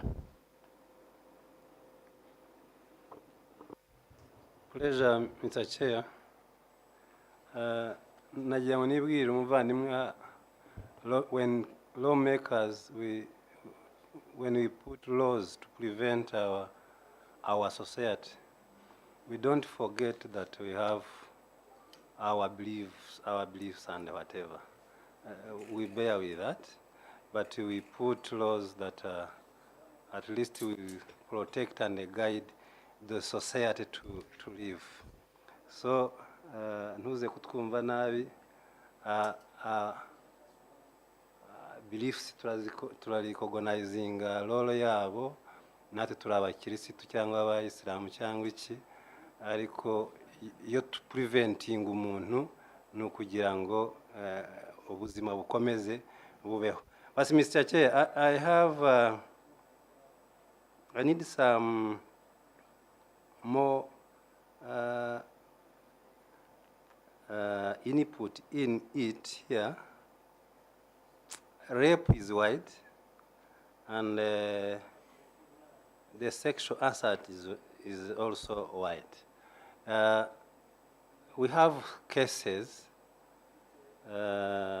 where our younger girls, be raped and pregnanted by their real father.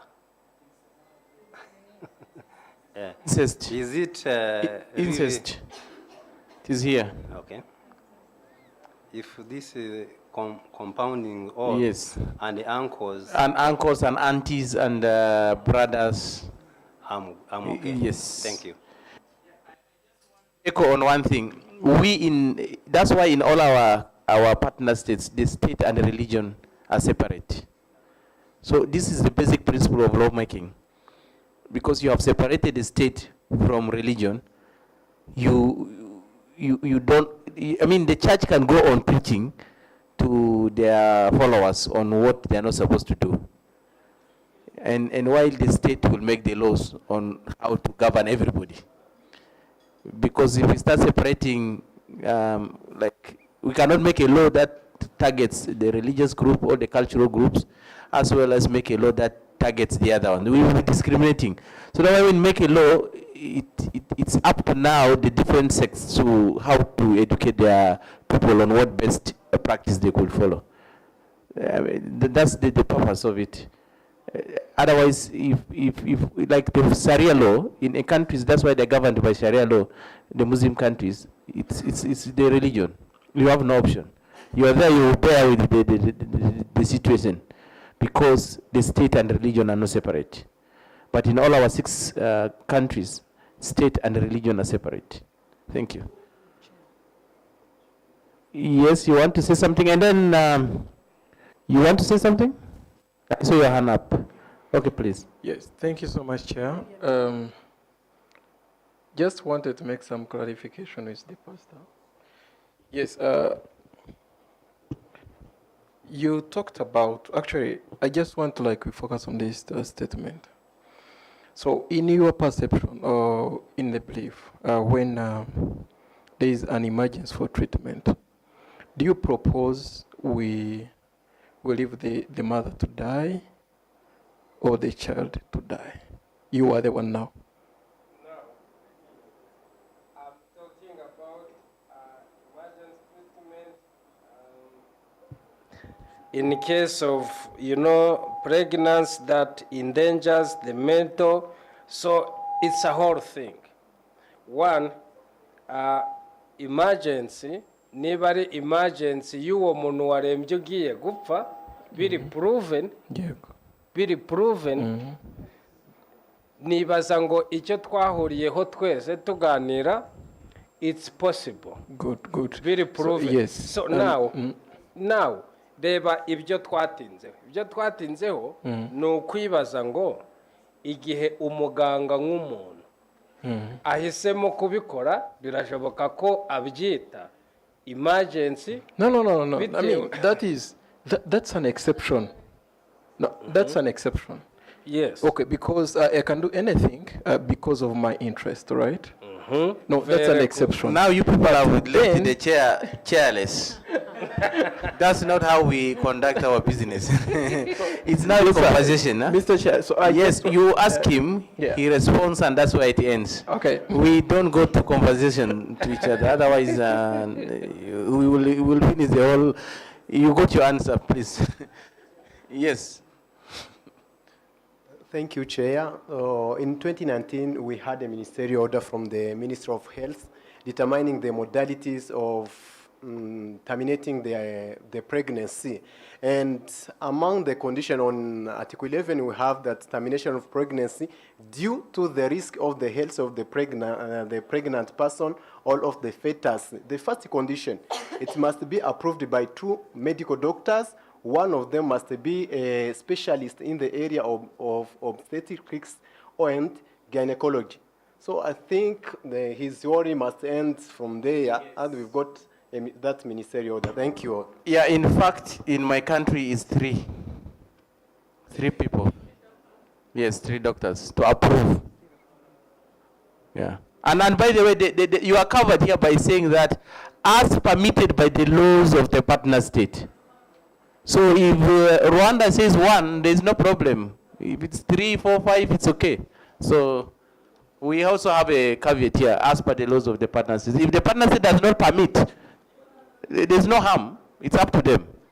But we want to make sure that at least those who have got no provision are provided for in this law.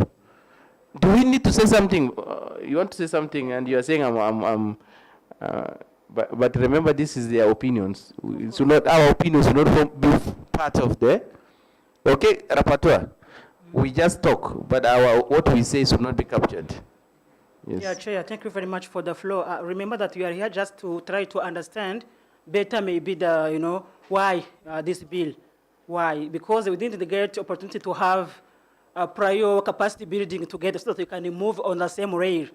That's why we are here to add on, maybe to clarify some items by giving how the situation is at EAC level.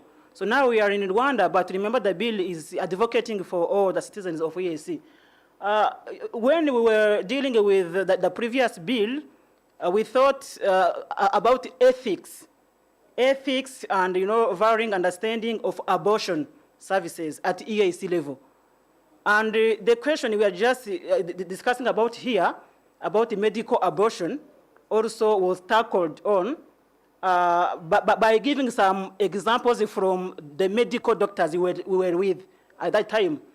And then medical abortion is medically prescribed by qualified doctors when the pregnancy carries the gross life-limiting implication to the mother or both mother and the fetus. For instance, some pregnancies, molar pregnancies. Molar pregnancy is like, getting a pregnancy that is kind of cancer, but not really cancer, but it develops like something, not a fetus, but something like just a molar inside. And you think you are pregnant, but when a doctor can identify that, you can't keep that because it is not a real pregnancy. It is a pregnancy according to you, but it's not. It can't grow up to you deliver. It can't be delivered, but it's called a pregnancy. Some of them are also called the mushrooms. Women, we have many issues, even some issues our husbands are not aware of. When we are not in good terms, we are suffering, we just keep quiet. Like the mushroom. We are pregnant of mushrooms inside our uterus. And we can't dare talk that to our husband because we are not in good terms. The husband that is not supporting, the husband that is not even giving you something to feed, you are under malnutrition. So you can't say, in addition to that, I got these issues. You keep quiet. Then you go and you consult a doctor. The doctor says, oh my God, you don't have a child. You will have something that is external to what you were expecting. That one will be removed. So that is part of abortion we are having. So that was one example. The second example they gave was about monstrous babies, monstrous. And I recall a woman that witnessed that she got pregnant to a turtle. You see turtle, Yes, a tortoise, Or frog. That one was a tortoise because I'm not, imagining. Those are real stories of women we are having at EAC level. They may associate those issues with maybe being bewitched, witchcraft, all those things, but they are. Though they may come from, witchcraft or all those things, but it can be a pregnancy that is just a monster in your womb. And you will never deliver that one, and if you wait to deliver it, you will die. So this is also part of the issues that doctors need as emergency case for abortion. And also eclampsia. Eclampsia is extreme life-threatening medical condition induced by pregnancy, where we can have kind of ruptures, eclampsia, something, explodes in the uterus. Those are situations, and we can have all those, distress. Okay, thank you. In Burundi, Chair, as I wind up, please, thank you very much.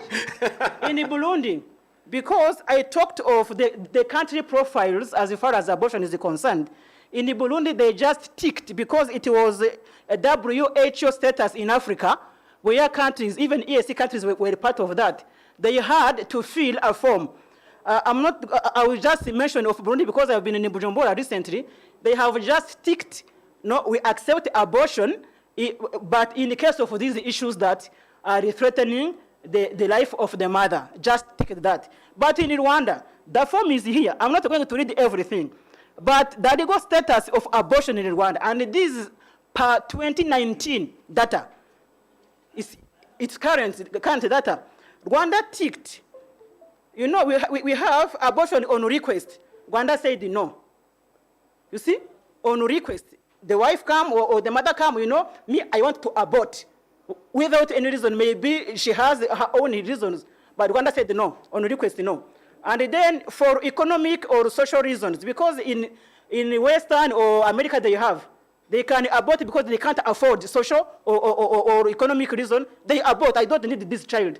Like in China, you know, we have population enough. We don't want. Then we have one. If we get the second one, we kill the, you know, the child. Rwanda, we say no. And then in cases of fetal impairment, Rwanda said yes. And this is not even captured here in this bill. Rwanda said in the case of that impairment of the fetus, we said yes. In the case of incest, Rwanda said yes. Burundi no, said no. In the case of intellectual or cognitive disability of the woman, Rwanda said no. Cognitive disability of a woman, they said no. So the woman should be supported. That's what you're saying. Okay. In the case of rape, Rwanda said yes. You see, because of our background and history, as we talked about it. To preserve a woman's health, Rwanda said yes. To preserve a woman's physical health, Rwanda said yes. To save a woman's life, Rwanda said yes. So, if there is any other, Rwanda also said yes, but upon consultation with the stakeholders. You see? Thank you. Thank you very much. You see, that's why when you refer back to the definition of abortion, we had that definition, where it might be a content. We had this discussion, you see? So there's a reason as to why we define certain terminologies, because of the issues that happen inside it. Pastor, everything is a amahoro. Yeah, good. Congratulations, Chair. Thank you so much. Thank you, Chair. See, once if it happens that this bill passes, we needed a total kind of sensitization, so that people really understand. Or even after here, if I could have the resources, I will move a public consultation in stadiums, so that we gather everybody to listen to really what is the content of everything. But of course, we are living in a situation where resources don't allow. That's why we are having a public hearing of 1 day. We could have this for 7 days, listening to people. But of course, we are open to digital technologies. You can still send in your comments online, and they can be captured. Please, number 17. Number 17 on health and life saving for post-abortion care and treatment. Every person is entitled and shall receive post-abortion care and treatment as a health and life-saving medical intervention, notwithstanding the legality of the abortion or attempted abortion. Number 2, notwithstanding any other law, a health professional who provides post-abortion care or treatment shall not be prosecuted for the service provided. Number 3, a healthcare provider or health professional who refuses or neglects to provide post-abortion care or treatment to a woman or an adolescent girl commits an offense and is liable on conviction to a fine not exceeding 10,000 USD. Or is equivalent. Yes, we put this to protect the healthcare providers. Any problem with that? There is a way in another country they say even if you refuse to refer, you should also be penalized. Why have you refused to refer? In case your religion does not allow you to do that, then you should be able to refer it to another doctor. So that's okay. We go to number 18.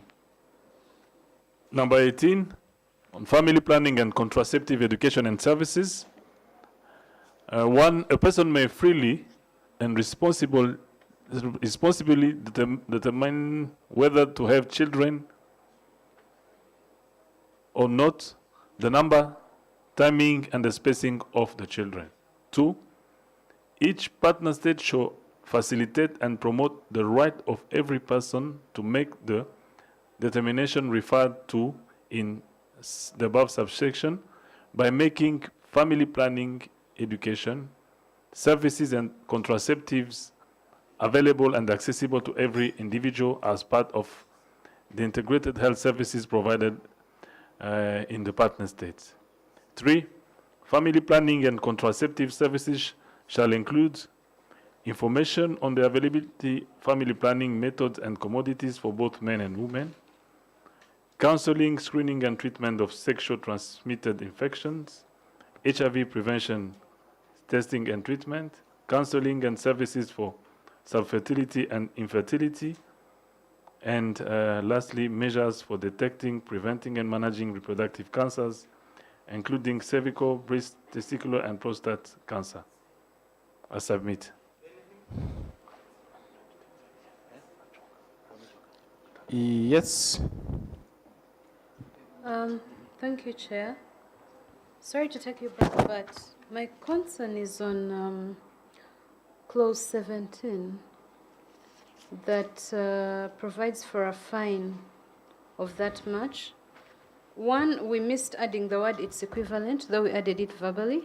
Yeah, it is important you can add it. You're the one capturing it.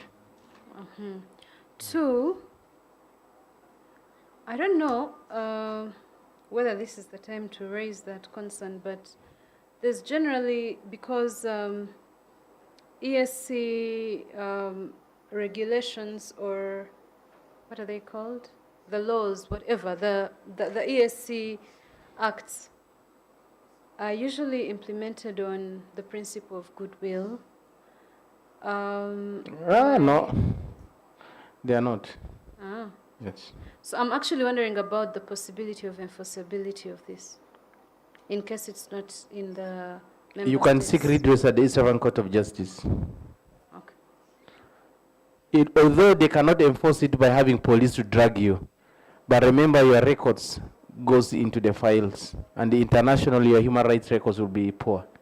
You understand? So, because EAC laws take precedence over the laws that are enacted in the partner states. It is by force, by the way you're supposed to. If you don't, then we have got what we call implementation matrix, which country implements what. So probably we will never say anything during an issue that might have happened. Your peers will tell you off, you have not done this, you have not done that. But that's why people are talking about sanctions. They forgot that failure to implement laws of the partner states, you can be sanctioned as per the treaty.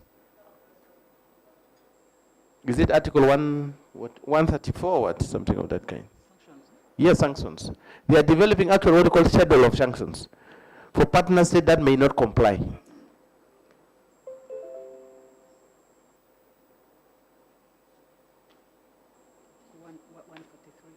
Yes.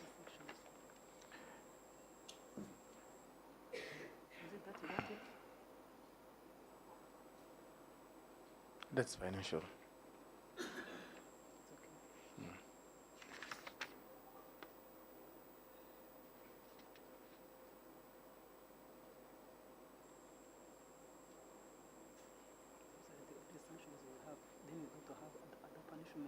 Yes, it's there.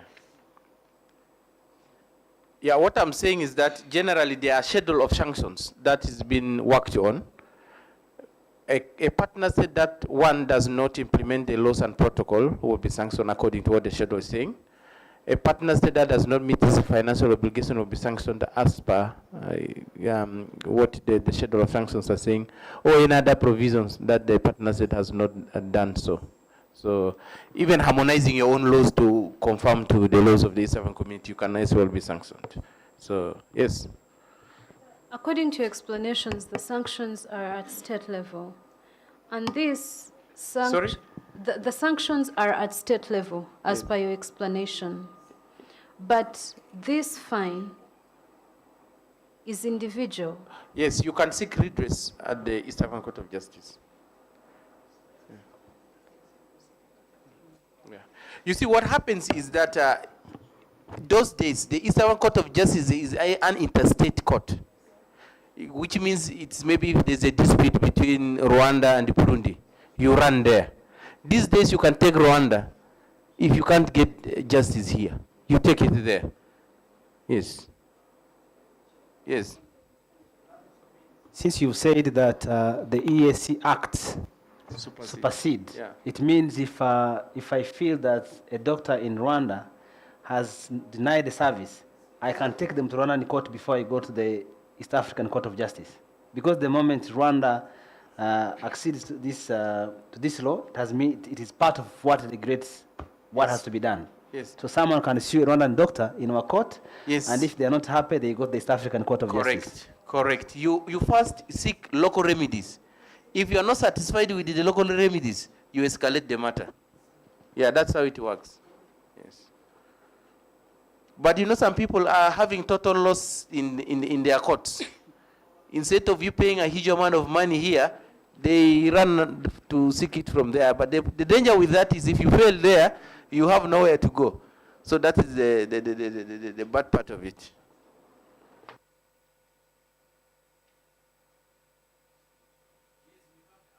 So, is it people right and what is in Arusha also? Can you say go there? It's in Arusha. And our treaty also has a provision on that. Yes. Even on somebody can injure economically. You can run there and say, this person has caused economic injury to me.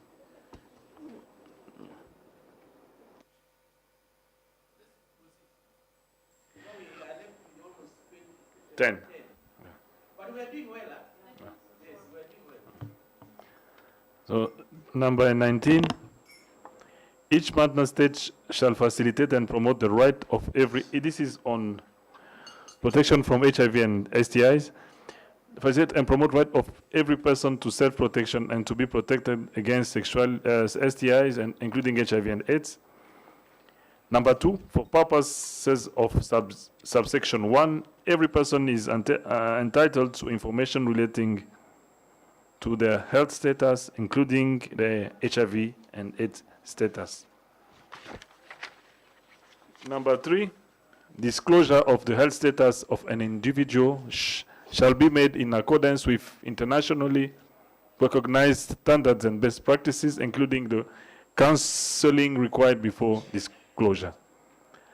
And number 4, a person living with HIV shall have access to integrated services and treatment for opportunistic infections, including contraceptives, reproductive cancers, and services that promote safe conception, childbirth, and postnatal care services.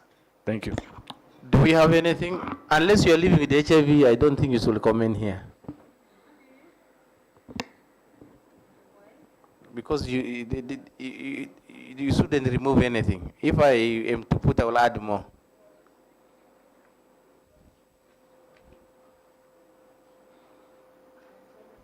Oh, you have something to say, since you say why.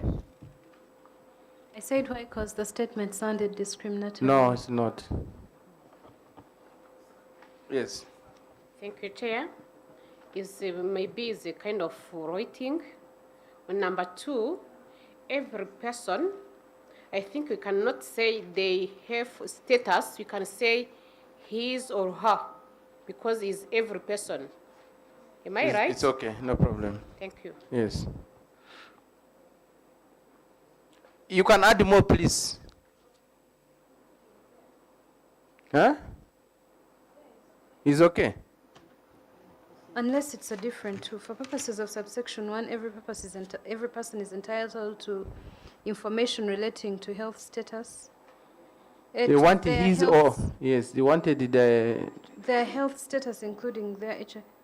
There is inclusive of somebody want to get rid of certain ambiguities. That's why So you think I we should think capture there is, that? when we talk Yes. about many people, I think, isn't it? No. They. Grammatically, if you want to avoid mentioning the gender, you can mention there.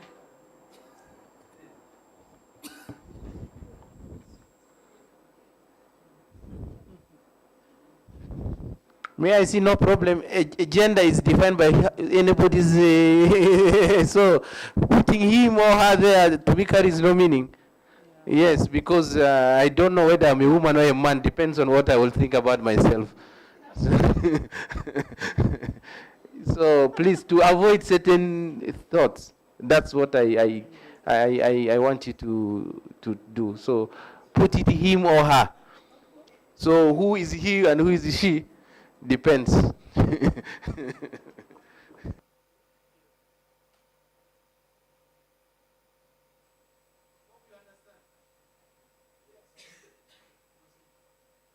Thank you. Number 20 is about preconception, prenatal delivery, and postnatal healthcare.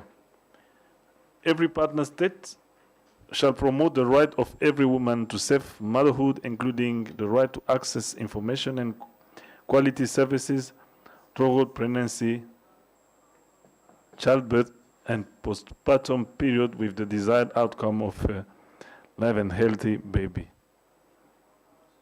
Number 2, for purposes of subsection 1, every partner state shall integrate and include preconception, prenatal delivery, and postnatal health care services in the universal health coverage programs, including A, providing maternal services as part of primary health care, B, making maternal services available and accessible, C, increasing access to skilled birth attendants and midwives, D, prevention of basic emergency obstetrical and gynecological conditions, E, vaccination for preventable diseases, F, information, education, screening, behavior, counseling, treatment and management of diseases and conditions that lead to complications may put women at risk or lower chances of successful fertility.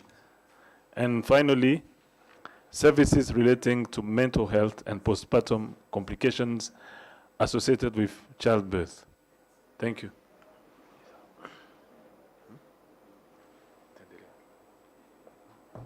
Do we have any comment on that? This is shifting the responsibility to the state.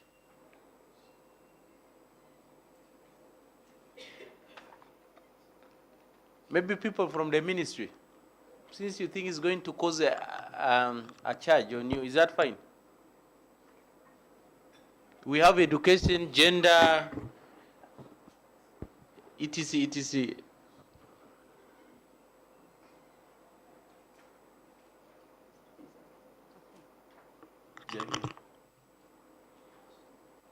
Maybe even the parliament, is that bad?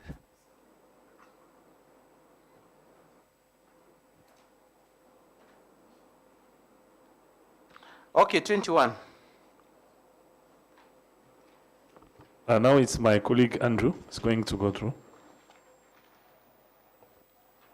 Okay, thank you, Mr. Itete. Clause 21 is behind. Sorry, Chair. On 20F, I think maybe there's something missing for the completion of this sentence. We are saying information, education, screening, behavioral counseling, treatment and management of diseases and conditions that lead to complications, then comma, may put women at risk or lower chances of successful fertility. So it is as if this one, the last sentence or statement, which starts with may put, it's somehow hanging, if to my understanding, or if maybe we might say for diseases and conditions that lead to complications, or what may put women at risk. Otherwise, I see the sentence is like hanging. To me, it's right, because it's talking of those things that will lead to complications, or probably may those things may lead to either infertility. Yeah. Okay, it's all right. That's the short part of it. Okay. Yeah. You know, there are certain conditions that can lower your chances of getting pregnant. But if left unaverted, it can successfully lead you to be infertile.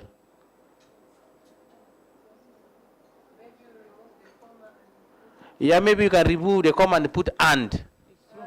Yes. Yeah, so maybe this is language issues, please.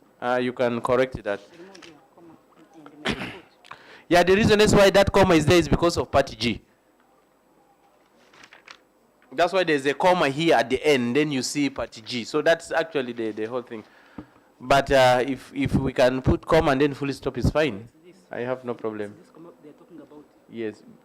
You see, if you read this, It is this one. why they didn't put and is because if you put and, you will never put this comma. Yeah. It's not that chair. Because if you read this and you go there, there's something missing, as she said. Okay. We go to 21. Yes. I'm sorry, I may not capture that and. Because if you read this sentence from 22, I think that's the best way to understand it. For purposes of subsection 1, every partner state shall integrate and include preconception, prenatal, delivery, and postnatal healthcare services in their universal health coverage programs, including information, education, screening, behavior counseling, treatment and management of diseases and conditions that lead to complications. Here, it's still the diseases may put women at risk or lower chances of successful fertility. Yeah. Yes, actually that is it. I had tried to shorten it. The same, those conditions will, may lead. But Honorable, I also have a question. Sorry if I'm ignorant, but I'm sorry. Sometimes I hope your opinions are not entering our no, reports. they're not. What are these preconception services and programs? The doctors are here.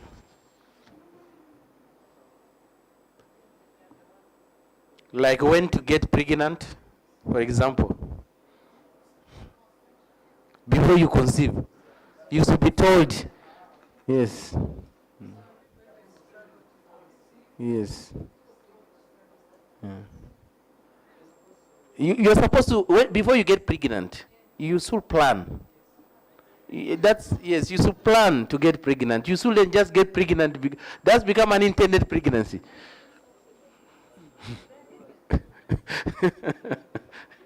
Preconception is part of what you can consult for. Some people are even stressed after marriage, thinking that they're going to get pregnant and, they don't know how to go about it. So those are preconception services.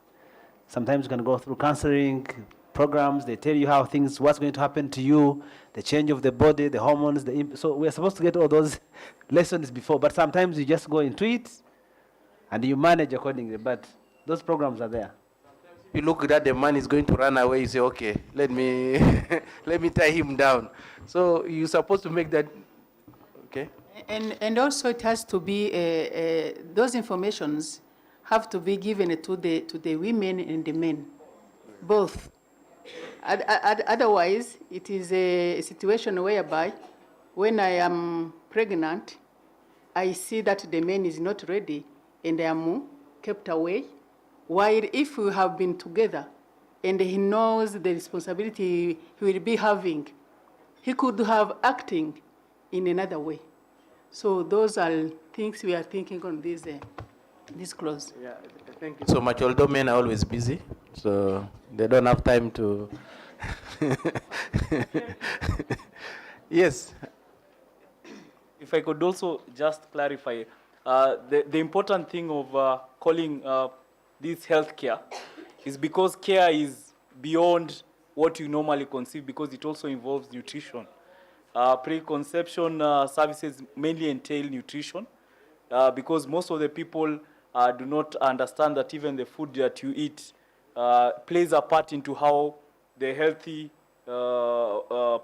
pregnancy or motherhood that you are going to have. So it's very important that you have these services to be able to ensure that during the pregnancy, you're not getting a lot of supplements through medication rather than that. So people don't understand, and that's why as much as possible we are looking at healthcare rather than health service. We feel like care is more encompassing. It looks at every angle of it and not just the service. Thank you. Thank you so much for that. Because we have forgotten nutrition here so much in terms of what is the components of the bill. Number 20, 22, no? 21. We started reading 21. Oh, we didn't? We started. Okay. Regulation of assisted reproductive technologies. Okay, Chair, 21. Every partner state shall regulate the use of assisted reproductive technology to ensure that assisted reproductive services provided in the public and the private sector are lawful, safe, and effective. Number 2, the regulation under subsection 1 above shall include restricting assisted reproductive technology to persons who are certified by a health professional as medically unable to bear children or to carry a pregnancy to them. And B, prohibiting commercial surrogates and the sale of children born through surrogates or other assisted reproductive technology. Number C, requiring assisted reproductive technology to only be provided by designated healthcare providers, specifically licensed by each partner state to provide such services. Number D, access and availability of information on surrogates. Number E, ensuring that surrogates is provided on the basis of altruistic agreement entered into with full disclosure and registered with the designated authority in each partner state. Number F, provisions safeguarding women from exploitation through surrogates agreements. And lastly, G, ensuring that the registration of children born through surrogates required by the laws on registration recognizes the genetic heritage and the percentage of each child instead of surrogate mother. As a Chair. Good. Anything?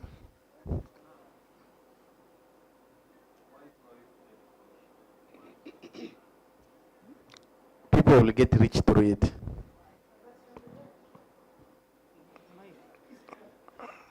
There's something wrong with it.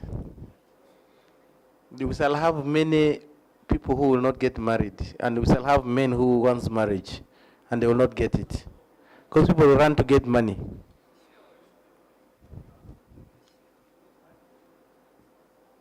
No. We are saying commercial surrogacy.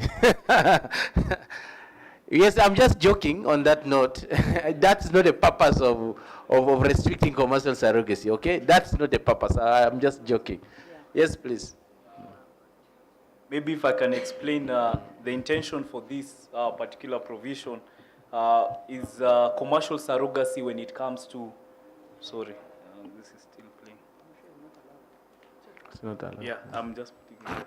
Yeah, so it's commercial surrogacy where you will be getting surrogates to give birth to children where people can select the type of children they would have, while the intention is to assist those who are unable to have children to be able to become parents. So the purpose of this provision is not to commercialize children, but to basically ensure that it's done for those who are unable to become parents in any way. And I like there was a reference that was made in the other public hearing that as much as possible, and this was made by one of our honorables, that if you want to have a gene from a different community, it should not be insisted on you that you should have a dark child, right? So if I would have wanted a Latin, yeah, so it is not for commerciality, but it is for my liking and choice, and that is acceptable in the modern world that we live in. So I think that is the intention, not to ensure that it doesn't become a trade where you'll be seeing advertisement online, and there will be misuse of it. Thank you. So the conditions are there too, in 21(2), where it is allowed. So the rest, yes, please. Chair, I know we have had these conversations before, but assisted reproduction is one of the best advances that have happened. Yes, some families that have been struggling with infertility can now have children. And a lot is going to happen in terms of changing. Now, my fear is, and I know I don't want to, I just wanted to register it with the IALA. It should have started with the right. Everyone has a right to benefit from assisted reproduction. Because I believe that we started from the angle of regretting. But I feel that people's right to benefit from advancement of science for treatment of infertility is been. The other thing I know for Rwanda, for example, now there's a discussion about putting legal framework for assisted reproduction. I know Ministry of Health has already developed a document, which they are planning to take to Parliament as a separate law. But I also know that Parliament, informally, has raised that as one of the issues to include in the human reproductive health law. So looking at this, I feel it is somehow restricting. If we go ahead and maybe pass the bill, hopefully, it may be. Some states may find commercial surrogacy convenient. Because we have really restricted everything, I think if in this bill, suppose we had talked about putting the legal framework in the provision and we leave them broad, because we don't know. We have so many people who have used that. And as families are advancing, I don't think people are finding ways of having children without necessarily getting a husband. People can make choices of using, yes, and deciding who do I want to have in terms of genes. And as we keep moving forward, because I know in all our countries, we don't have regulations, but IVF, for Rwanda, I think we had the first babies in 2015 from IVF. We don't have any law. Surrogacy, we had a case that was approved by court last year. A couple went to court, the second court, not even the Supreme Court or High Court. The court gave them the right. 2 families, 1 agreed to be a surrogate family. So I think, yes, but let's put a provision around that everyone has a right to benefit from advancement of science. So we don't just, it's like we want to punish or to regret. No, much as I agree with you, let's go like this. Huh? This one is fine.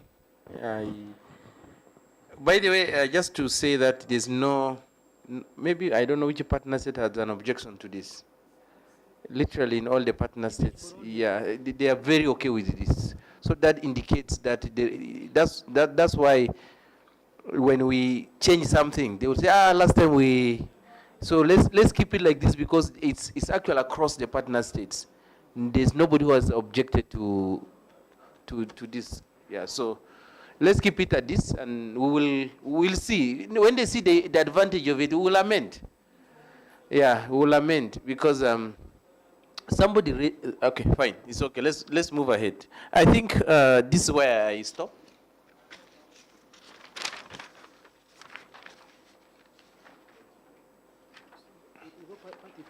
So part 3 is you?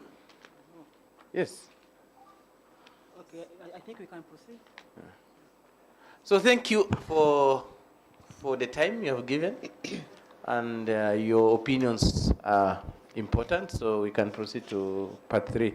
Part 3 is generally very okay. I don't see any problem with that. The most thing that we may do is if we want to add something, but it's very, very good part that we all cry for. Okay, let's just go through as we've been doing. Okay. Part 3, harmful practices. Okay, thank you, Chair. Part 3 about the harmful practice, page 20. The clause number 22 is about the prohibition of harmful practice. The following harmful practices are prohibited within the community: child marriage, solemnizing, conducting, or presiding over the betrothal of a child, forcing or coercing a child to enter into child marriage or betrothal, any initiation rite or ritual that requires an adolescent or young person to engage in sexual activity or perform sexual act as part or immediately after the ritual, any cultural or traditional practice that is harmful to the health of a child, woman, adolescent, or young people. In other countries, they said you should add even men in that E. Number F, sexual exploitation or abuse of a child, adolescent, or young person by teacher, parent, guardian, person having parental responsibility over a child or any other person. Number G, FGM. Number H, forced or coerced sterilization. Yeah, that is a. Oh, there is number 2. A person who engages in prohibited harmful practice in contravention of subsection 1 above commits an offense and is liable on conviction to imprisonment and not exceeding 10 years or to a fine not exceeding $30,000 US. I submit, Madam Chair. Okay, thank you very much. Any reaction on this? Thank you, Honorable Mussolini.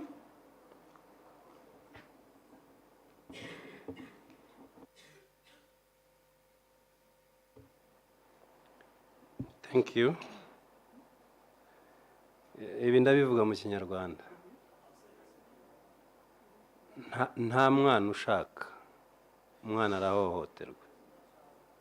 So if we say child marriage, number A na number C,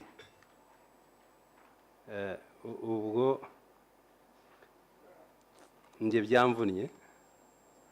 byamvuniye kuko mu by'ukuri umwana arakumirwa kandi ni naho dufite ya myaka 10 to 19.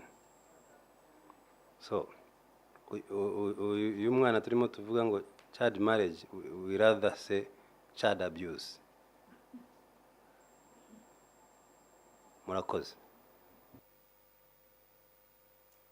Thank you very much. Further reaction on this? According to his proposal?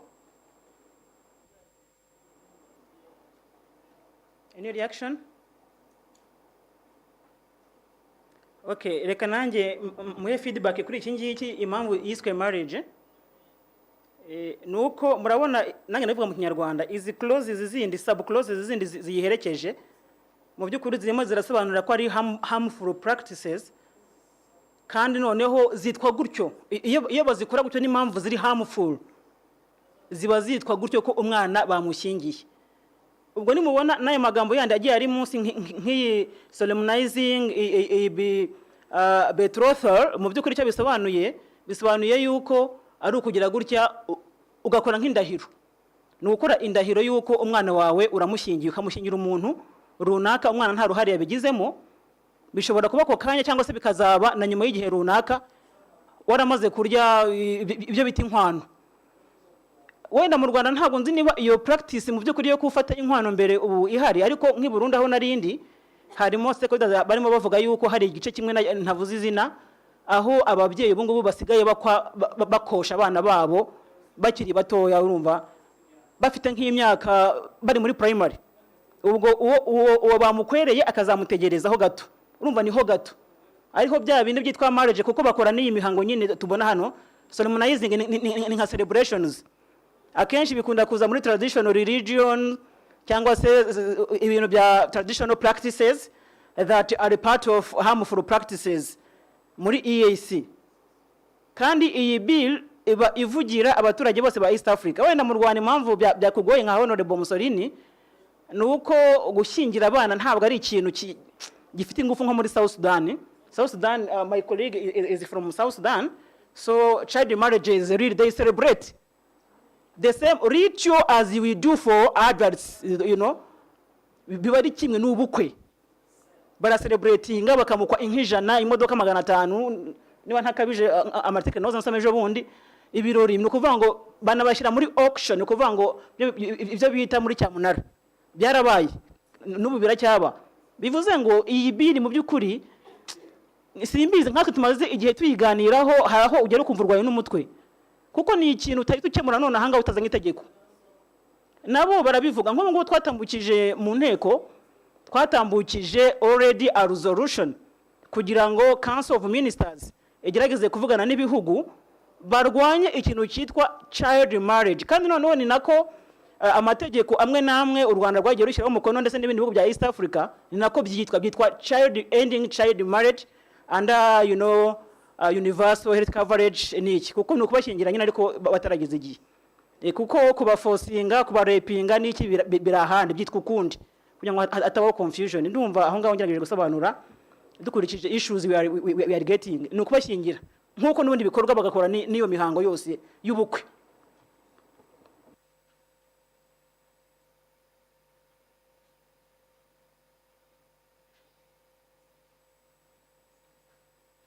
Okay, can you proceed then? 23. Okay, thank you, Chair. Clause number 23 is with regard to child or parent not. Yes, please. No problem. These implementations ni ingenzi, but in our respective countries, like in other articles where we mentioned that councils should put guidelines and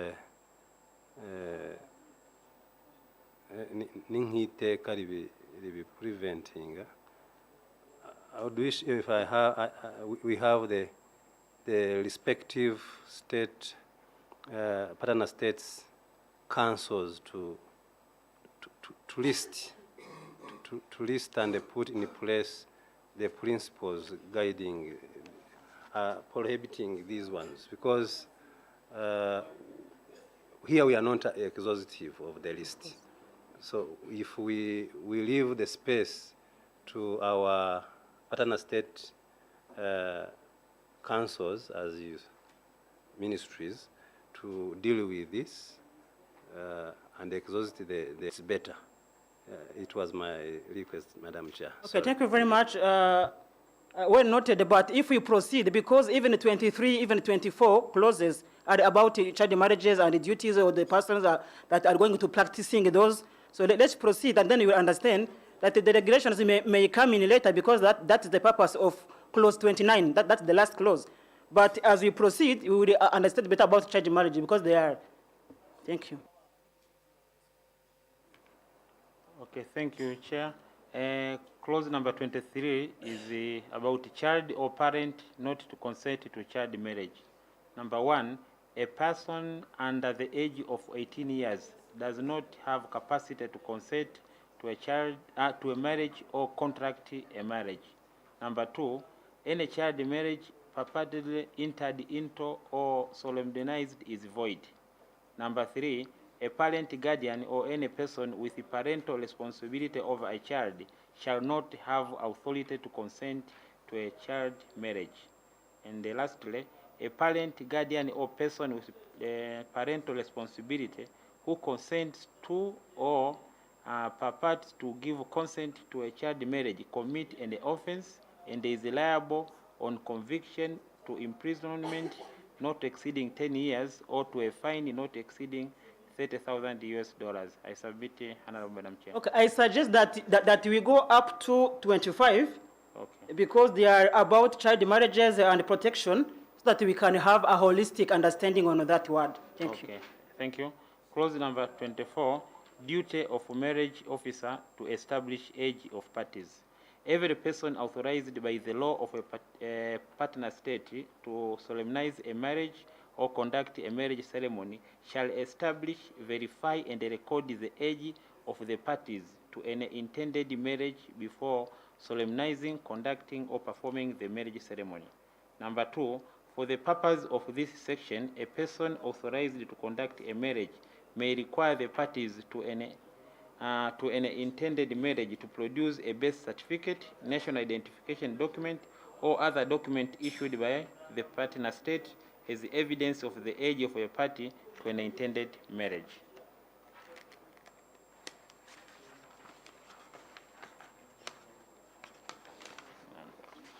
Yes, number 25.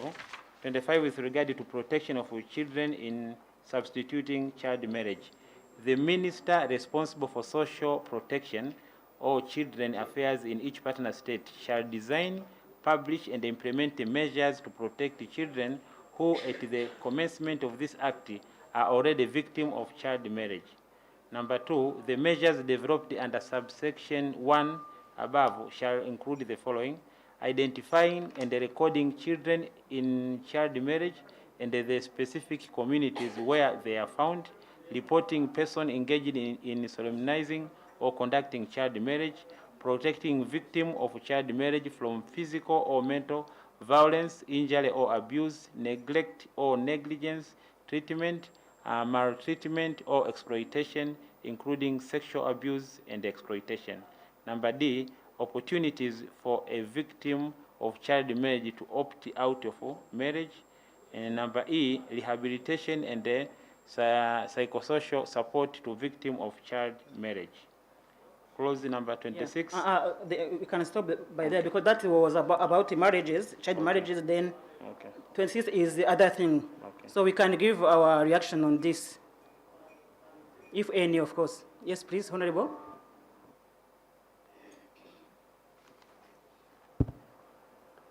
Thank you, Madam Chair, for the opportunity and protecting these younger ones. But there is a group of people that are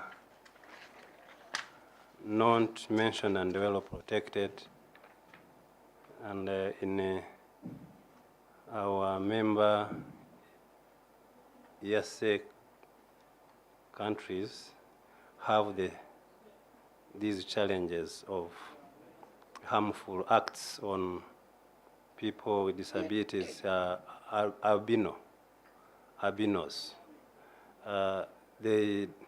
Sometimes they do these acts of which doctors that may think of the other way around of beliefs that once they do acts or sex abuse or even killing them that will help them for reaching the richness and whatever. So I think in these harmful acts and protection, we need to think about the albinos in the kind of article, specifically for them. Thank you. Okay, thank you very much. I think that aspect you are bringing in will come under 26. Yeah, 26 is talking of gender-based violence under this component of harmful practices. It will come under, because we are talking of child marriages, unless you have special cases for them to be also married early, you know.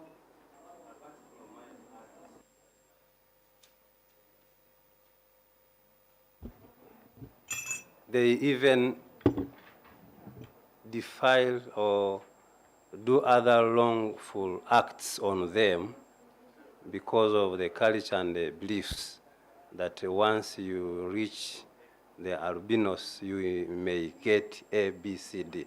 So those are, and I think you are aware of the many of them because you work from the neighbor country, Tanzania, where every day and night we see them on social media or whatever. But this group of children, girls or people with the albinos, they do very long acts on them, not because of sex, but even other harmful acts on them due to A, B, C, D beliefs that they may have. Okay. Thank you very much. Rapporteur, please take note of that to see where to include the protection of albinos children. Yes, Emma? Thank you, Madam Chair. Mine is just on point, Article 24, point 2, where we say, for the purposes of this section, a person authorized to conduct a marriage may require the parties to an intended marriage to produce a birth certificate. For me, I think when we put may, he or she may do it or not. So I'm thinking if at all, because we have been talking about child marriage. So sometimes you can't detect the age just by physical appearance. So for me, I thought we could remove that may to make it that if it is a requirement, then there should be birth certificates to make sure that at least the people who are going to be married have the majority age. Thank you. Okay, please, let's hear from him. Maybe because we may find a candidate that are not availing birth certificates, it is possible, but let's hear from, maybe we will oblige them to get them. Thank you, Chair. I think we've got a solution in section 24, paragraph 1, where the authorized, the person who are going to solemnize a marriage or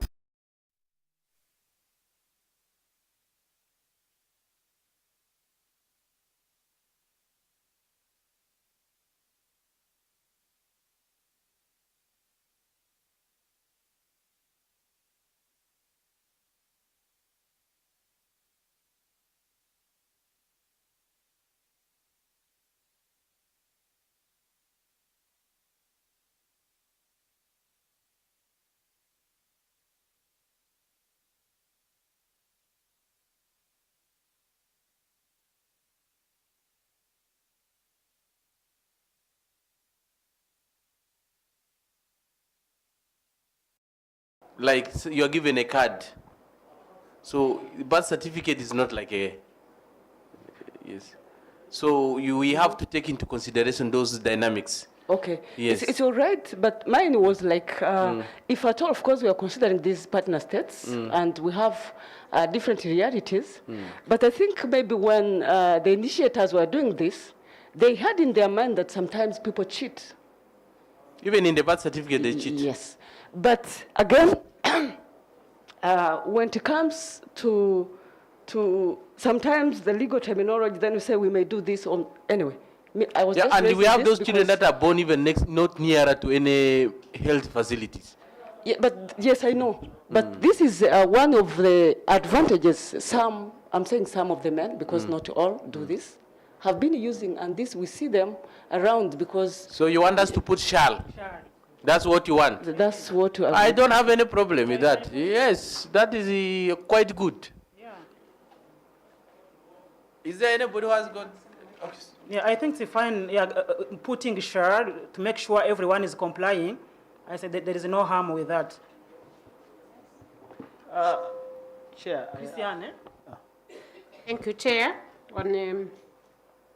On 22nd, if we said that sexual exploitation or abuse of a child, and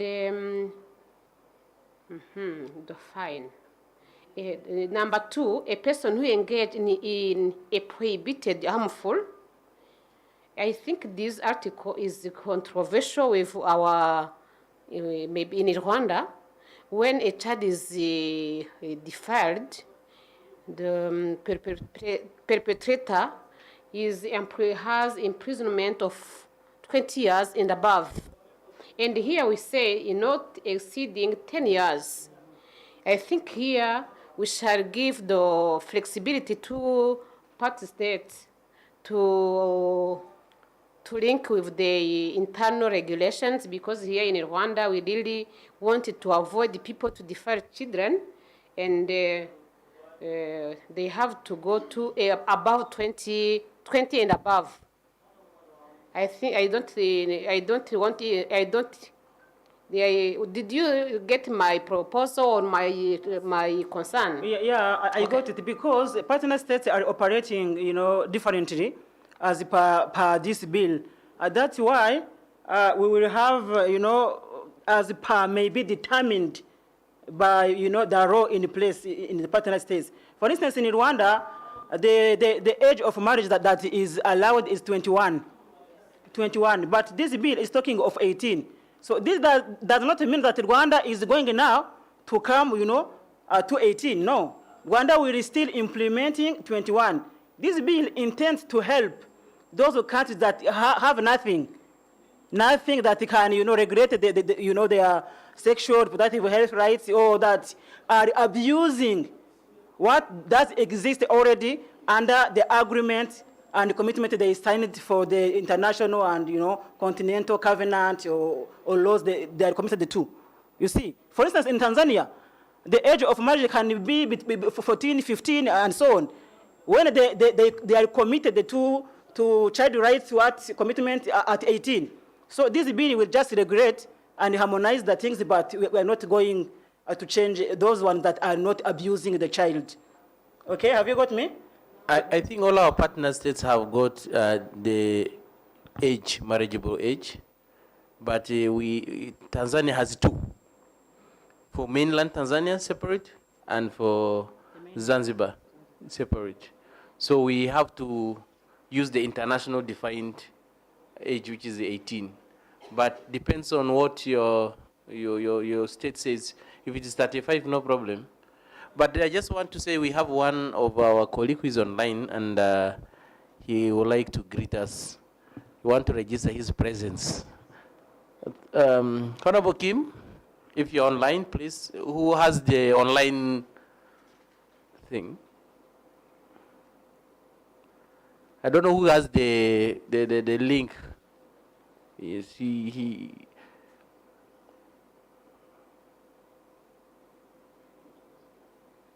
I don't know which name he's using. Peter. Is he called Peter? That Peter is Asimo behind me. Yes. So he left. He just left. Okay, let's continue. Proceed. Okay, Christian, you said you are not satisfied. Then you can repeat your concern before we give the floor to Dr. Kagaba. Yes, Honorable. What I want to suggest, we shall rephrase this article and give the flexibility to part states, because if you keep it like it is, Rwanda will controversial with this article, because you say not exceeding 10 years, and in our country we give 20 years and above, meaning that we will be in controversial with this article. For me, I wanted that you. I think it's the same thing like the age. If the one of Rwanda is the $30,000, I don't think there is a harm of us having to. Maybe Kagaba, doctor, you have some. Yeah, you can. I think the provision is actually a different, Chair.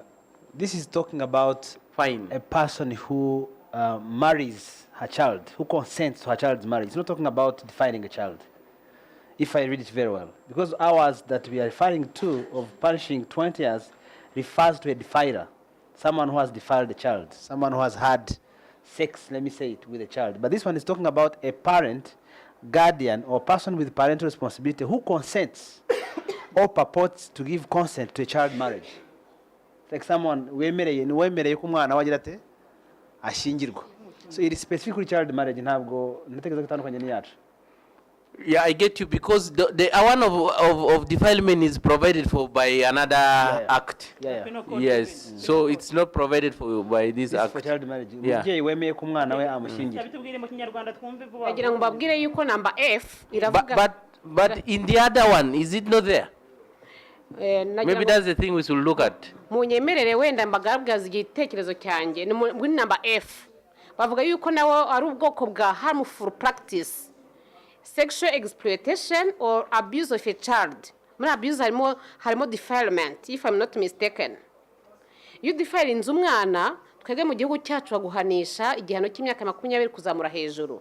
Cyo nacyo ni igikwa cy'ukoko cyangamiye uburenganzira bw'umwana. None ugiye ku gihano cye muri number 2, umuntu wese urengaged muri prohibited harmful practice, muri ibi ngituvuze hejuru, harimo number F. Bivuga yuko atagomba guhabwa igihano kirenze imyaka 10 n'amande ni cyangwa se amande yatangeje ibihumbi 10 by'amadolari, nako ibihumbi 30 by'amadolari. Nkibaza nturiya mwana wabaye defiled. Twebwe mu gihugu cyacu muzi yuko rwose iteko riri very clear yuko bamuhanisha igihano cy'imyaka 20 ndetse n'igihano cy'ubuzima bwose. nkumva rero yuko mwari mwagize neza kuko no kudefininga umwana ni harmful practice. Nkumva rero hariya twaba tugize igihano gito cyane bigereranyije n'igihugu cyacu kuko tubikoze gutya tukagumisha gutya igihugu cyacu tubikoze mwazatubwira wenda bazajya bavuga ati mu Rwanda bararengeje article ya 2 bayinyuranyije nayo. Niyo concern nari mfite. Well noted. So the rapporteur will draft that to compare how we can adjust as far as the fine or punishment are concerned.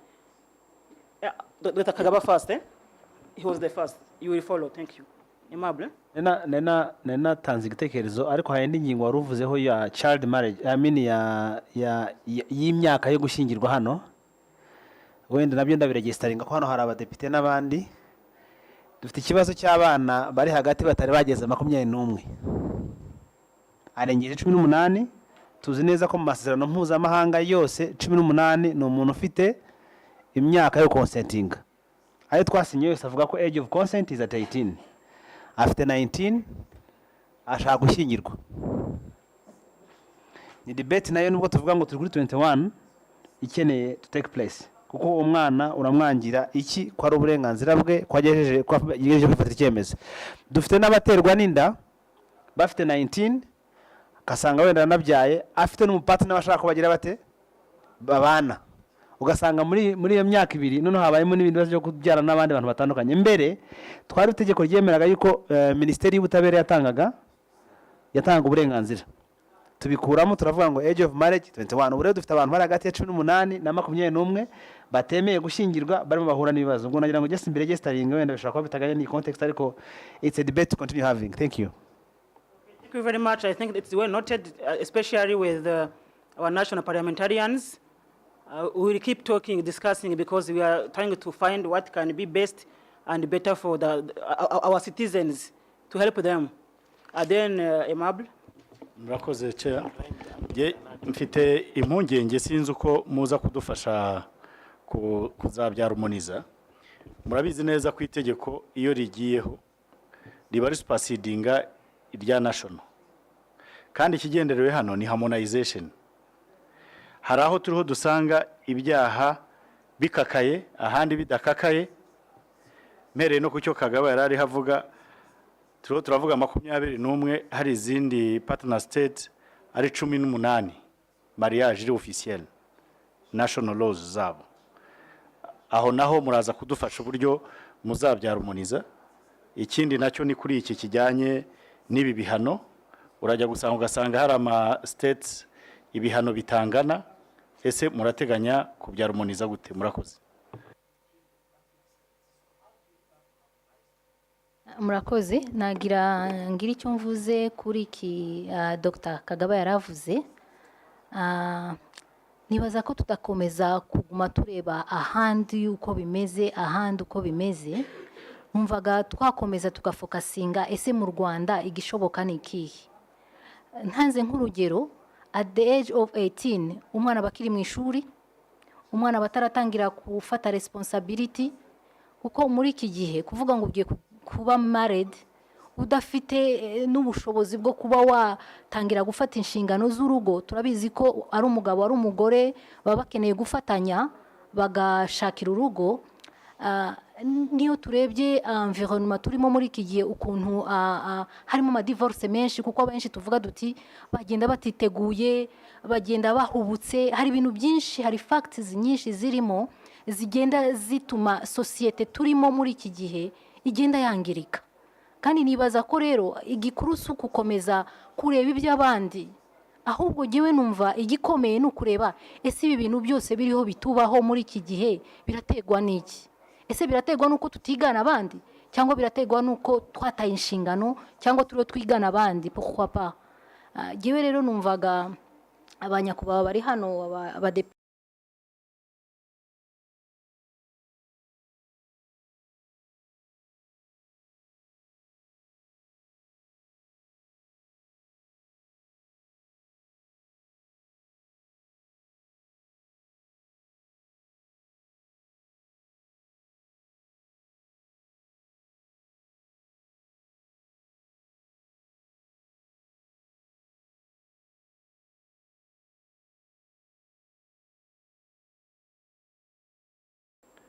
Tanzania, the island is 15. So we cannot lower it to 15, or we can, yes, Zanzibar is 15. We cannot lower it to 15 or put it at 21. We look at how many countries have a similar, because we want to look at the regionality outlook of the law itself. So out of 6, we have 4 countries at 18. So we can't go for the extremes. That's why we settle at 18 as the age. So it's up to that partner state to see how they want. But of course, that's the fact is that the age differences are different. As I've said, Zanzibar is 15, Rwanda is 21, and other partners is 18. So where do we settle? We settle on the many. Thank you. Thank you very much, Honorable Chair. But we are not here to, to say Zanzibar is doing great, Rwanda is doing great. We are here to comply with the commitment and their signatures. They have ratified some commitments, and those commitments are under the African Charter for Peoples and Human Rights, and that says 18 years of age. You see, even if we are having issues as Rwanda, we can't continue to support non-implementation of the ratification unless Rwanda didn't ratify. And I know Rwanda is the first country to ratify all the laws under its commitment. So I'm sure Rwanda didn't ratify 21 at the African Charter. It's 18. But you have to see why, as Rwanda, we are trying to push according to your worries. Families, youth are not ready to get married by experience. You are having, families that are not sustainable. It's okay. You can still see how to support those issues, but we comply to the ratification we have made, I think. Honorable Francine. Kanabyo mbivuga mu Kinyarwanda. Icyo nashaka kuvuga nuko iyo turimo gukora harmonization y'amategeko from the regional to the national, hari icyo twita harmonization, kuyahuza neza cyangwa se approximation. Approximation no kuvuga ngo hari gihe ubona neza itegeko rihari ridahura n'iryo mufite, ariko noneho ukagerageza kuvuga okay, aha mwari mwavuze uko nguko ariko twebwe ni gutya, ukabi clarifying bigakunda, kubera yuko nako you can't go below ibyo abandi bari bashyize kuri regional level. Iyo nayo tuzayirebaho muri when we be considering ibyo turimo kubona hanga as output. Icya kabiri nagira ngo mvuge nuko muri report it has to be clear that when we see that what we have at the national level is not comparing to what we need at the regional level, we have to be at 2 sides. One is it possible to refer the case to the partner state laws so that kugira ngo tutaza kujya mu bitandukanye n'ibyo igihugu cyari cyaragezeho kandi byari biri advanced, aho ngaho ntitubiveho. Noneho aho dusanga yuko amategeko abiri atarimo guhura na gatoya, adahura na gatoya, akaba ariho tuye gushaka noneho consensus, ko dufite ibihugu bimwe bidafite na gatoya, bidafite itegeko na gatoya rigendanye for example no guhana abana baba bashyingiwe kare. Niba dufite abantu badafite igihugu na itegeko na rimwe ribigihana, ni ukuvuga ngo turagomba gushaka nibura the minimum dushyiramo kugira ngo abangaba bazarifaringe tu, hanyuma noneho igihugu cyo kibisanganywe ya approximation ikazatwemera ko twagumana ibyo twari dufite kugira ngo tutaza kujya below ibyo twari dusanganywe. Ibyo ngibyo amategeko arabyemera. Thank you very much. Ngenyeneye kumva abantu babiri, umuntu witwa Iribagiza ndamureba hari inyuma yimukiye hari hafi ya kariya kazu k'abantu barimo gutranslatinga. Nkeneye kumwumva nka youth atubwire mu byukuri Iribagiza wowe urabyumva gute ibijyanye no gushyingirwa ku rubyiruko, ibibazo bafite, kuko waje mu byukuri uhagarariye urubyiruko. Wowe ubona bimeze bite? Dr. Kagaba hari ibyo yavuze, hari ibyo turimo tuvuga ku bijyanye n'imyaka, ese wowe amakuru ufiteho nayahe? Thank you.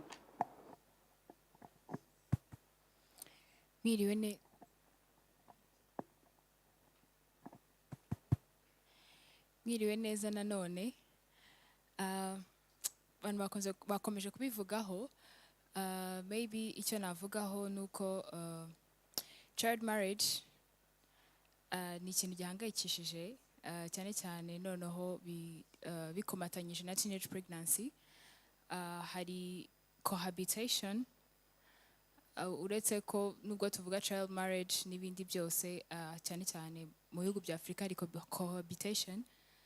So I prefer ko we would leave the room for other countries badafite iryo tegeko, ariko nanone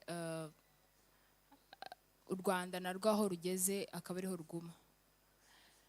Ariko bitabujije ko kuri iyi bill itagomba gufosinga ibyagezweho kuba byasubira inyuma. Otherwise, child marriage at some point aho nk'igihugu twumva ko umwana w'imyaka 18 ashobora gushinga urugo, ariko mu bindi bihugu bitewe n'aho bageze cyangwa se n'uburyo bakuzemo bashobora kuba bashinga urwo rugo. Mwakoze cyane. Mbabazi Eileen, nagira ngo nawe tukumve ku bijyanye na Mineduc legal perspective of it, then we move ahead. Thank you.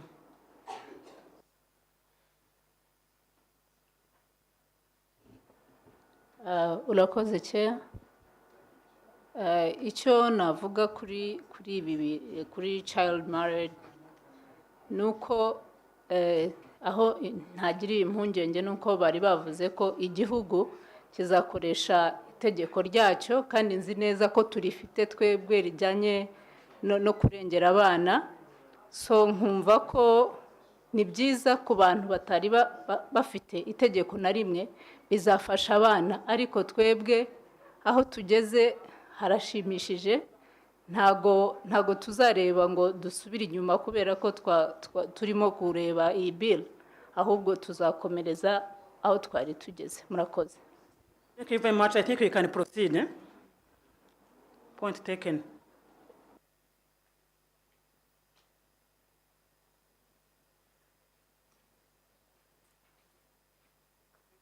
Through 26, Clause 26.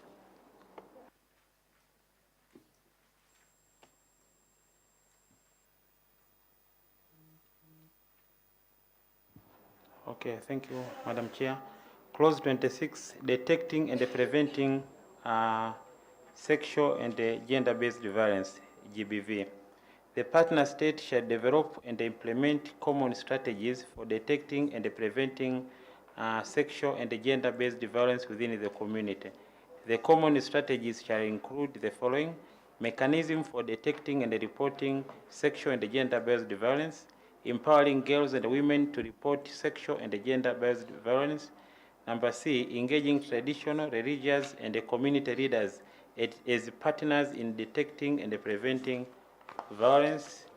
Number D, engaging boys and men as partners in eliminating sexual and gender-based violence, training healthcare providers and law enforcement officers to identify and handle victims of sexual and GBV, provision of legal and psychosocial services to persons affected by sexual and GBV, access to emergency contraceptive, HIV testing and prevention, screening and prevention of sexual transmitted infection, psychosocial support for victims of sexual and gender-based violence, measure for addressing social and cultural norms and the values that promote and perpetuate sexual and gender-based violence, and lastly, access to justice for victims and the person affected by sexual and gender-based violence.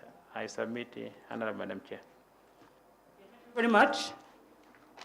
Any comments, please?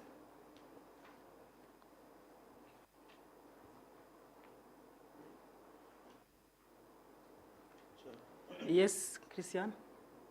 Thank you, Chair. I would like to seek for more clarification when it says common strategy. It means that all states have to sit and have the standards strategy. Maybe you can explain more. You should tell us where you are reading from, so that you can be on the same page, please. 26, number 1. Okay. Second line. Partner states shall develop and implement common strategy. When it's common, it's very difficult to have a common strategy from country to another country. And on number G, we can add access to emergency contraceptive. It's there. It's okay. I submit, Chair. Before I give the floor to Honorable Bahati, when we talk of common strategies, they are coming from the guidelines from the Secretariat as well. Because if we look at clause 27, sub-clause 2, those are about general provisions that are being handled by Honorable Bahati. You will see that the Secretary shall record, compile, and submit a report to the Assembly on the sexual and reproductive health services provided by each partner state and the status of implementation of the provision of this act. So there is also some tasks being given by the Secretariat. So those common strategies, they will be kind of guidelines that are not only regulations from the Council of Ministers to make sure this bill is well implemented commonly, because we should have the common goal, you see? And how common strategies are done, countries' representatives sit together and they agree on the way forward, which is good. Thank you. It's not the same strategies, but common. There's difference between the two. Common, but not the same. Okay, thank you. Honorable Bahati, I had your hand up. Thank you, Chair. Mine was just before you hand over to me for the general provision sector. I just wanted to know or ask, because of recent, we met, we were given a report that somebody, a certain lady was deaf and dumb, was married, so the man could come and impregnate her, and goes, then he comes back. The lady is exhausted, and the man is nowhere to be found, or not until he comes back to impregnate her. So how do you, and you find that that lady, it is because she cannot talk and people cannot understand what she's saying, and even those contraceptives, she doesn't know how to, doesn't know that they are there. So it is really a very big challenge. So I don't know where we can fix it, and because it is very, very important. And I wonder whether there is a GBVC, where we can, if they know even the sign language, that could be a very big challenge for these people, and they need to be taken care of.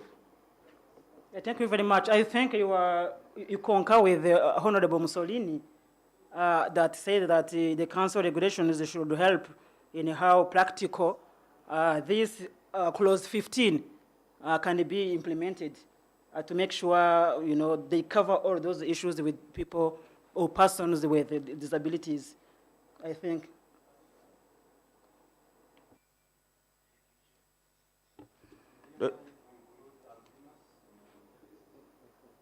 Yeah, it was captured by the rapporteur, and then we look at it. But who are the albinos? Under GBV. Categorize them. Minority groups. Don't you think? No. Yeah, a skill disability. Yeah. Actually, I don't know how we can group it, because I think I agree with the Honorable Mussolini, the albinos. We also have another group here. They say they help in the treatment of backache. So how can we group the both?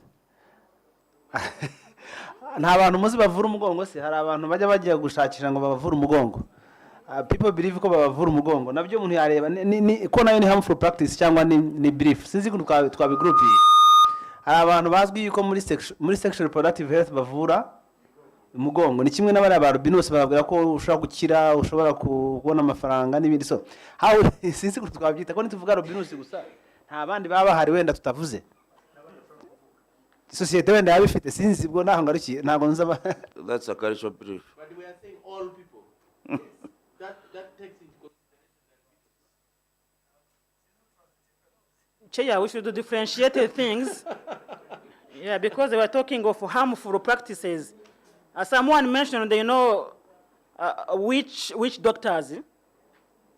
Those are part of traditional which practices that are not okay. They are part of harmful practices when we have minority groups and they are being attributed some qualities or somewhat helpfulness to others, you know, they kill or they heal back. You know, those are just beliefs. They are misconceptions. We cannot put them here. But for the specific case of albinos, that is really people with disabilities, and we took note of how to include them. And it is also a cross-cutting issue, because in Uganda, they even have big associations of albinos. I remember one day we participated in a dinner. Do you remember? Yeah, with them? I didn't go. Yeah, we didn't go. Yeah, you see? It was a discrimination. Yeah. So me, I participated. It was really good to hear about their problems, how they are killed somewhere, how they are, you know, the parts of their bodies are being used, you know, to get rich. These, you know, those are misconceptions. Okay, Honorable.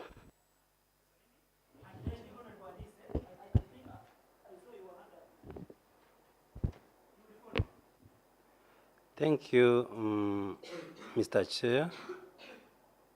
The reason I don't feel that albinos will be categorized in general people with disability on this particular case. I don't mean that I don't agree that these people with albinos are in a class of people with disabilities. But when it comes to these harmful acts, even during morning hours, we discussed the harmful acts, and we came to a conclusion that we should not be specific to reproductive acts, sex acts. We've been inclusive. But when it comes to albinos, we know where we're working from. That's Tanzania and the region. You know better what they do to these albinos. But you can imagine when it comes to sex.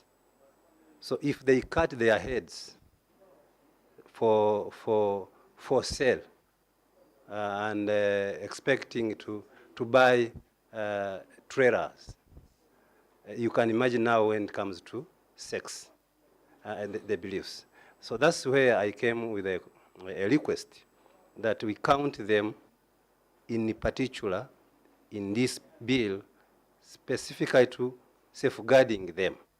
Otherwise, they are in danger. Thank you. We will not account them. Okay, let's put albinos like that. Sure. Okay. Harmful practices, chopping heads of GVB against albinos. This class of people are... Because when you call it gender-based violence, it already is classified as gender. Then now when you put in albinos, it's a minority group that's also different. That is GVB, but there are harmful practices like chopping their heads. Is that gender-based violence? No. Actually, Mr. Chair, you said some time back that she should not influence our discussion, but now she's influencing. Okay, fine, let's listen from the room. Yeah, Chair, minority may sound in some countries very sensitive. I would rather go maybe for marginalized. And if it makes, we can even specify, such as. Yes, because if we say minority, some people, it may mean something. Yeah.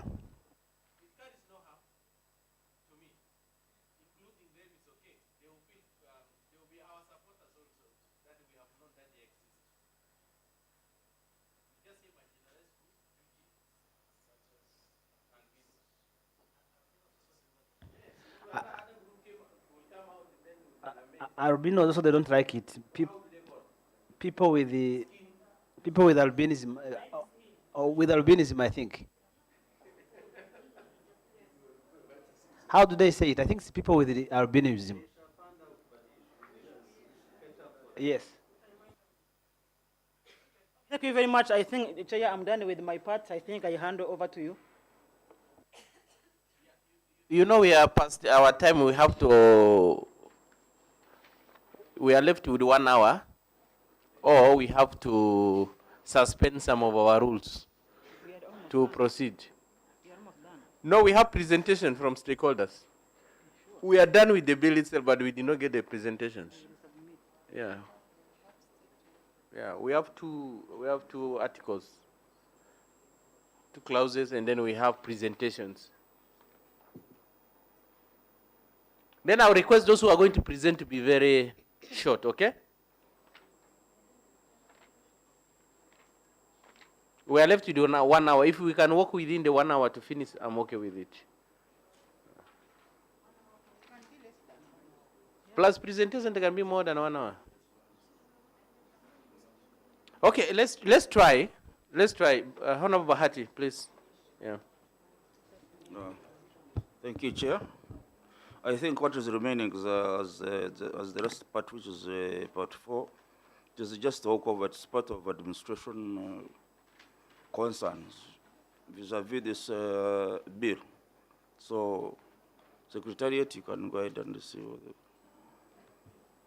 Okay, thank you, Honorable Chair. Clause 27, it reads, each partner state shall every 2 years report to the Secretary General the section of reproductive health services provided by that partner state and the status of implementation of the provision of this act.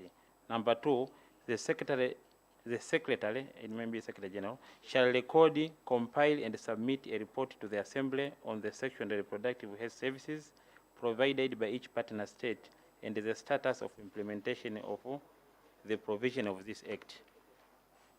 There was a proposal to combine the two, so I think we'll know how to do it. Any comment?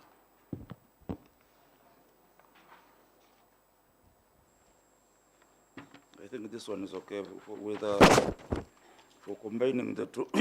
Excuse me.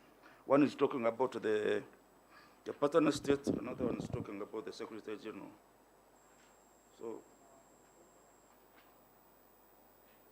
I think it can work. What do you see? Thank you.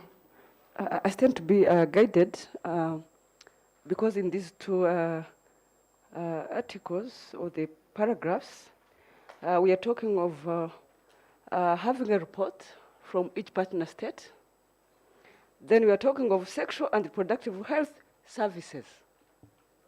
Yet, I think in our discussion from morning, depending on the age, we have been also talking of information, so it's always not services. So do we mean on this, the report about the services that were provided, or otherwise?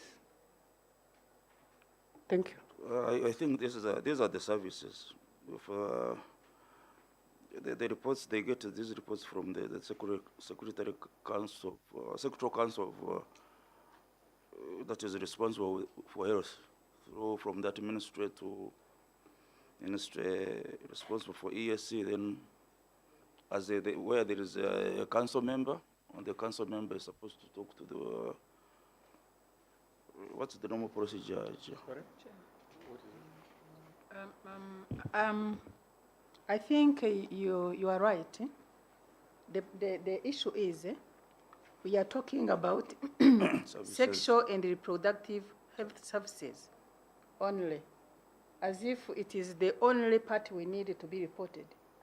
While in my view, we can talk about the implementation of this bill, this act, including health services, including information, including all those provisions have been alluding to in the bill.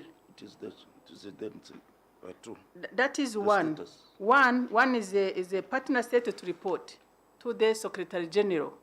Then the Secretary General to compile, that is the number 2, to compile the report and to present it to the Assembly.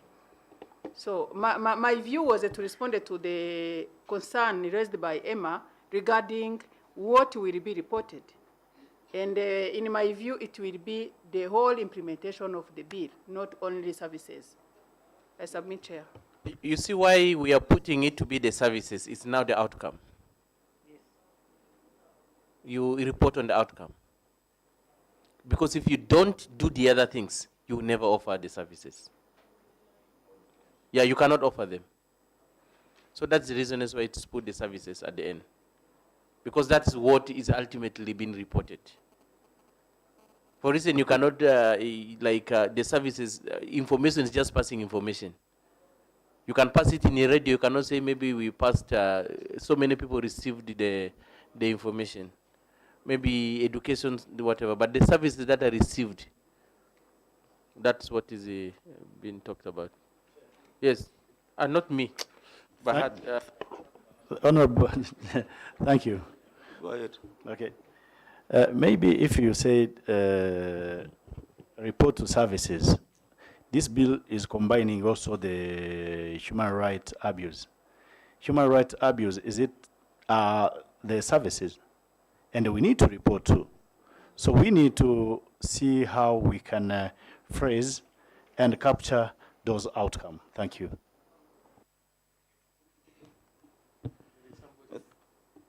Oh, yes, Honorable.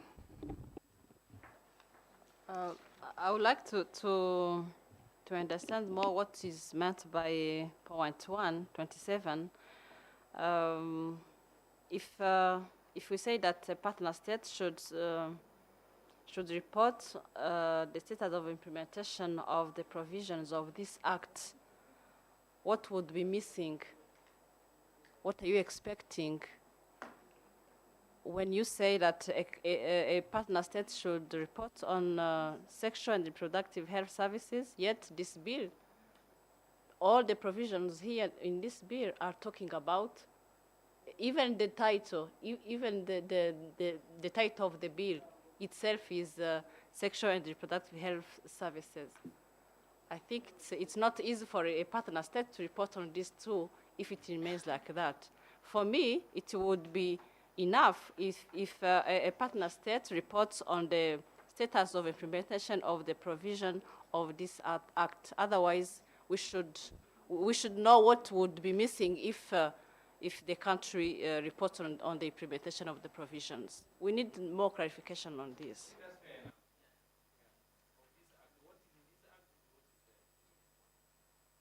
Chair?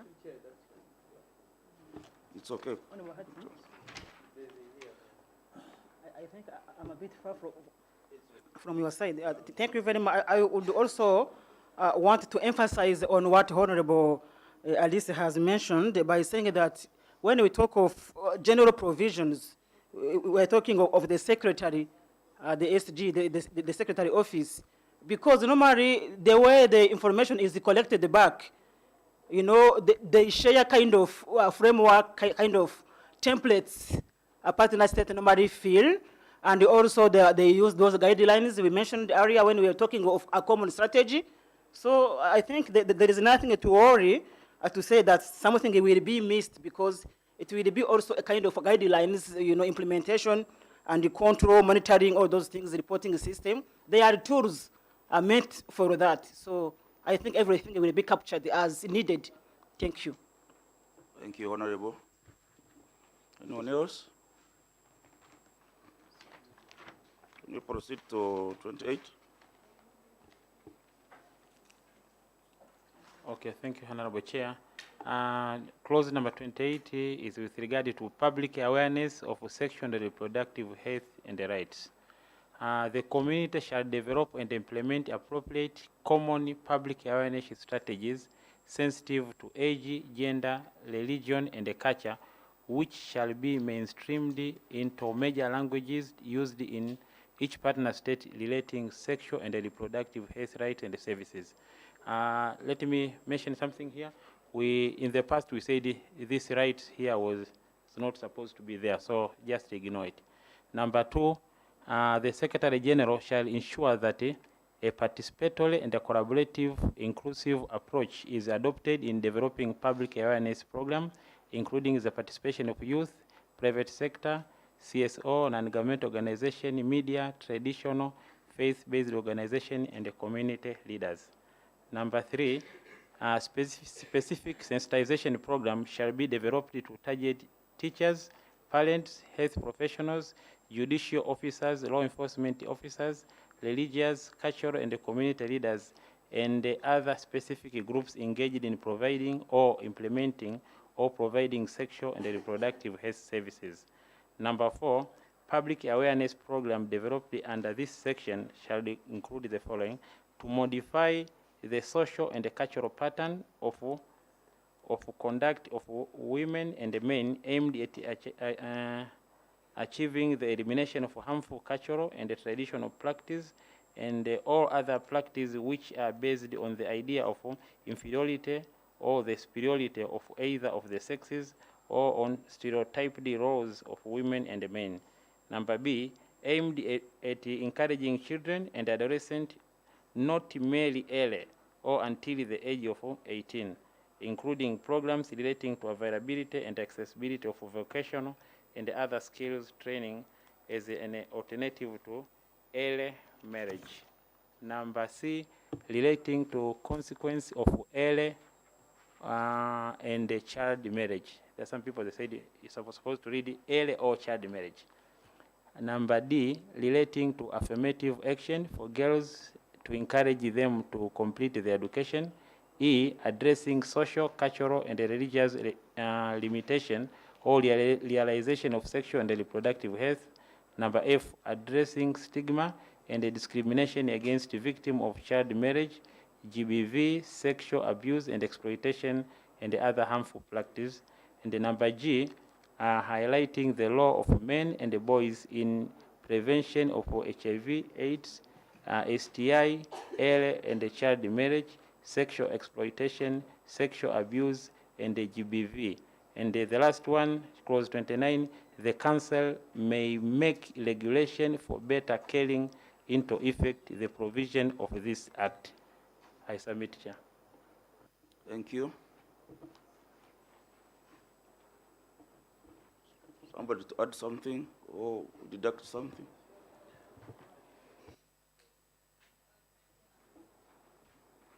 '29. 29. My concern is the same as what SGM raised on the terminology may. Should we keep this may or member states are requested to make regulations for better carrying into effect the provisions of this act? Sorry? Why may?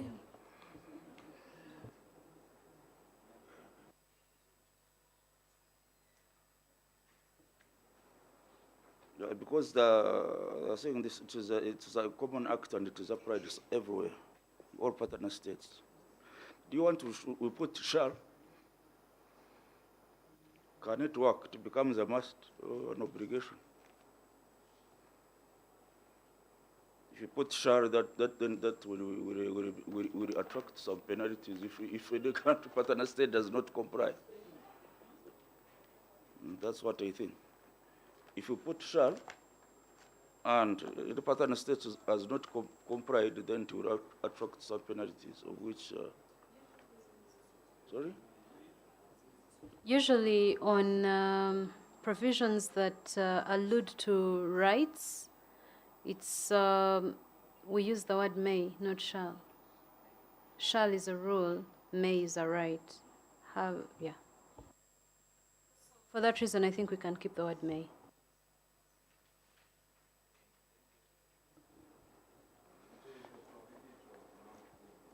May I emphasize? May? It's okay, Honorable.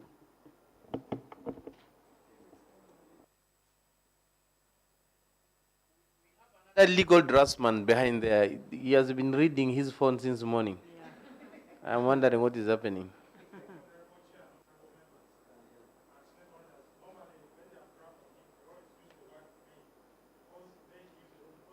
Put shall to quantify this because it's a regulation that will come by the council. So by that we don't use shall always in the drafting language of it.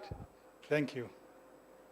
It's all used in the EAC laws. That's how it's drafted. We don't want to be tough on our bosses.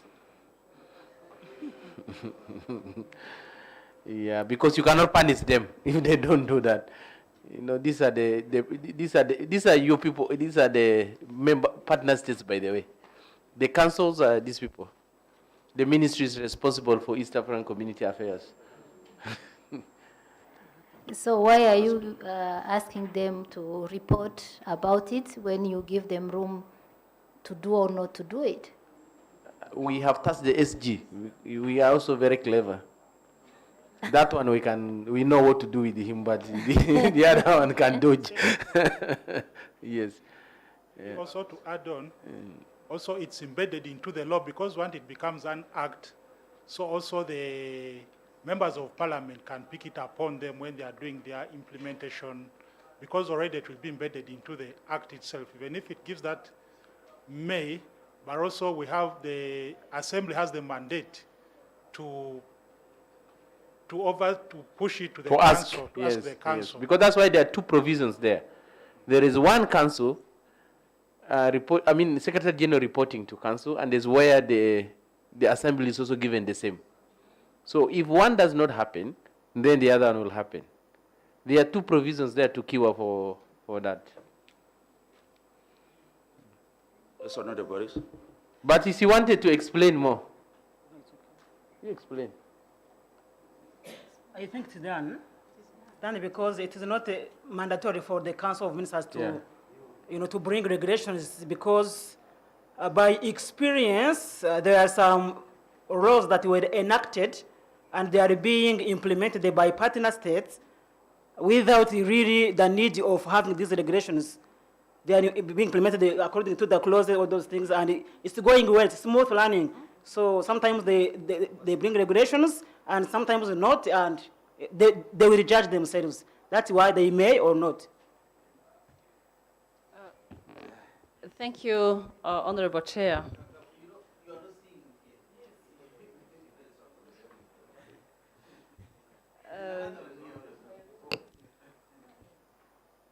Thank you, Honorable Chair. I'm curious to know from your experience whether this terminology may didn't have a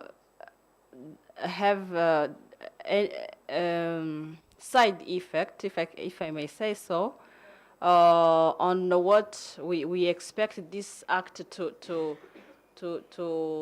serve the people we represent. Because if partner states may or not implement what is said here, yet we are legislating for the benefits, for the interest of the people we represent, I'm curious to know if this terminology, from your experience, if it didn't have an impact, a negative impact of what we expect our people to benefit from the act. So far there is no problem until today. You see, the issue is this: it's a moral obligation for the council to do it. But if the council does not do it, we have nothing to do, because the council is made out of our partner states. It's made out of our 6 partner states. That makes a council. And they may, that's the reason as to why they do their things by consensus. So in an event that one partner state refuses, it doesn't also go. But so far in all the acts that we have, is there any act that has, Peter, where there is no regulation developed to implement it?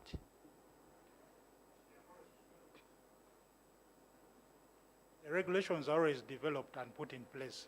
Thank you. Yes, yes, because you cannot implement an act without regulations. Yes. Dr. Kagawa, you came first. Yeah, it's just an addition I wanted to put on G, because it's the only one I saw highlighting the role of men and boys. And when I look at highlighting the role of men and boys in the prevention of HIV/AIDS, sexually transmitted infections, early and child marriage, sexual exploitation, sexual abuse, and gender-based violence, I wanted to start with unintended pregnancies, because I believe that for every pregnancy there is a responsibility of a man or a boy. And sometimes, if we look at all the cases we've been discussing, the responsibility remains on the female. And I believe if men are sensitized on unintended pregnancy and they have a responsibility and they understand what it means, they understand the menstrual cycle, they know how to count, they know contraception, we may be able to contribute to the reduction of unintended pregnancies. Since we're talking about prevention, and G is the only one I would add unintended pregnancies. I submit, Chair. Noted. Take note of that. And,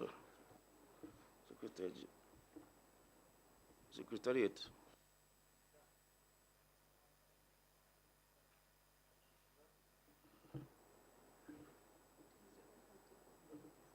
Okay, it's done. Honorable, sorry. Thank you very much for the opportunity. We are putting in place the bill, and the bill that going to help us to prevent the lives of people. Legislators from Iyala and respective partner states, we've reached several consents, including the medium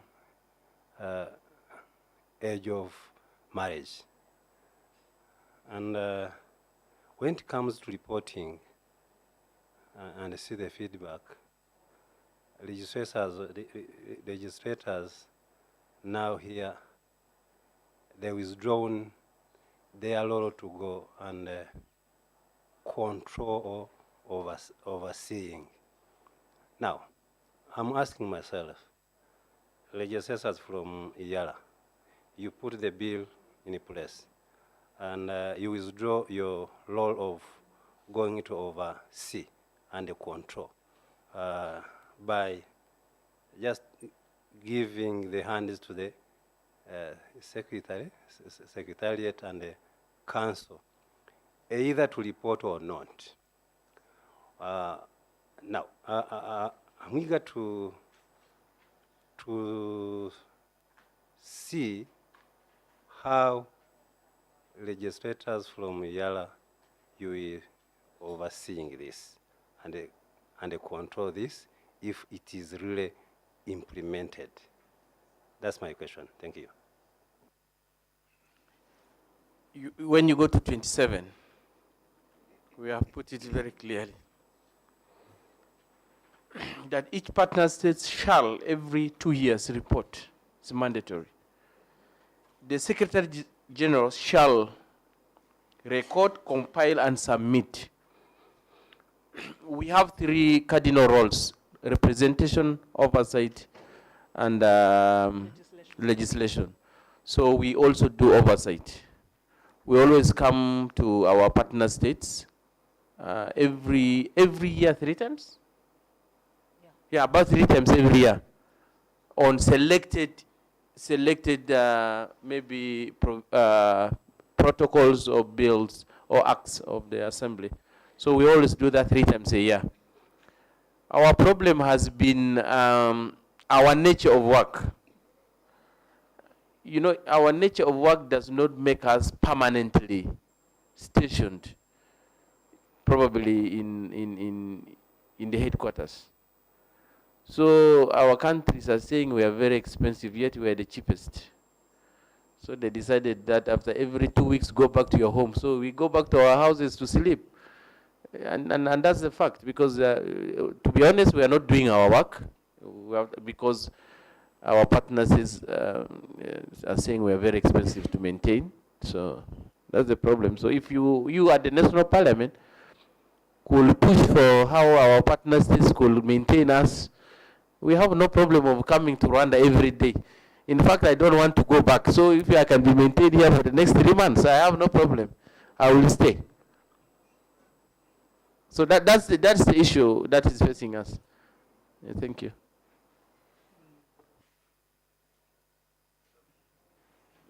Chair, to add on that, this language does not stop us to do our oversight role. Because from 27, as you see, we have partner states, they have the obligation to report. And for us, under our mandate, we have the responsibility to go to, for the oversight and to get those reports, to analyze them, then to present it to the assembly. And the assembly is composed not only by members, but also by members of the council. The council is the ministry, the ministers from our partner state. We are together in the session. So when we have some questions, through the reporting we have, we ask questions and we recommend again to them. But in our language, even if you have may, it does not really stop us to do our work. So don't be worried that it should not be implemented, because under our role, we know how to deal with those issues and we make it without any problem. Thank you, Chair.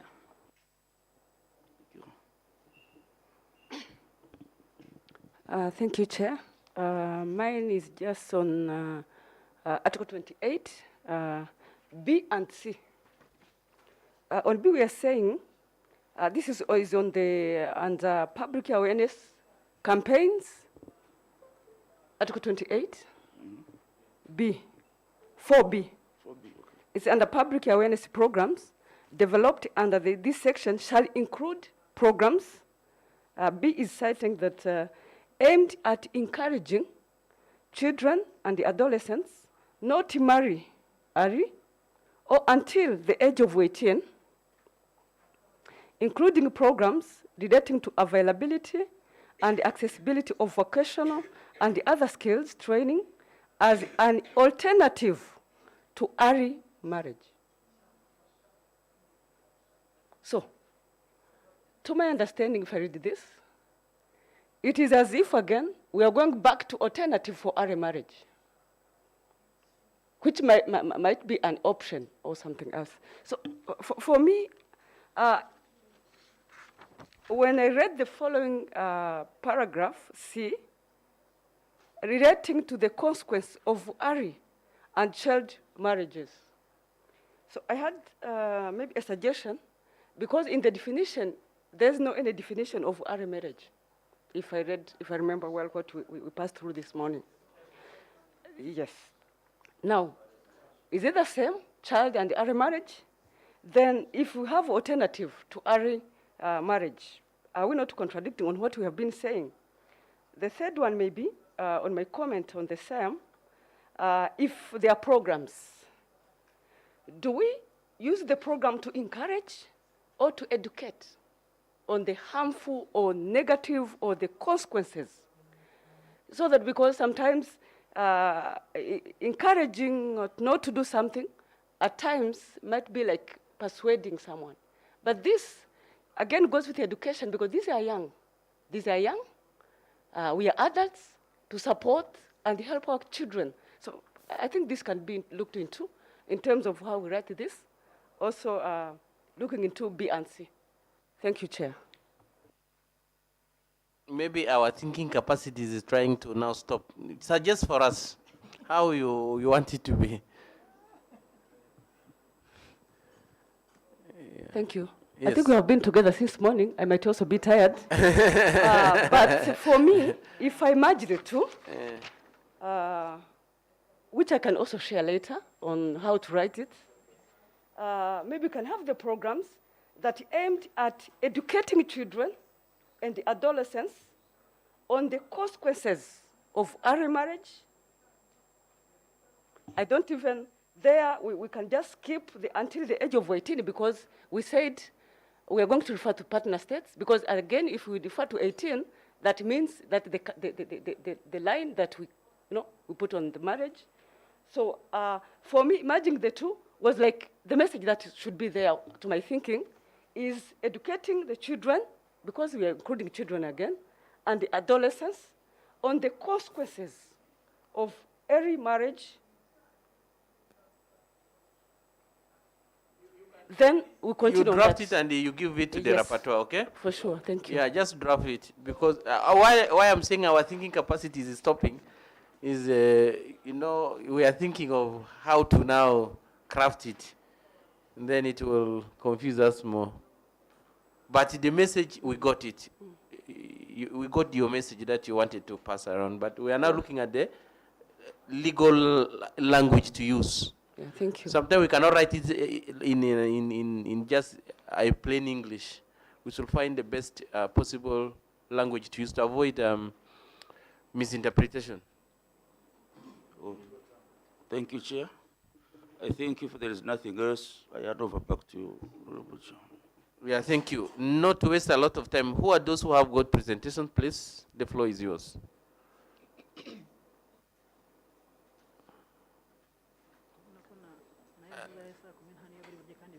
We still have time. We are supposed to close at 16:30.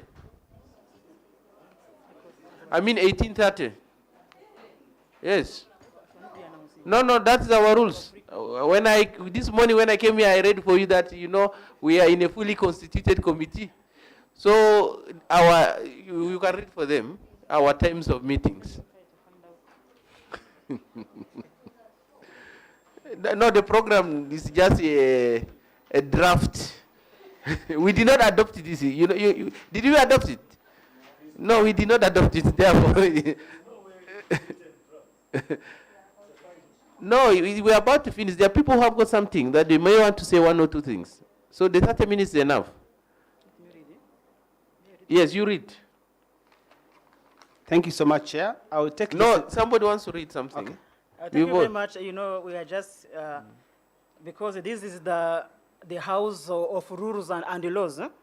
Hours of the meeting, sitting shall, unless the Assembly otherwise resolves. Ordinary commence at 9 a.m. in the morning up to 1 p.m. in the afternoon, and resume at 2:30 p.m. in the afternoon, and conclude at 6:30 p.m. in the evening. Thank you very much. Actually, we have been flexible because we started at 3 afternoon. Afternoon. You see? Wherever you are. Where you are. Yes. Huh? No, if we have to exceed 6:30, we will have to suspend this rule. We have a provision to suspend the rule. Yes. Yes. We are watching. Yeah, we are watching the time. We will suspend the rule, and we will target to a specific time. But we are about to finish. Don't worry. It is we are left with 30 minutes, unless otherwise circumstances dictate. Thank you, Chair, for giving us the few minutes. I'll just use a few minutes, and it's to do justice to the civil society organizations that have worked to work on this statement. They are composed. I'm reading the statement. With? Okay. This one is too short. I'll just read the. And I'm saying, Chair, thank you for doing justice. So this statement has been worked on by a number of civil society organizations from our 6 partner states. It's a statement that reflects their ideas, and I'm just reading it. And if I had not got the time, they would have hanged me. Thank you, Chair. So it's entitled Support to the Enactment of the East Africa Community Sexual and Reproductive Health Bill. We, the undersigned, so I won't mention their names, but you've seen some of them. They are organizations working on sexual and reproductive health, and they have been part of this process for the last number of years when the bill started. We, the undersigned, being representatives of institutions drawn from the health, human rights, and the women's rights sectors, right pursuant to our rights as East African citizens and our collective mandate enshrined under Article 118 of the treaty establishing the East African Community. As regional, national, and grassroots organizations, our various mandates cover a range of critical issues, including women's rights, youth and adolescents, health, sexual and reproductive health rights, sexual and reproductive health care for men, HIV/AIDS, and sexually transmitted infections, menstrual health, climate change, elderly and marginalized persons' rights, age-appropriate sexual and reproductive health information, children's rights, life-saving post-abortion care, and treatment, among others. We write to express our steadfast support for the East Africa Community EAC Sexual and Reproductive Health Bill 2021, the bill. As stakeholders working directly with communities in East Africa, we are aware of the worrying trends in the region as evidenced by prevalent data. Presently, about 58 million women of reproductive age in Africa have an unmet need for reproductive health services, and 2.5 million women are reported to have experienced unsafe abortions. In addition, each year, 62,000 women die from pregnancy and childbirth-related causes. We therefore support the inclusion of provisions on 1, respect for dignity and integrity, 2, integration of sexual and reproductive health services in partner states' universal health coverage, 3, development and implementation of age and culturally appropriate comprehensive sexuality education, 4, sexual and reproductive health for adolescents and young people in all their diversities, 5, access to sexual and reproductive health services and information, 6, continuation of education after pregnancy, 7, sexual and reproductive health care for men, 8, menstrual health care management, 9, sexual and reproductive health for people with disabilities, 10, safe termination of pregnancy, 11, health and life-saving post-abortion care and treatment, 12, child or parent not to consent to child marriage, 13, sexual and gender-based violence and teenage pregnancy prevention and response, 14, prohibition of harmful and discriminatory traditional practices.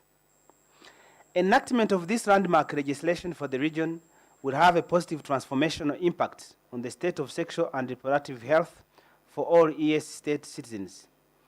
The bill seeks to protect and facilitate the attainment of life-course sexual and reproductive health and rights for all persons in the community, including reproductive health care services for men, and provide the progressive realization of integrated sexual and reproductive health information and services as anchored in the universal health coverage of each partner state.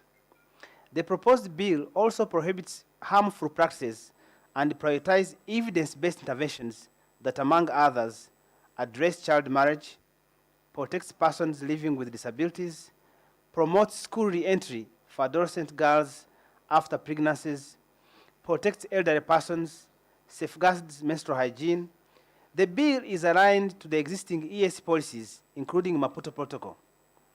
Indeed, the bill provides a framework that guides partner states on how to fulfill their obligations as committed to by all of them under several international, continental, and community frameworks. The bill will also provide a standard upon which all 6 EAC states may be held accountable in relation to life course sexual reproductive health-related obligations. We recognize the efforts made by the six state parties to improve the reproductive health status of persons and acknowledge that the health and well-being of the citizens of the 6 states is one of the most important assets of the region, without which the other aspirations, including common markets and political federation, will continue to elude the community. We are in solidarity with the East Africa Legislative Assembly that has worked tirelessly and consultatively to develop and enact this landmark legislation that can change the manner in which citizens of the EAC states experience sexual and reproductive health. East African women, men, girls, and their communities in their diversities are counting on IARA.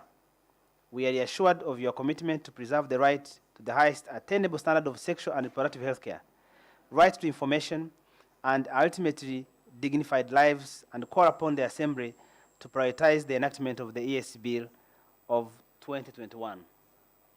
Chair, I have read the statement as given to me. Thank you so much. I have a copy I will share with you. Yeah, thank you so much, and do share with us the same copy that you have read with no editings in the middle. And I want to say that maybe part of, are we concluding, or does somebody want to say something? We are concluding, isn't it? We are tired. I thought you told us to go away and then you want to speak. Okay, please. Yeah, I just want to mention that this is not for all civil society because we are not aware about this and we are civil society. Thank you. Yeah, I also have another civil society here.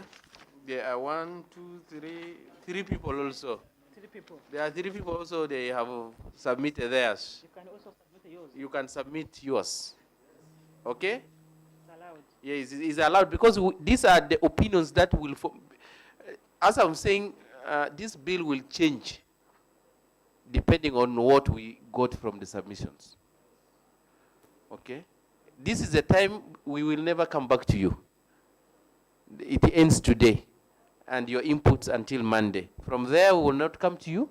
We will use the inputs that we have gotten to redraft the bill to what we have seen. If we have seen that people have totally agreed with everything, we leave it as it is.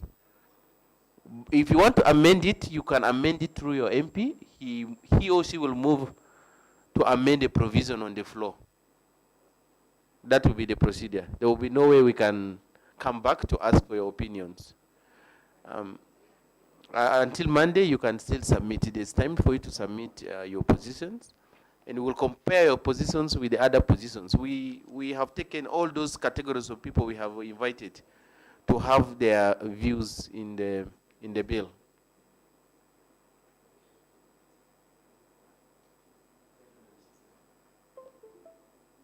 Because we have another one here which is contrary to that one.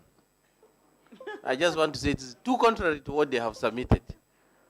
And if we have to start analyzing it, it is full of lies. Yes. Like saying this bill is Western kind of thing. It is European. I don't know, is there a white man here? Yes, so it's fine. We allowed that is a white man. It's not a white man, but you know, sometimes we have to, you know, I was telling people in my own country that history will judge us right. That we have the opportunity to have done something and we have not done it. So it will pass that we failed to do it. And for us to come to this far, which means one, we have invested resources, and the resources even time, money, and everything. And those who support some provisions of this bill or the bill in entirety, so be able to come and promote, tell those who have got some, you know, people are saying this thing is Western, but why are our budgets almost 50% sponsored by those whites? Why are we not rejecting that? When people when you're told to go and pay taxes, you run, you don't pay taxes. And then you say whites, white. Why? This is the same money. So what is the problem with that? I completely fail to understand when it comes to certain things, this is a white man's thing. When it comes to others, no, it's okay. Why don't we chase those 50% donations, even to EAC? Let's be honest. The member state contribution is 42%. Partners contribute, is it 48%? Partners contribute 52%. And we are saying, no, this is the way. Why can't we chase the road construction being constructed somewhere which is funded by EU, by USAID? Why don't we do that? Why are we so specific on certain things, that this is a white man idea and the other one is a black? You know, that's racism, by the way. It's pure racism and it's a discrimination. So let's be ambassadors. For us at EALA, this is what we intend to do. But if others do not want it, we have no option. But of course, they will live with the guilt that they might have caused to us. That's maybe what I can say. Of course, we did not get a lot of resistance, but I want to say that in some of our partner states, we really got resistance. I want to mention Burundi. Yes, and they were telling us religion, they are telling us culture. Now, if a culture is to kill a person, is that a good culture? Do you really want to promote that culture?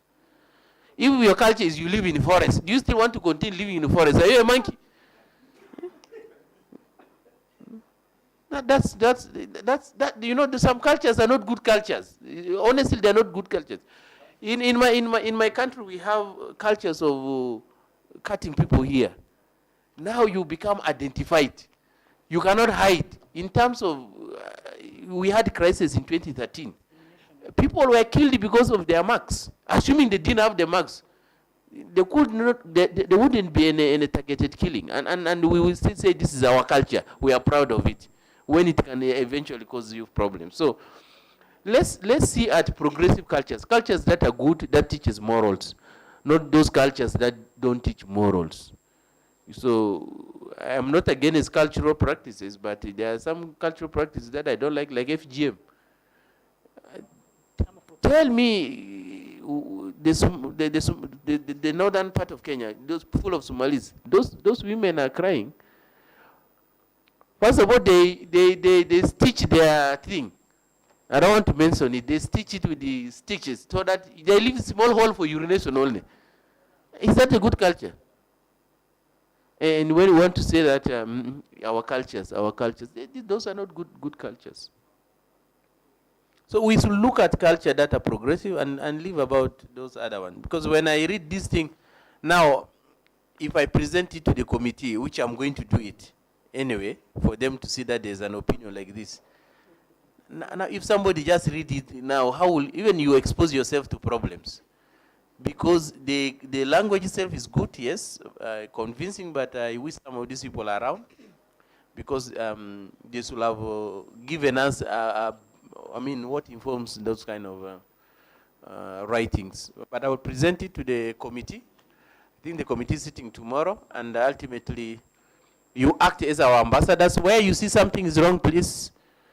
Pastors, where are they? Yes, Pastor Bishop, when you see something is wrong, and you feel, yes, religiously is wrong, but it can help, let's compromise a little bit. Yes, we put the religion just, even you preach in the church that police immorality is bad, you have not stopped people doing the things. They are there. This is happening, that's why they continue to say, please, don't do take what I say, but don't do what I do. So whatever we preach, whatever we tell our people are doing it. This issue of contraceptives, trust me, during the COVID-19, people have learned what we call telemedicine. You simply buy it online, they bring for you. People, when you go to pharmacies, and when you see somebody going to the pharmacy and coming back, he's looking for something. It's only because there's another person there. The moment you just turn your back, you will see him quickly running there to purchase what he intends. What is he buying that he doesn't want us to see? One, for instance, they are buying condoms. Others are buying sex enhancement drugs. So they want. You see, those are the things. And they are everywhere, but we hide from the truth. Some have just started, they will go there, hey, do you have gumboot? Don't want to mention it. And those are the things that we are living with. The world is moving ahead. We are still thinking about third generational what people are already in 5G. And that's the reality of the matter. So to me, I see the bill important. I see that we really have our time, but also it depends on how we convince our own people, our own members of parliament to support the bill as it is, or with amendments that they may wish. But in Rwanda, there's no problem. Probably Kenya, no problem. Uganda, South Sudan, maybe we have a few issues in Tanzania, but the majority of Tanzanians are also supporting. And then Burundi, let's pray that God. Pastor, you pray for us, okay? How it goes there, you pray for us. I think thank you so much, and it has been nice interacting with you. And we are open. You can always send your comments to the clerk's office or to the rapporteur. And we will use all these comments to inform our decision on how we proceed with this bill. And we also request that you don't pressurize us, okay? Those who also are pro the bill, don't give us the pressure. Because we're also getting pressure from somewhere. So we have to balance the wing, so that it does not lead us to the either side of the wing, maybe from the others and the others. So give us time to internalize, give us time to go through the bill and see how best we can come with a language that can fit everyone else. Yes. So, and there's this question that's saying why does EAC this bill funded? It's a private members bill. There's no money. So there's nowhere the EAC can give money for this. It's a private members bill. The member has to look for funding in whatever case he will want to be. So he has to look for funding. So if you go to someone and he funds, and that's how these things happen. So it's not that because it's a foreign thing that requires us to if somebody says a foreign, please give us the money since you're an African, we'll go and do another public consultation using your money. We have no problem. You can give us the funding that you require, or bring a similar bill that is countering also, and see if we cannot go for public consultation. You can also bring your own bill, other than trying to kill a bill of people who have seen some basis. And with this, I think we're left with 8 minutes, so there's no harm for us to go if we're still having time. So the House is adjourned. Sinade. We have tea. We don't have dinner, please. So, yes, a pastor will pray for us. Although we don't have prayers in our, but pastor, you will pray for us. As I've said, unless there's any logistical and administrative announcement, Peter and the rest, is there any? Yes, for the members from civil society and religious leaders, before you leave, please, you pass over here. Thank you. Yes, they wanted to make sure that you fly an aeroplane to your house. Thank you. Pastor, please.